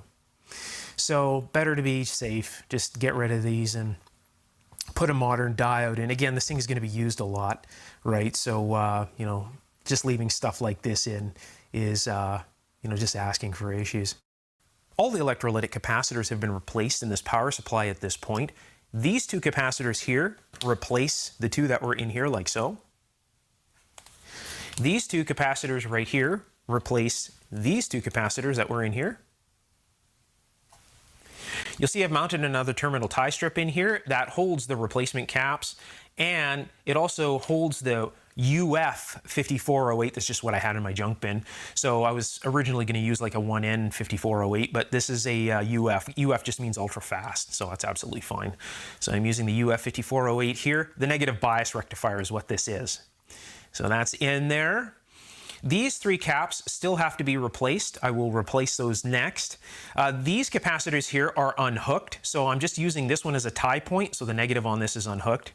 And of course they have the cardboard shells on them on the top still. And this one here I'm just using as a ground ring, so the actual capacitor, that the terminal in the center here is disconnected, and I'm just using the outer ring here because it's a ground tie point for everything. So the ground, the actual ground on the output of this power supply, or common, is I believe what they call it. Yeah, on the front it says common. So the common lead is isolated from the actual chassis itself. So the ground is the chassis, the common is isolated in this entire circuit. So all the grounds that are in the power supply here are not touching the chassis. They've all been lifted from that. Now, of course, they're doing that for noise reasons. And, you know, if you're using this to power up some sensitive instruments that, you know, have the box itself is shielded from a separate ground. If you, say, have induced hum by adding this power supply to power it, you can also connect the shell of this to the shell of that so that this becomes an extended shield of what you're working on. That would have been their thought process there. So I'll talk a little bit more about that when the time comes here. And I'm also going to talk about improving the safety of power supplies like this. So if you have a power supply somewhat like this one here is really rare, but if you have a power supply that's like this, there are a lot of things that you can do to I could say dramatically improve the safety of this while you're working around a variable power supply. And I'll share all of those tips and tricks with you here as we get to that point. And I'll also share some other things that can be added to make this power supply more robust inside so that if something does fail, it won't be so catastrophic. I'll talk all about that in this video as well. So there's a lot of really good stuff coming here still as well. So my next step really at this point is to get rid of this cap, and this cap. This one is a 0.1 rated at 1 kV. This one is 0.05 rated at 1600. This one here would be a real problem if it went away. This one here is connected to the output line. So this yellow lead is the output line, the cathode of all of these 807s. If this was to go away, it would take the cathode bonding wires off of all three of these 807s and probably you maybe even open the filament. I'm sure it would be quite dramatic. So I would truly have 3 cold 807s, and I don't want that in this case. So I want these to be good. These are, they look like they're in very good condition. And as I mentioned before, most of these power supplies have very limited use on them, right? So they're probably pretty fresh still. So I want to keep those in good condition. So this is definitely a big problem. And so with this, because this ties to the same point, it's tying to one of the regulator tube sockets over here. So yeah, big issues to power one of these things up before replacing these caps, because yeah, if one of these does go away, this one ties, get this, this one ties directly from the output B+ line to the chassis. So it ties right from the terminal that could be 600 plus directly to the chassis. What do you think would happen if that shorted? So I'll be replacing that with a much higher rating. Yeah. Anyways, some pretty interesting stuff here. So as I get to these things, I'll cover more about this, and I'll talk about those safety things to improve the safety of this particular power supply. So I'll get that done, and I'll be right back, and we'll move on to the next step. The three capacitors have been replaced. This one now is rated at 3 kV. This one is rated at 2 kV. And this one is also rated at 3 kV. Same value, same capacitor here. So much better rated capacitors, especially for the job that they're doing here. Now, mind you, if one of these was to ever short, it's very rare for plate to short to cathode because that's a long ways to short in that vacuum tube. But if it ever did happen, it would put the full B plus from the rectifier, on the other side of the filter reactor out. So it'd be roughly about, say 800 or something like that. So this is way higher than that, right? 3 kV versus 800, right? Way over that, and this is 2 kV as well. So still well within a safe zone there.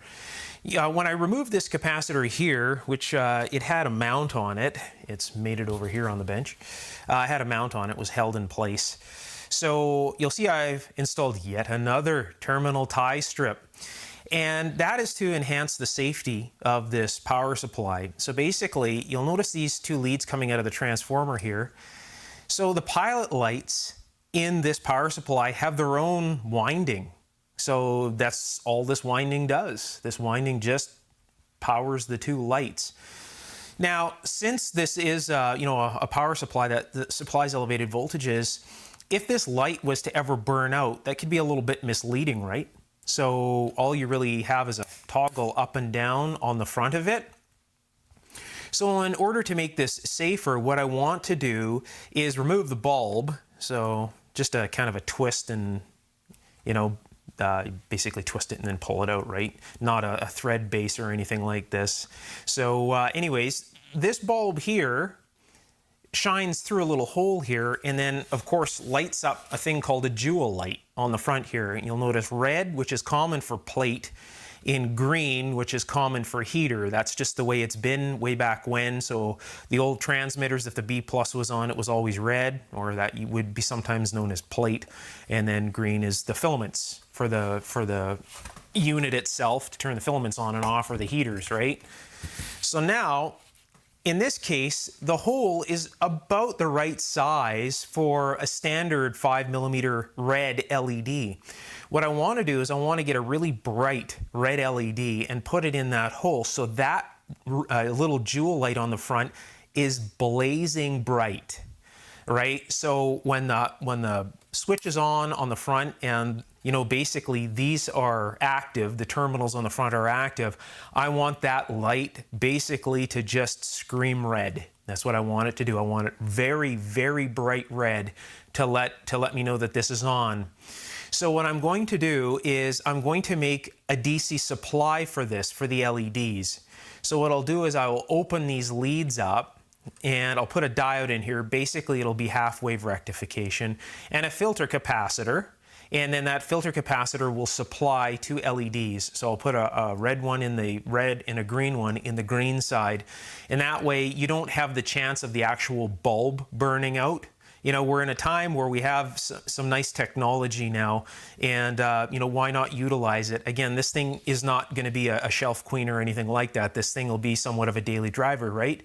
So we want this thing to be, very dependable and to be as safe as possible. And that's only one of the safety things. And it doesn't sound like much of a thing, but believe me, just having a dependable light when you're dealing with a power supply like this is a crucial thing.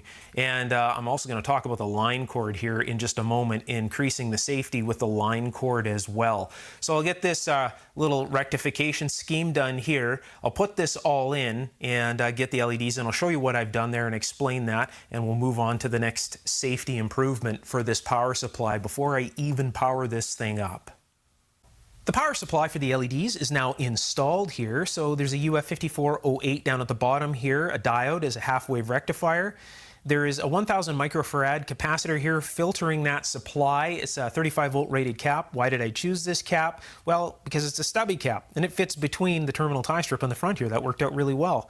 All my other caps are, relatively long. I would have had to kind of fold it over, and this just looked better. So that's the reason I used that voltage rating for this cap right here.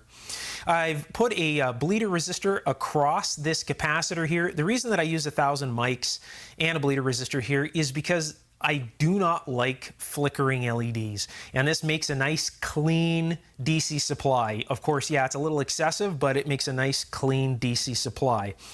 If you have a couple of LEDs as pilot lights and you put a 150 ohm resistor across, say, a rectified 6.3 volt filament line, when you turn the power switch off, the LED goes off not too fast, not too slow. It makes the LED mimic a larger incandescent bulb. So an incandescent bulb that has a filament with a little bit of thermal mass to it. For example, a larger current type filament bulb, incandescent bulb, okay? So without this, because the LEDs, they draw such low current, when you shut the power off, so if we were to look at the front here, if I was to say this was on, and I was to shut the power off, this little green LED that's behind here would slowly go out. Even though the power to this is completely shut off, it would slowly go down. It just doesn't look natural, doesn't look right. So by putting that bleeder resistor in there, when you turn it off, it goes off relatively fast. Again, it mimics an incandescent bulb with a filament that has a little bit of thermal mass to it, a higher current type incandescent bulb.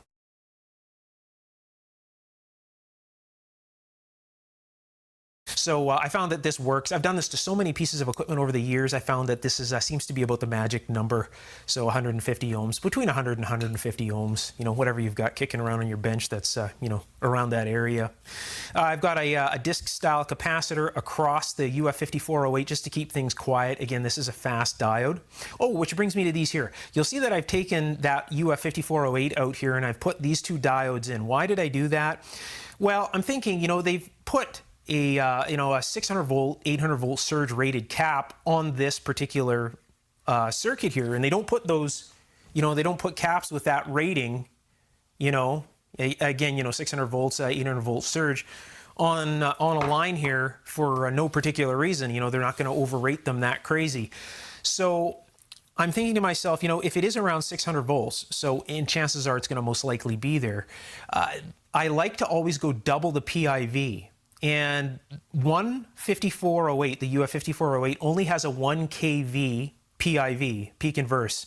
Okay, so now what that means is if I only have one here, a lot of the times when you turn a power switch on a transformer on and off, you get a little bit of kick, especially out of a transformer that's this big. And sometimes that kick will take the diodes out. It'll short the diodes. And I just want to be careful about that. I started thinking about that. I'm like, I'm not comfortable with that. So I took that diode out and I used these two 6A10s. Why did I use bigger diodes than the 5408? Well, after I did this power supply here, I put them away. These two diodes here are about 10 feet away from me. So what I did is I grabbed two of them, and when I put them side by side, the leads perfectly poke through the little terminal tie strip eyelets here. And it looks pretty good. So when I join two of them together, they just kind of lay down and it sits. So it looks good. And I get 6 amps, there's 6 amps per diode, right? And 2 kV PIV when I put two of these things in series. So, the 2 kV of peak inverse voltage will be absolutely fine. And, I'm not going to have any problems with any inductive kicks taking out the diode. There are other solutions to that. I talk a lot about that in my electronics course. You putting capacitors across a winding, but the only problem with that is that whenever you put a capacitor across an AC winding, you get current draw, right?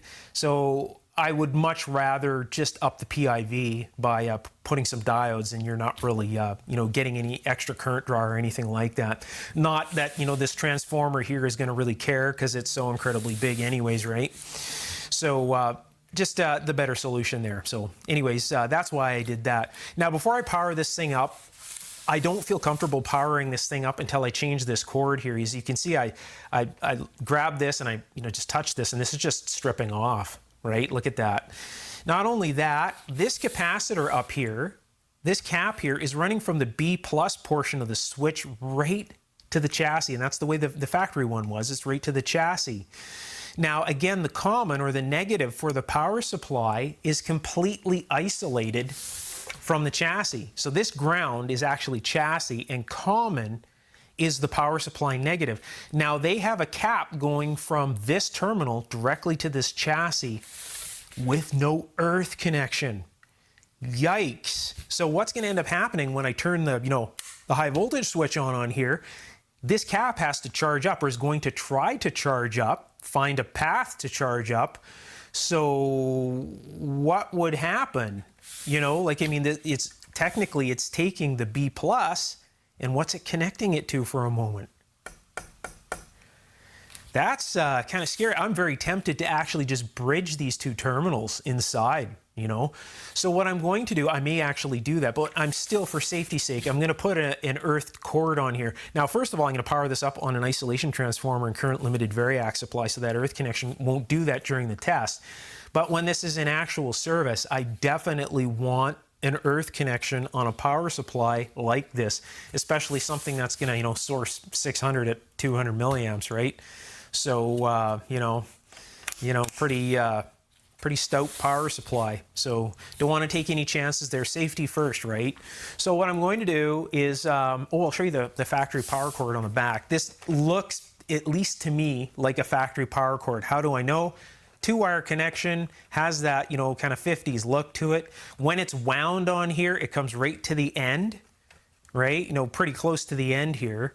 So that tells me that this is most likely the factory line cord. And this is, of course, something they would have done way back when. Why this with no connection? I don't know. New power cord is installed with the earth connection here. Nice soft cab tire type cord is put in. And at this point, I'm ready to try this out. So what I'll do is I'll plug this in. So the new cord is, obviously a 3-wire cord. Nice, again, rubber cab tire feeling cord. I really dislike those, plasticky feeling computer cords, right?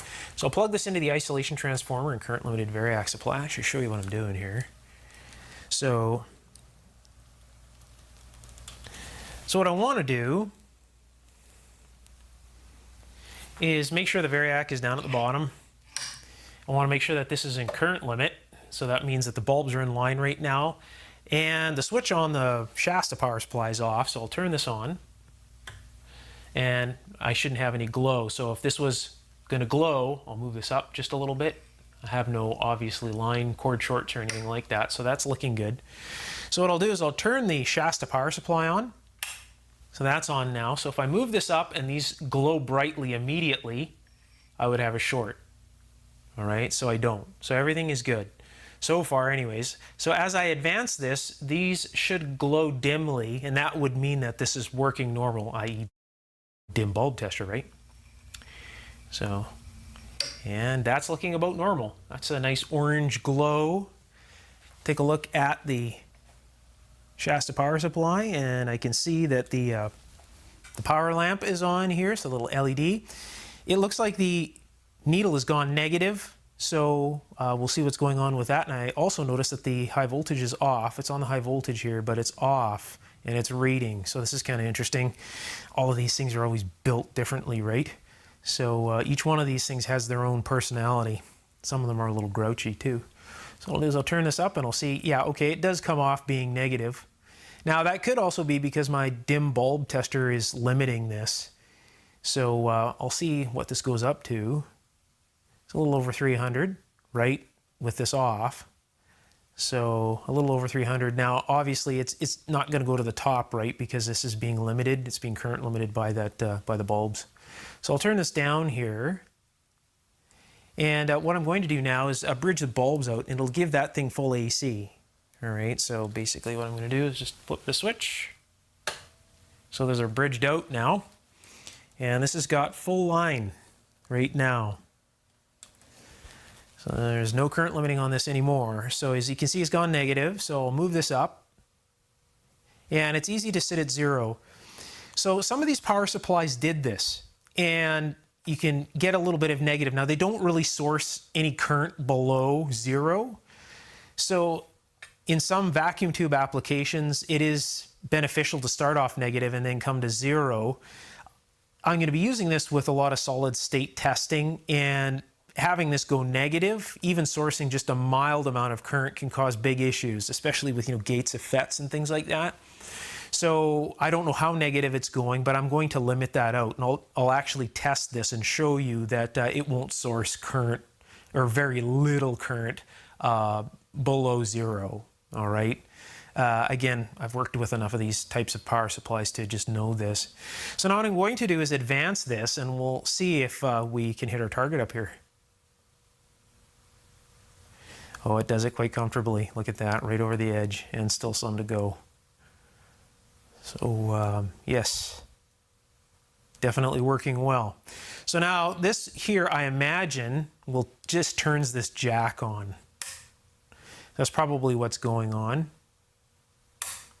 So that glows nicely with that LED in there too, right? Nice and bright. It's exactly the way I want it. That would put a shadow on a, or cast light on a wall across a room, right? That's very, very bright. Might not show up so incredibly bright in the actual camera, but that's really, really bright. So that's very beneficial for this power supply, because if you had an incandescent bulb and it burnt out, you could mistake this switch for being off, right? If the bulb burns out, the light's out, right? When actually it would be on. So that worked out very well for this power supply. I'm very happy I did that. So big safety improvement right there. So what I'll do is I'll turn this down to 0 or close to, and I'll grab a meter off to the side here, and let's find out if this is actually going to do anything. If it's telling us false things or not. I'll move this back just a touch, moving it by the mat. Turn this on to DC volts. Click, put that there. Click that up to that notch. I'll put this onto the common here, and this is on current, so always need to check that. Put this into the voltage jack here, and there we go. So about 3 volts with the switch actually off. So there's some residual there. That can be fixed up, no problems. Maybe a small bleeder resistor, or maybe there's that cap. Something's charging there. So I'll turn this on. So that's at 2.5 volts right now. Hopefully you can see that okay without the glare. I'll just move this up. So right on, we're looking at the top scale right now. So right there, right about there's 100 volts. No, right there. Yeah, look at that. It's right accurate. Now you're looking at this on an angle, but it's right on the 100. So if I was to move this here just to show you, the camera does this. It's tricky. Grab by the case only. So you can see that. Right on 100. No problems. Right, the camera's on an angle like this here, you're pretty much focused right at it, or looking right at it. So I'll move this off like this, just so that I can keep glares off things, as a lamp is pretty glary there. Okay, so I'll turn this up, and this should be around 3 right there. Yeah, there it is, 303, 302, no problems. And move this right up to the top. It should be 6 right there, look at that. It's doing its job. And let's just see how far it goes. At the end, it'll probably go out of regulation. And it is. Look at that. That's my soldering iron making that happen. So, it's spec to 6, right? So put it right to 6 there. And now it should hold pretty steady. Yeah, look at that. No problems. As it settles off, right? This needs to warm up. It hasn't actually warmed up too, so all the references in here, the reference tubes and everything need to warm up. Once it stabilizes, this would be very, very stable. So, and again, this controller, you can breathe on it and change the voltage, right? So when you're using a power supply like this, it's not like something modern that's, where you're trying to look for lots of zeros. This is, if it makes, 451 or 449, you're usually pretty happy. And as long as it holds regulation at that, under load and not, that's really where it's at. So it's doing really good so far. There's no problems here. I can test it for regulation right now. So what I'll do is I'll turn this off, and we'll see the jack here. Yeah, that's good. I like that. So it's coming down, 20 volts, 19, 18. Yeah, it's going down. So what I'll do is I will put a resistor in line with this now. So give me one moment. I will go grab a sufficient resistor and I'll be right back. All right, I'm all set up. Got the meter on current here, and I turn everything down, and I got a resistor in the back here. Had to go dig for that resistor a little bit, but managed to find it.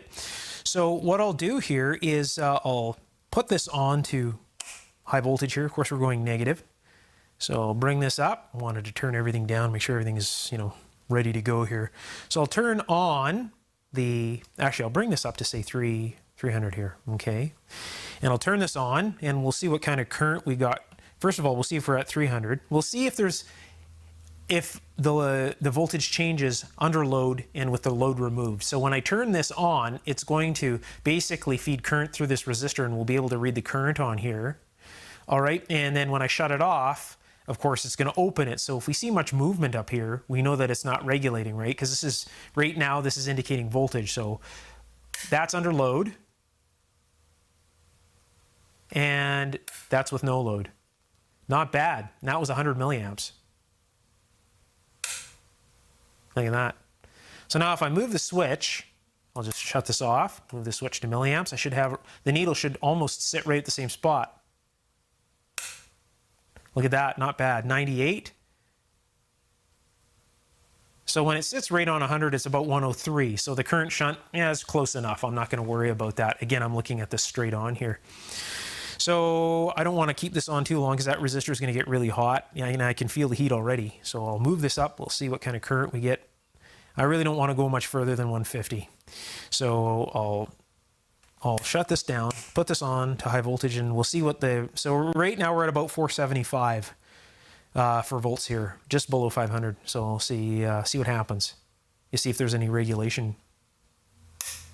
Oh, that power supply is good. That's got fantastic regulation.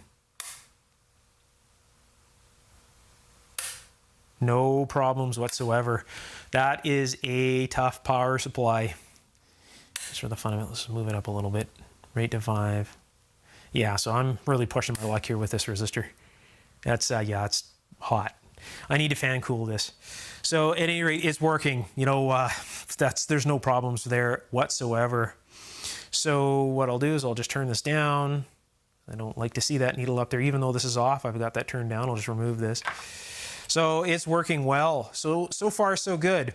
Oh, bias. Let's see what the bias is going to do here. So I'll move this back to voltage, get this resistor out of here. And so the bias goes from 0 to 150. So it should be negative 150. So I'll put this on here. Put this back on here, make sure the bias control is down. Move this to bias volts, it's right at the bottom. So put this on here and put this back on here, because we're reading bias volts now.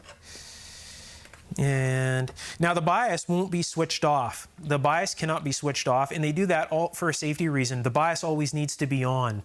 So if you set the bias, you don't want the bias to come on with the actual B+.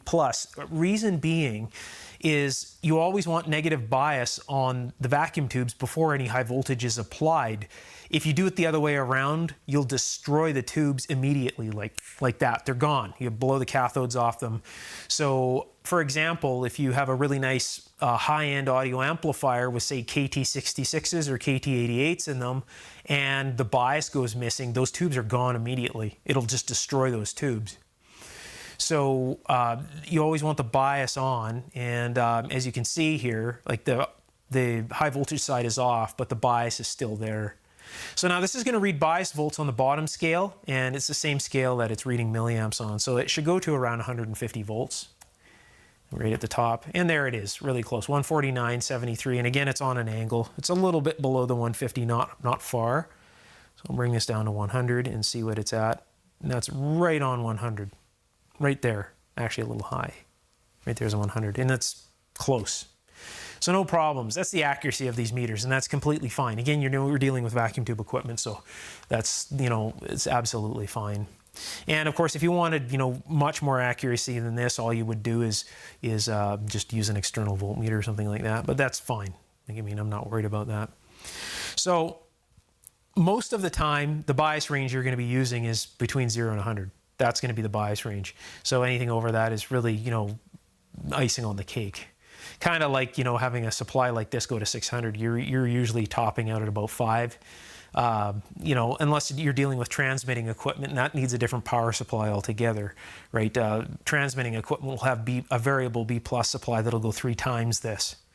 So different, I guess you could say different animal completely, right? So, so the bias is working, and no problems there whatsoever. I imagine the filament voltage here is probably working. So it's the center tap. So that would be obviously the center tap for the filament here.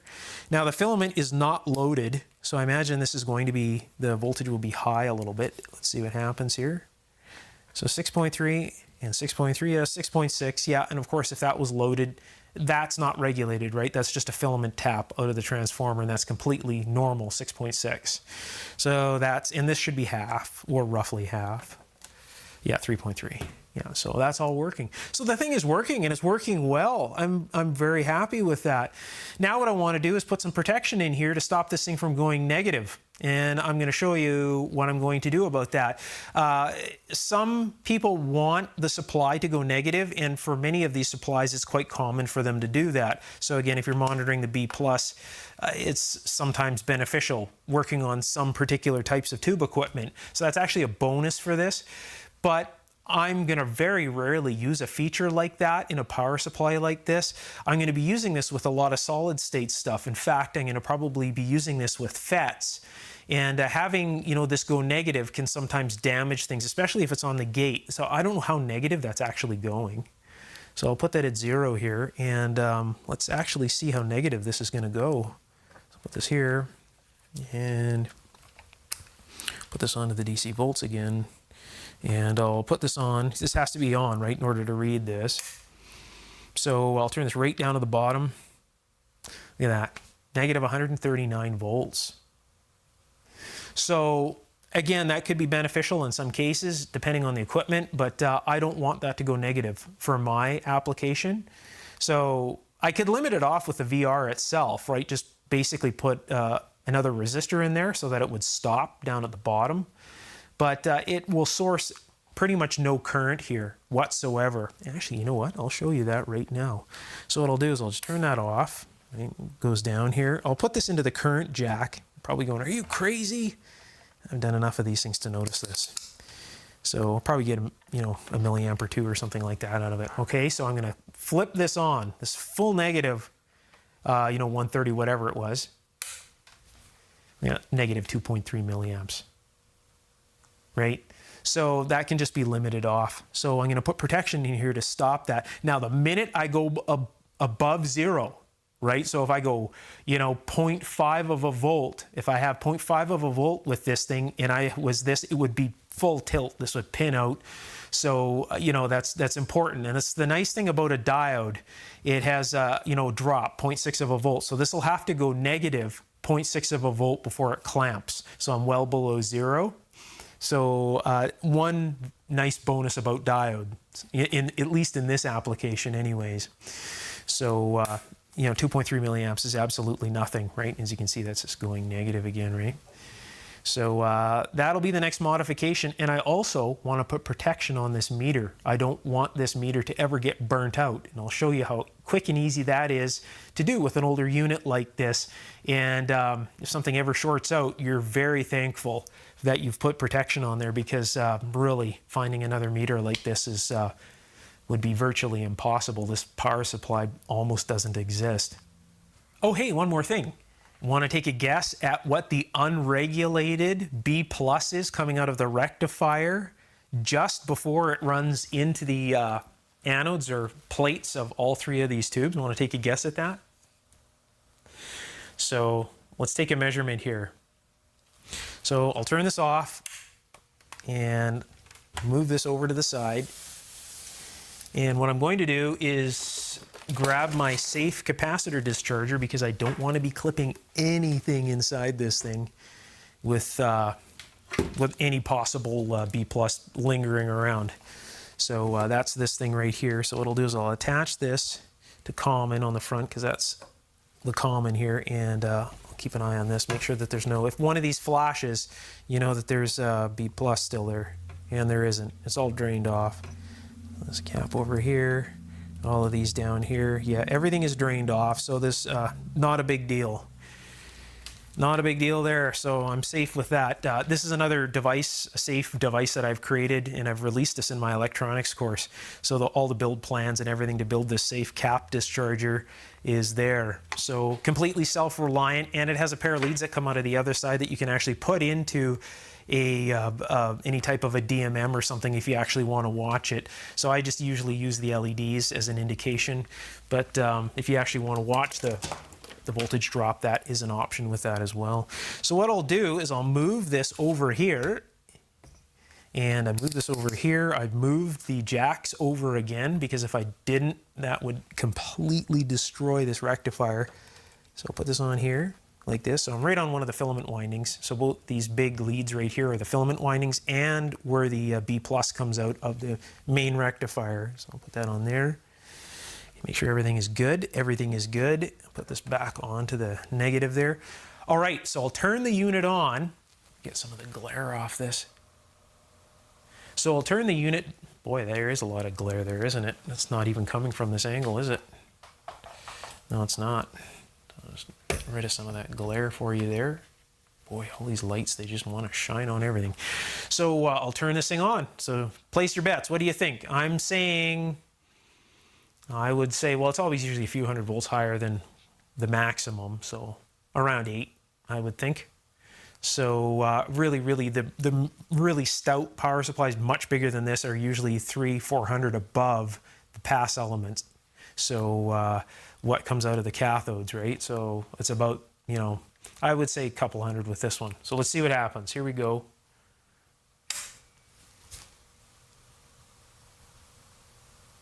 Yeah, and we're within the ballpark there. So there it is. So before the actual, it comes out of the pass elements and it's regulated, the anode voltage on those 807s is roughly 800 volts. The reverse protection is now installed on yet another terminal tie strip in here. Handy to have those around. So the line side of the diode goes towards this yellow wire. This is where the B plus comes out of the tube. So this is the output of the pass elements right here, the cathode. And this is where they're all linked together. Like you can see the yellow wire, it just links from tube to tube and then over to the other tube there. And that ends up at that jack on the front through the switch.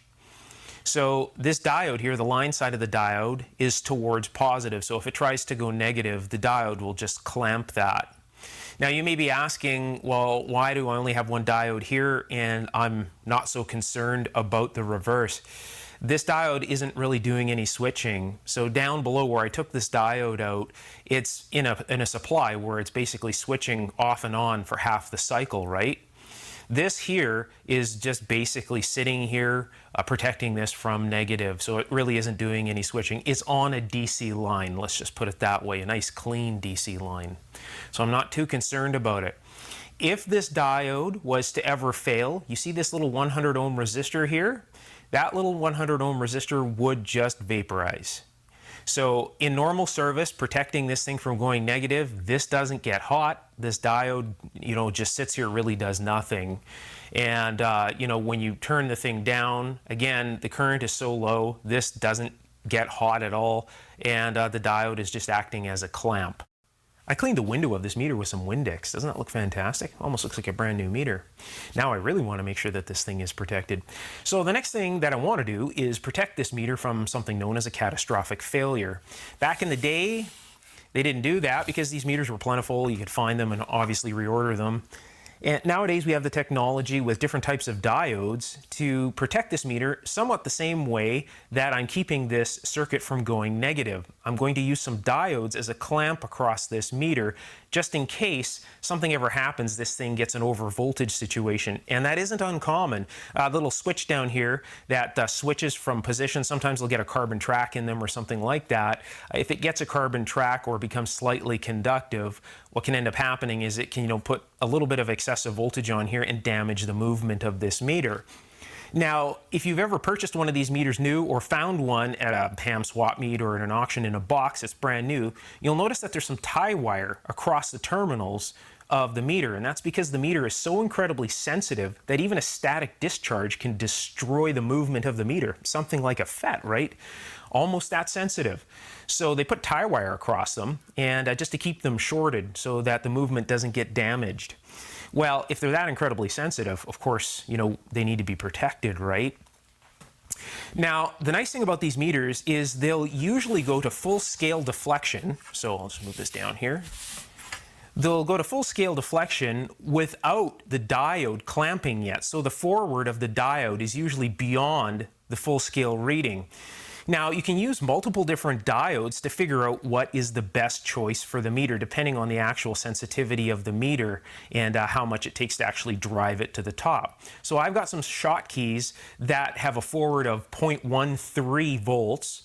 I've got some that are 0.2, those UF, the ultra-fast diodes that I've used in here, the UF versions of the 5408, are about 0.43 to 0.5 in that area, depending on the diode. I have standard diodes that are 0.6. So I can take a bunch of these different diodes and make a little network that will completely protect this. Now, usually you only need two diodes, one way and one the other way. So it protects it forward and it protects it in reverse. Now, the whole idea is to have the actual diode turn on well beyond full scale reading. If the diode is attached into circuit and you see the needle pull back a little bit, you know that the diode's already trying to turn on, even at a minute amount of current. Some of them are like that. At very low currents, they'll actually exhibit an early turn on. So the whole idea is to have that diode turn on beyond the maximum of the scale. If it turns on in there, of course, it's going to decalibrate the scale, right? We don't want that. Now, even though it's beyond the end of the scale, like if the needle could move beyond the end, it could be over here or something, or down here, right?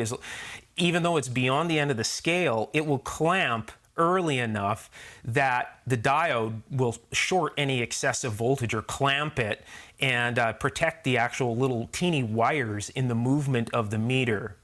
So if the actual movement burns out, the meter needs to obviously be, rewound, and at that point you have to recalibrate the meter to work with the shunts inside the unit. That is an absolute nightmare. So we don't want anything like that to ever happen.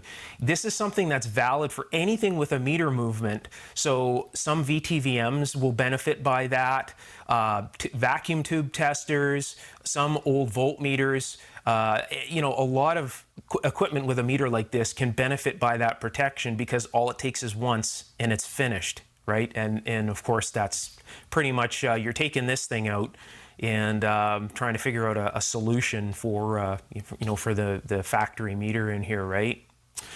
So in order to do that, I need to attach a jumper clip to the positive of the meter. You can see where the positive is. Hopefully you can see that way back in there. See that where I'm pointing? See a little red wire runs up to that terminal?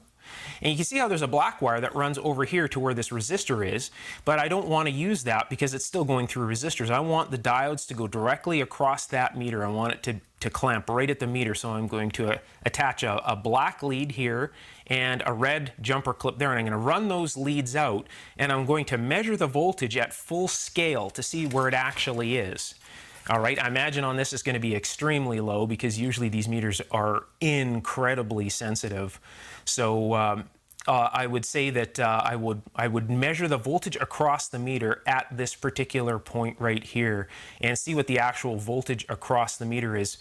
Now, that always has to be done in a safe manner because you never know if they've actually put any shunts in the meter or if they're doing any of the drop in the actual meter itself. So never rely upon, the meter itself, the sensitivity of the meter itself to be at the terminals of the meter.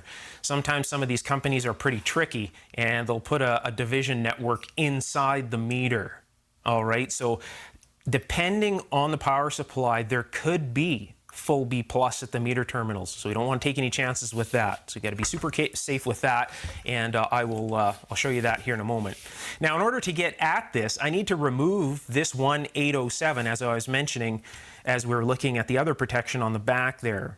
Now, in order to remove this 807, I need to remove the anode cap. Everything in here has been safely discharged. This thing is unplugged from the circuit, so there is absolutely no anode voltage on the cap. If you recall, that 800 that we measured at the rectifier's cathode is present when this is on at all 3 of these red wires on the cap. So it's very important to make sure everything is safely discharged in a power supply like this. Getting these caps off is actually relatively easy, but so many people destroy these tubes. So how you get the cap off is very simple. Hopefully this is viewable. So what I do is I put my fingers across this, so my fingers resting on the top of the tube like so, and I'll put my fingers right where the actual cap is like this, so that my fingers are touching the tube and I can pinch up and pull. So I'm actually making a soft puller out of my fingers, and you pull straight up. You never twist these. If you twist them, you'll twist the cap off. And that's the reason you see so many tubes with missing caps, is just because aggressiveness, really, basically. So you want to be super gentle. So I'm going to pinch this together, again, acting somewhat as a puller, pushing the back of the socket up and this up at the same time. So I'll put my fingers here, and what I'm going to do is pull up, just like that. And see how easy that came off? Didn't wreck the tube. That'll be on there until the end of time. And that's all it takes. Now, of course, there's some common sense that needs to be used with this. You know, if it's extremely stuck on there, you can do something like being very careful and spray a little bit of contact cleaner in there and, you know, gently work it, not back and forth, but work it. And a lot of the times they'll just let go. If you get contact cleaner on the base of the vacuum tube where the glass meets, sometimes you'll soften the actual material that they've used to make this stick to the top of the tube. So you don't want to do that. You want to use contact cleaner and get it into the socket just enough to, you know, to loosen it off, but not loosen the cap off the glass. All right. So again, a little bit of common sense, but most of them are like that. We'll try this one here. So I'll pinch my finger here, pinch my finger here, and again, no problems, right? Nice and solid. That cap is on there for the life of the actual tube. Well, they sure used small wire to carry that B+ up here, didn't they? You can see, didn't damage the tube, and it even pulled the retainer out of the ceramic socket. You see? No problems there whatsoever. So very, very, you know, very, very good way to take these caps off. So just push that one back on. So now, in order to get the actual vacuum tube out, what they've done is they have a metal ring retainer on the phenolic base of the tube. So we'll move the focus there. So this metal ring retainer has to be pressed down, and they are very hard to press down. That's got quite the spring tension in it, and it bites into the phenolic base of the vacuum tube. So what I'm going to do is press this down and press that down and wiggle the tube back and forth, as mentioned before, just until it comes beyond the retainer itself. And it's pretty much there right now. So now I can very carefully wiggle that and just take it out like so. So you just want to hold it down until you get the base beyond the actual retainer. You can see where it bites into the phenolic base right there, right, on that side and on that side. So that's there to hold this in, you know, and basically this was used a lot in airborne application for tubes like this, you know, because they have a lot of weight up top, right? So in order to stop them from falling out of the sockets. In a case like this, yeah, they, you know, they're not vertically mounted, they're horizontally mounted. So, you know, I can see them over time, you know, kind of laying down. So that is a good idea in a case like this. Even the smaller tubes, they've got retainers on them. And the retainer actually acts as it does two things, right? It shields the actual tube from noise on the top, and of course it holds the tube in. They have a little spring in the top that presses the tube into the socket and keeps it nice and tight. So getting this tube out with that retainer is would be relatively difficult because you got to get your hands down in there somehow and press down on that retainer and of course rock the tube as you're taking it out, and that's pretty tight down in there. So anyways, there you have it. So I've got the tube out, so now I can get my hands in here and get to these terminals. And what I'll do is get some jumper clips on these terminals here and run them out, and then I'll show you how I figure this out. The very first thing I want to do is see how many volts is actually across this meter at full scale. So I've got my meter on DC here. You'll notice that the clips are the same color. It's because I'm going to put a diode each way, so it really doesn't matter the color of the clips, and these are nice flexible leads, so I opted to use that. I've got a black one, but it's not very flexible. So I want to make sure, just going to check in the back here to make sure those leads aren't touching anything, because the last thing I would want to do is try to protect my meter and destroy it at the same time. Okay, so I'll turn on the isolation transformer and variac supply. I'll turn this on. As you can see, the needle didn't go negative. Isn't that nice? So it should go up once the meter is on. Or at least, oh, it's coming in. So now we can see the voltage across this meter right now. So I'll take it right up to the 600 mark. We're at 0.09, right? So almost 0.1 of a volt. See that 0.1 as we go over 6. So these diodes, these shotkeys that I have right here, turn on at a little over 0.1. So it's probably going to affect that meter. So what I'll do is I'll just bring this back down. Again, the voltage across the meter is extremely low. Look at that, 0.0001 of a volt. So I'm definitely not too worried about these alligator clips here. So what I'll do is I'll show you the forward of these diodes here first of all. So I'll remove that and I'll go to diode here. I'll grab one of these diodes, one of these shotkeys, and let's see the forward of this one. Yeah, 0.14, right? So let's see what this one is. Yeah, about 0.14, 144. As they get hot, might come down. The heat of my hands might be actually causing them to come down a little bit. So 0.139. Just so you know, a lot of people don't know this, diodes can be used as temperature sensors. So in my laminator that I used to create circuit boards with, I'm actually using a diode as a temperature sensor. It's been the most reliable thing. It's been way more reliable than any NTC resistor has ever been, just so you know. So it's very common. So you can use the actual the diode itself, clamp it to a surface, and as the forward changes of the diode, you can use that as a reference, just calibrate it in. So what I want to do is put one forward and one backwards. I'm pretty sure these two here are going to affect the scale. It's probably going to cause it to drop back a bit because it's very close to the full scale reading here. So I'll put these in the jumper clip, one forward and one backwards, like so. Put them in. And what I'll do, in order to see if it's actually affecting the meter, I want one of the leads open. And I really don't want to twist these up because they're so nice and straight here, but I'll put them close together. And what I'll do is we'll take a look at this. Now keep in mind that this is under a volt, so I'm not too concerned about this, okay? So now we're back on DC volts. Really don't need to worry about that. We're just going to look at the meter, but we can use this to check the forward of different diodes here in a moment. So I'll turn this. Actually, we don't even need to turn the B+ on because this is right at the meter. So I'll bring it half scale. And now if I attach these diodes into circuit and that needle moves, I can't use these diodes. All right, so let's see if it moves. Look at that. So I can't use those diodes, right? Now we saw that at full scale. It was really starting to clamp, so we'll move this back up to full scale. So around 0.1 of a volt, this will really start to clamp here. Yeah, you can see it, right? Definitely don't want to be using those.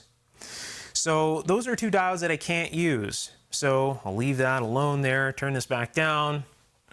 So I'll grab, we'll say some of those UF 5408s. I got a bunch of them over here.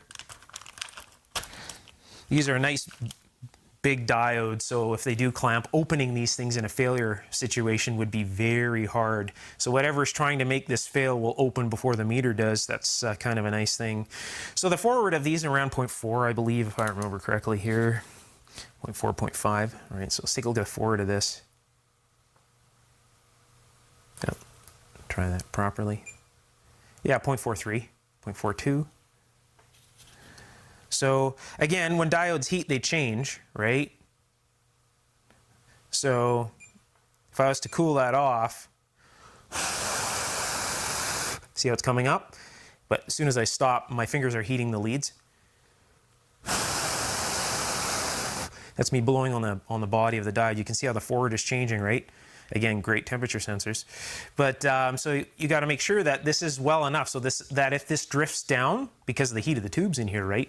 If it drifts down over time, you want this far enough over the clamping that it's you know, far enough over the actual where it would affect the meter so that it's not going to affect it once the unit gets hot. So what I'll do is I will put these together like so, and I'll do the same thing with them. So I'll put these in here and like this. So one forward, one backwards, right? Just like so. And I'll turn this up again and I'll see if it affects it. So I'll put it half scale just for the fun of it. Nothing. See that? So it's far enough over that it's not trying to clamp. So I'll go right up to the top. Again, this is at a low voltage point, right? So put this right at the top. Nothing. No clamping action at all. So this is so far beyond, right? Remember, this is at 0.1 and these are almost, you know, 0.4 something, right? So that's a long ways away. See, nothing there. So these are the diodes that I want to use. So again, the 5408s come to save the day. Diodes are installed, as you can see right there, soldered to this terminal, which attaches to this nut and directly across to the other nut, to the little tab on the other nut there. So that now protects that meter. I feel so much better with just that in here, even testing this unit out. That was bothering me through all of this testing. I cleaned the transformers up and everything, cleaned all the vacuum tubes up, just wiped them down with Windex. One thing that I like to stress in every single video now that I have, because this is a new thing, I don't know where this is coming from, maybe the audio world, the glass on vacuum tubes does not get affected by finger oil. All right. Of course, you want to make sure before touching a vacuum tube, it should be cold and of course the entire circuit around it discharged. But handling vacuum tubes with your fingers does not affect the glass. That is a total fib. So if you're repeating that, you probably don't want to do that, because if you come in contact with anybody technical that knows anything about vacuum tubes and you start saying that kind of stuff, you know, they'll instantly get ideas about you, put it that way. So using Windex on tubes is absolutely fine. Been doing it since the beginning of time, and it's fine. So all of these have been cleaned up with Windex, and the only thing you have to be careful with is, you know, your fingers actually can rub some of the old lettering off, and so can Windex. The old lettering on these tubes has almost turned to a powder on top of the glass now, the paint that they've used. So that's the only thing you have to be careful around. A lot of the times I'll actually wipe around the lettering and I'll just leave the lettering dirty and alone, because, you know, one swipe, even touching it with just your hands will rub it off. It's like a powder, right? So other than that, no, you know, the glass itself is a standard glass. It's like handling a glass out of your cupboard that you drink water out of, basically. It's that same kind of glass. It's soft glass. Some of the larger tubes, some of the higher power tubes that are used in transmitting service use a glass called Pyrex or Non-X. Non-X is very common in things like Bendix hard glass tubes that were used. They flew around in missiles way back in the day. That's what those vacuum tubes did. So they were used in aeronautical stuff, and of course in, you know, all sorts of different military applications. So those are the two glasses, is Pyrex and Non-X are the two glasses that they use, and both known as hard glass tubes. This is a soft glass. So so soft that actually if the plates glow red on this, the vacuum of the tube will bow the glass inwards. So that's how soft this is. So no finger oils will hurt a vacuum tube like this. All right, this Shasta power supply is ready for active service again, hopefully for another 50 to 75 years. So you'll recall when this voltage adjustment is down at the bottom and I turn on the power, the needle would go negative before the modification. So let's see what happens now. Perfect. That's exactly what I want. So I want it to stay right at the bottom. Let the tubes warm up here for a moment.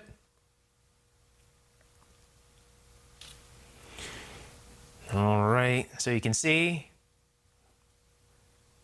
working fantastic.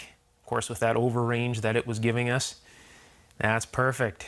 Right down to the bottom again. Bias supply, no problems. And of course, this just switches on the jack. I really like how bright that is. Look at, I put my hand in front of it, it's just reflecting onto the aluminum there. Isn't that nice?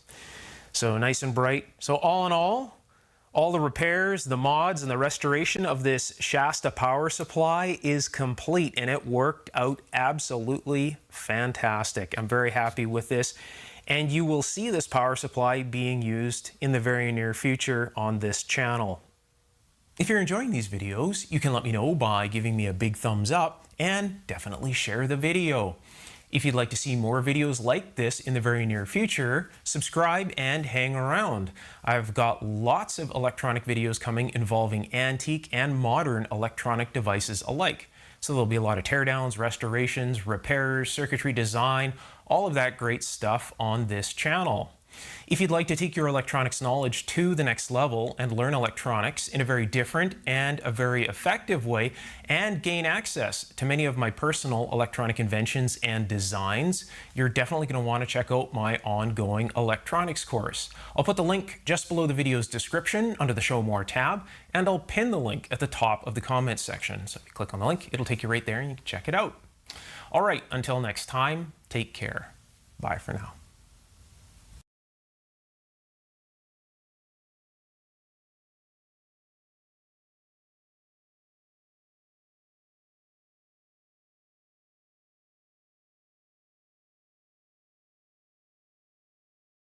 Welcome back, everybody. Another Wednesday live stream, and we have a fun one for tonight. Ha ha ha ha.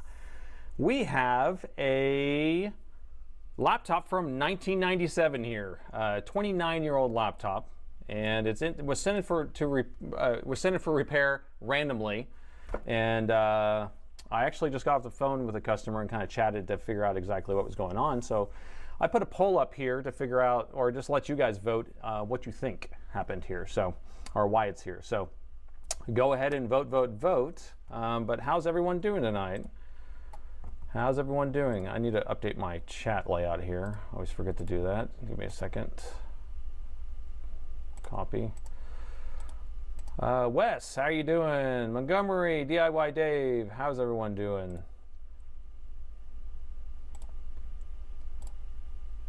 Let me add this in here.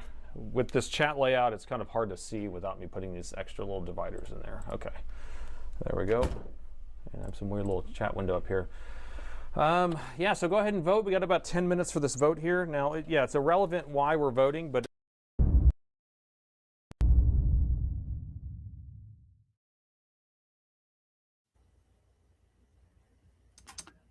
howdy. I'm hoping that we get through this show tonight with a minimum of technical difficulties. And I feel a little bad for saying this, but I also feel a little good. It's not me. It's Freddie. Exactly. It's Yes. my stuff that this week. Hey everybody, how's it going? Hope you're having a lovely evening. This is going to be a different video than a lot of the videos I've done on this channel. I usually am a bit more excited for it.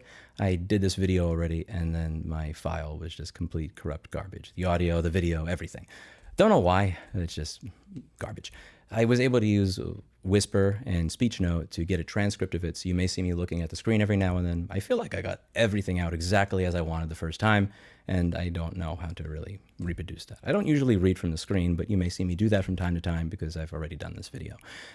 If anybody has been watching this channel for any length of time, you probably understand that I have a deep and fundamental disdain for influencer culture and where it has gone. I believe that there is a lot of rot on this website, and I believe there's a lot of rot within influencer culture in general. I did a video about this with brand safe influencers with Marcus Brownlee last year, where he did this greenwashing interview with Apple, not asking a single difficult question, not challenging any of what they were saying, and just allowed this complete pile of garbage to be fed to 15 or 18 million people. I did a video on Christmas Eve talking about what I think it takes to be a real influencer, and I told the story of somebody that inspired me. This video is going to be, I would say, part 3 in that series. I made a community post about Linus from Linus Tech Tips, and I went over a lot in that post that bothered me about the way he presents himself and the actions that he takes. And I stand by what I said in that post. I stand by all of it. And I wanted to do a video that goes over why. What sparked that post was a video that I saw, and it was a video where the title had changed 3 times. It also presented some items from Steve at Gamers Nexus that bothered me, it would have bothered me regarding virtually anybody. Steve is essentially here is just an example. But so there was a video that he made titled, "Is Gamers Nexus Ethical Journalism?" And then he changed it to Linus email Steve, and then he changed it to Linus and Gamers Nexus ever be friends again. Now, people with a certain personality type will do this, where you go from being very confrontational to, oh, let's be friends, to this weird emotional manipulation.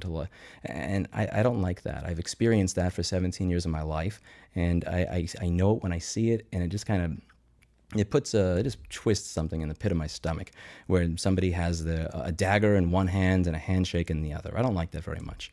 And in this video, he was discussing Steve's coverage of him, and he was putting the word morality on the screen from a dictionary, and he was saying, kind of implying that Steve is not moral because of how he covered what Linus had did. And I believe that he successfully shifted focus from his own actions and his own lack of morality onto somebody else. And one of the things that I'm going to be going into in very great detail in this video is that it's not only Linus that I'm aggravated at. I'm considerably aggravated at Steve from Gamers Nexus for a number of reasons. One of them here is that he has allowed other people to choose the yardstick by which he's measured, and he never takes that yardstick and tries to measure the people who are applying that standard to him. He has accepted the premise of assholes in many ways. He has changed the way he acts as a result of it, and I'm going to go over how I think that should change. So in that video, he's discussing Steve Burke's video, where he's talking about a company called Honey.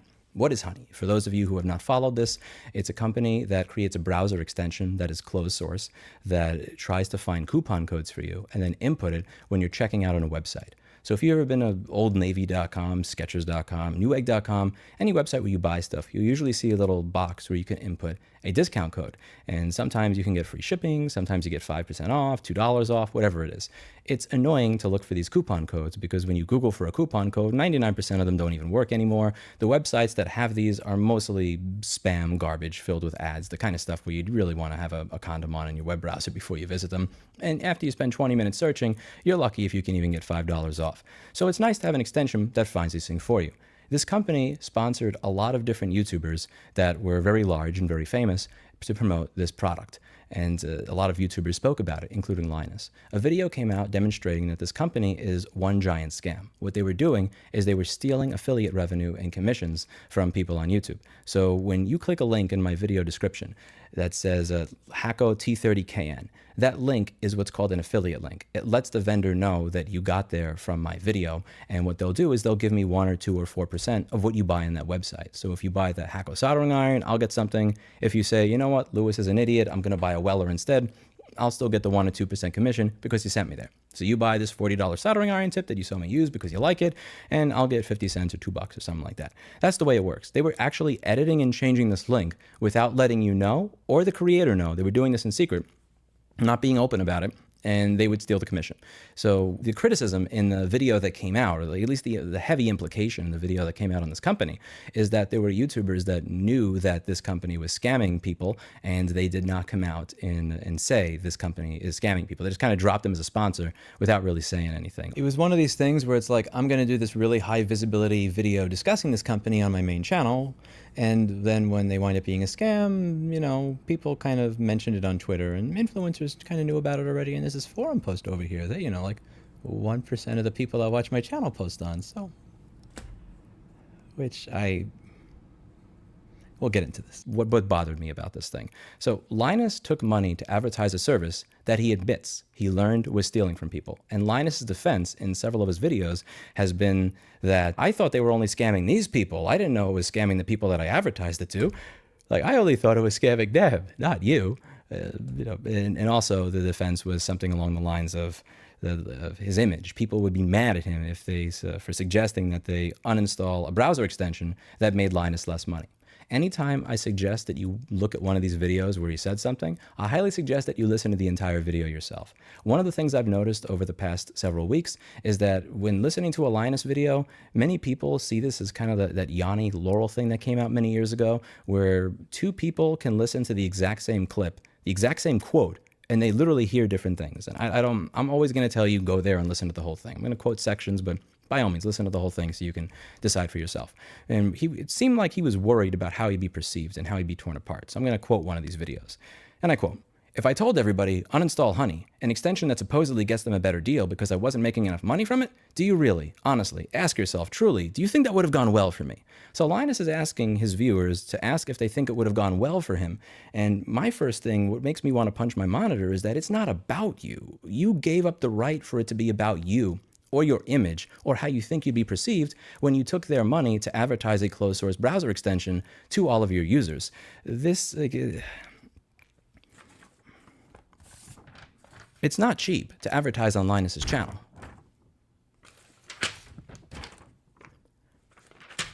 I don't know how much he got paid for making that video, or how many times Honey paid him. I have no idea. I'm going to take a guess that it was more than free.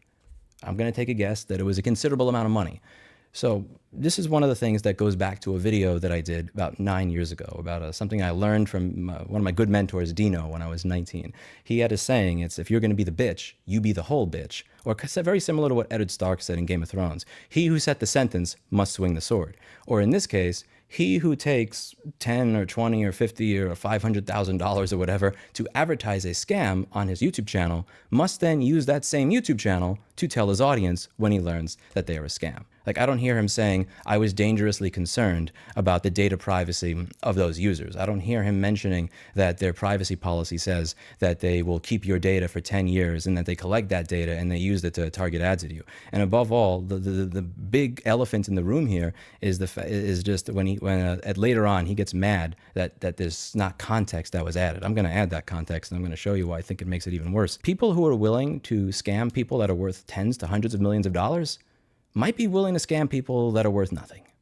I'm just going to throw that out there, that if a company is so brazen that they're willing to steal from people who are worth 10 million, 100 million, or $300 million, because there's some big creators that sponsored this, they're probably, if they're going to steal money from people at that size, they're probably also willing to steal data from the guy that bags groceries at H-E-B.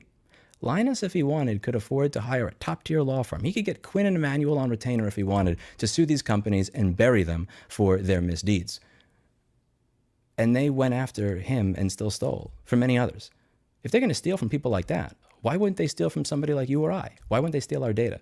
This is a closed source browser extension. It sees everything that you're doing in your browser. It knows your name because you are checking out on these websites. It knows what you're buying because it can see. It knows the political websites that you go to. It knows the videos you watch. It can build a total and complete profile on you. And God only knows what they are doing with that data. There's a lot of talk on the context that was missing from Steve's video, the additional part of the video clip that he didn't play. And that's what people are really hinging on here. The context that Linus is referring to is what he explained during this January 4th stream. So I'm going to read you the entire thing. 4 years ago, if I'd said, uninstall this extension that gets you a better deal, people that say ad blocking is piracy and that it circumvents compensating the creator, watch how predictably the chat is going to blow up and say that's totally different. It's not totally different. It's related though. It's very closely related. I'm spreading the word for the smaller creators, but that argument doesn't save me here. And it's not going to save me if I tell people to uninstall this extension that gets them a better deal so that small creators can get their affiliate revenue. Are you kidding? There's just no way that I can make that video and I don't have hanging from the nearest tree. I mean, now that we figured out that honey is harming the consumer, obviously, but again, we didn't. I don't know how many times I have to say this. We didn't know about that. We didn't know anything because we didn't say anything because we didn't know. We didn't say anything because we didn't know about that, and we had no reason to. And that's another thing. Like, we don't shout it from the rooftops every time we stop working with a sponsor, and neither does anybody. That is such a weird, bizarre expectation that some people have. Do you expect the NFL to, like, replace Monday Night Football with a 3-hour special about not using Surface tablets anymore when their sponsorship ends? Of course not. We stopped working with a bunch. We've stopped working with a bunch of sponsors because of getting about how they have had bad experiences with them. We didn't, shout it from the rooftops. We just stopped working with them. And the problem is that Linus is such a good parasocial relationship and an actor that people are all defending him for fucking them.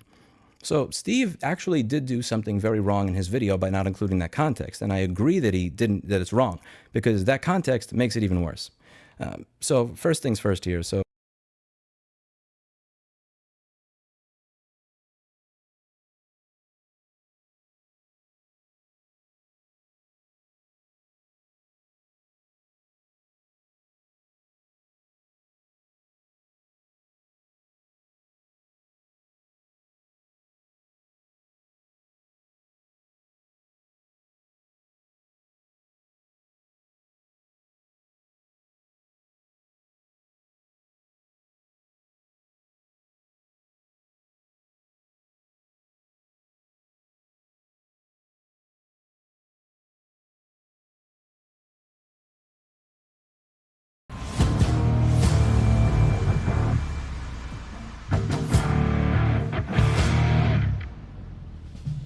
apart the 7.3.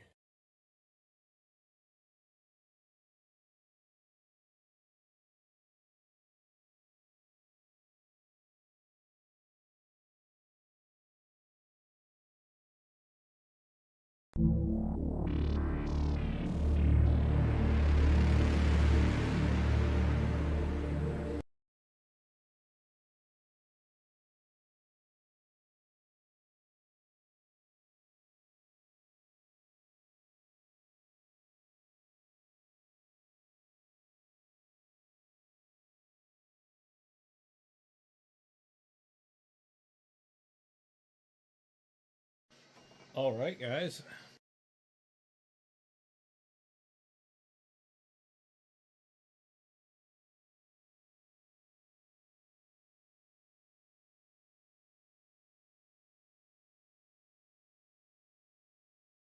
We've got our battery pack.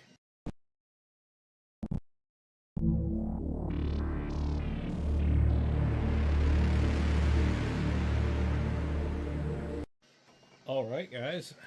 We've got our battery pack. We 3D printed some pieces that go over it. The noisy sound in the background is an old Ender 3 printer.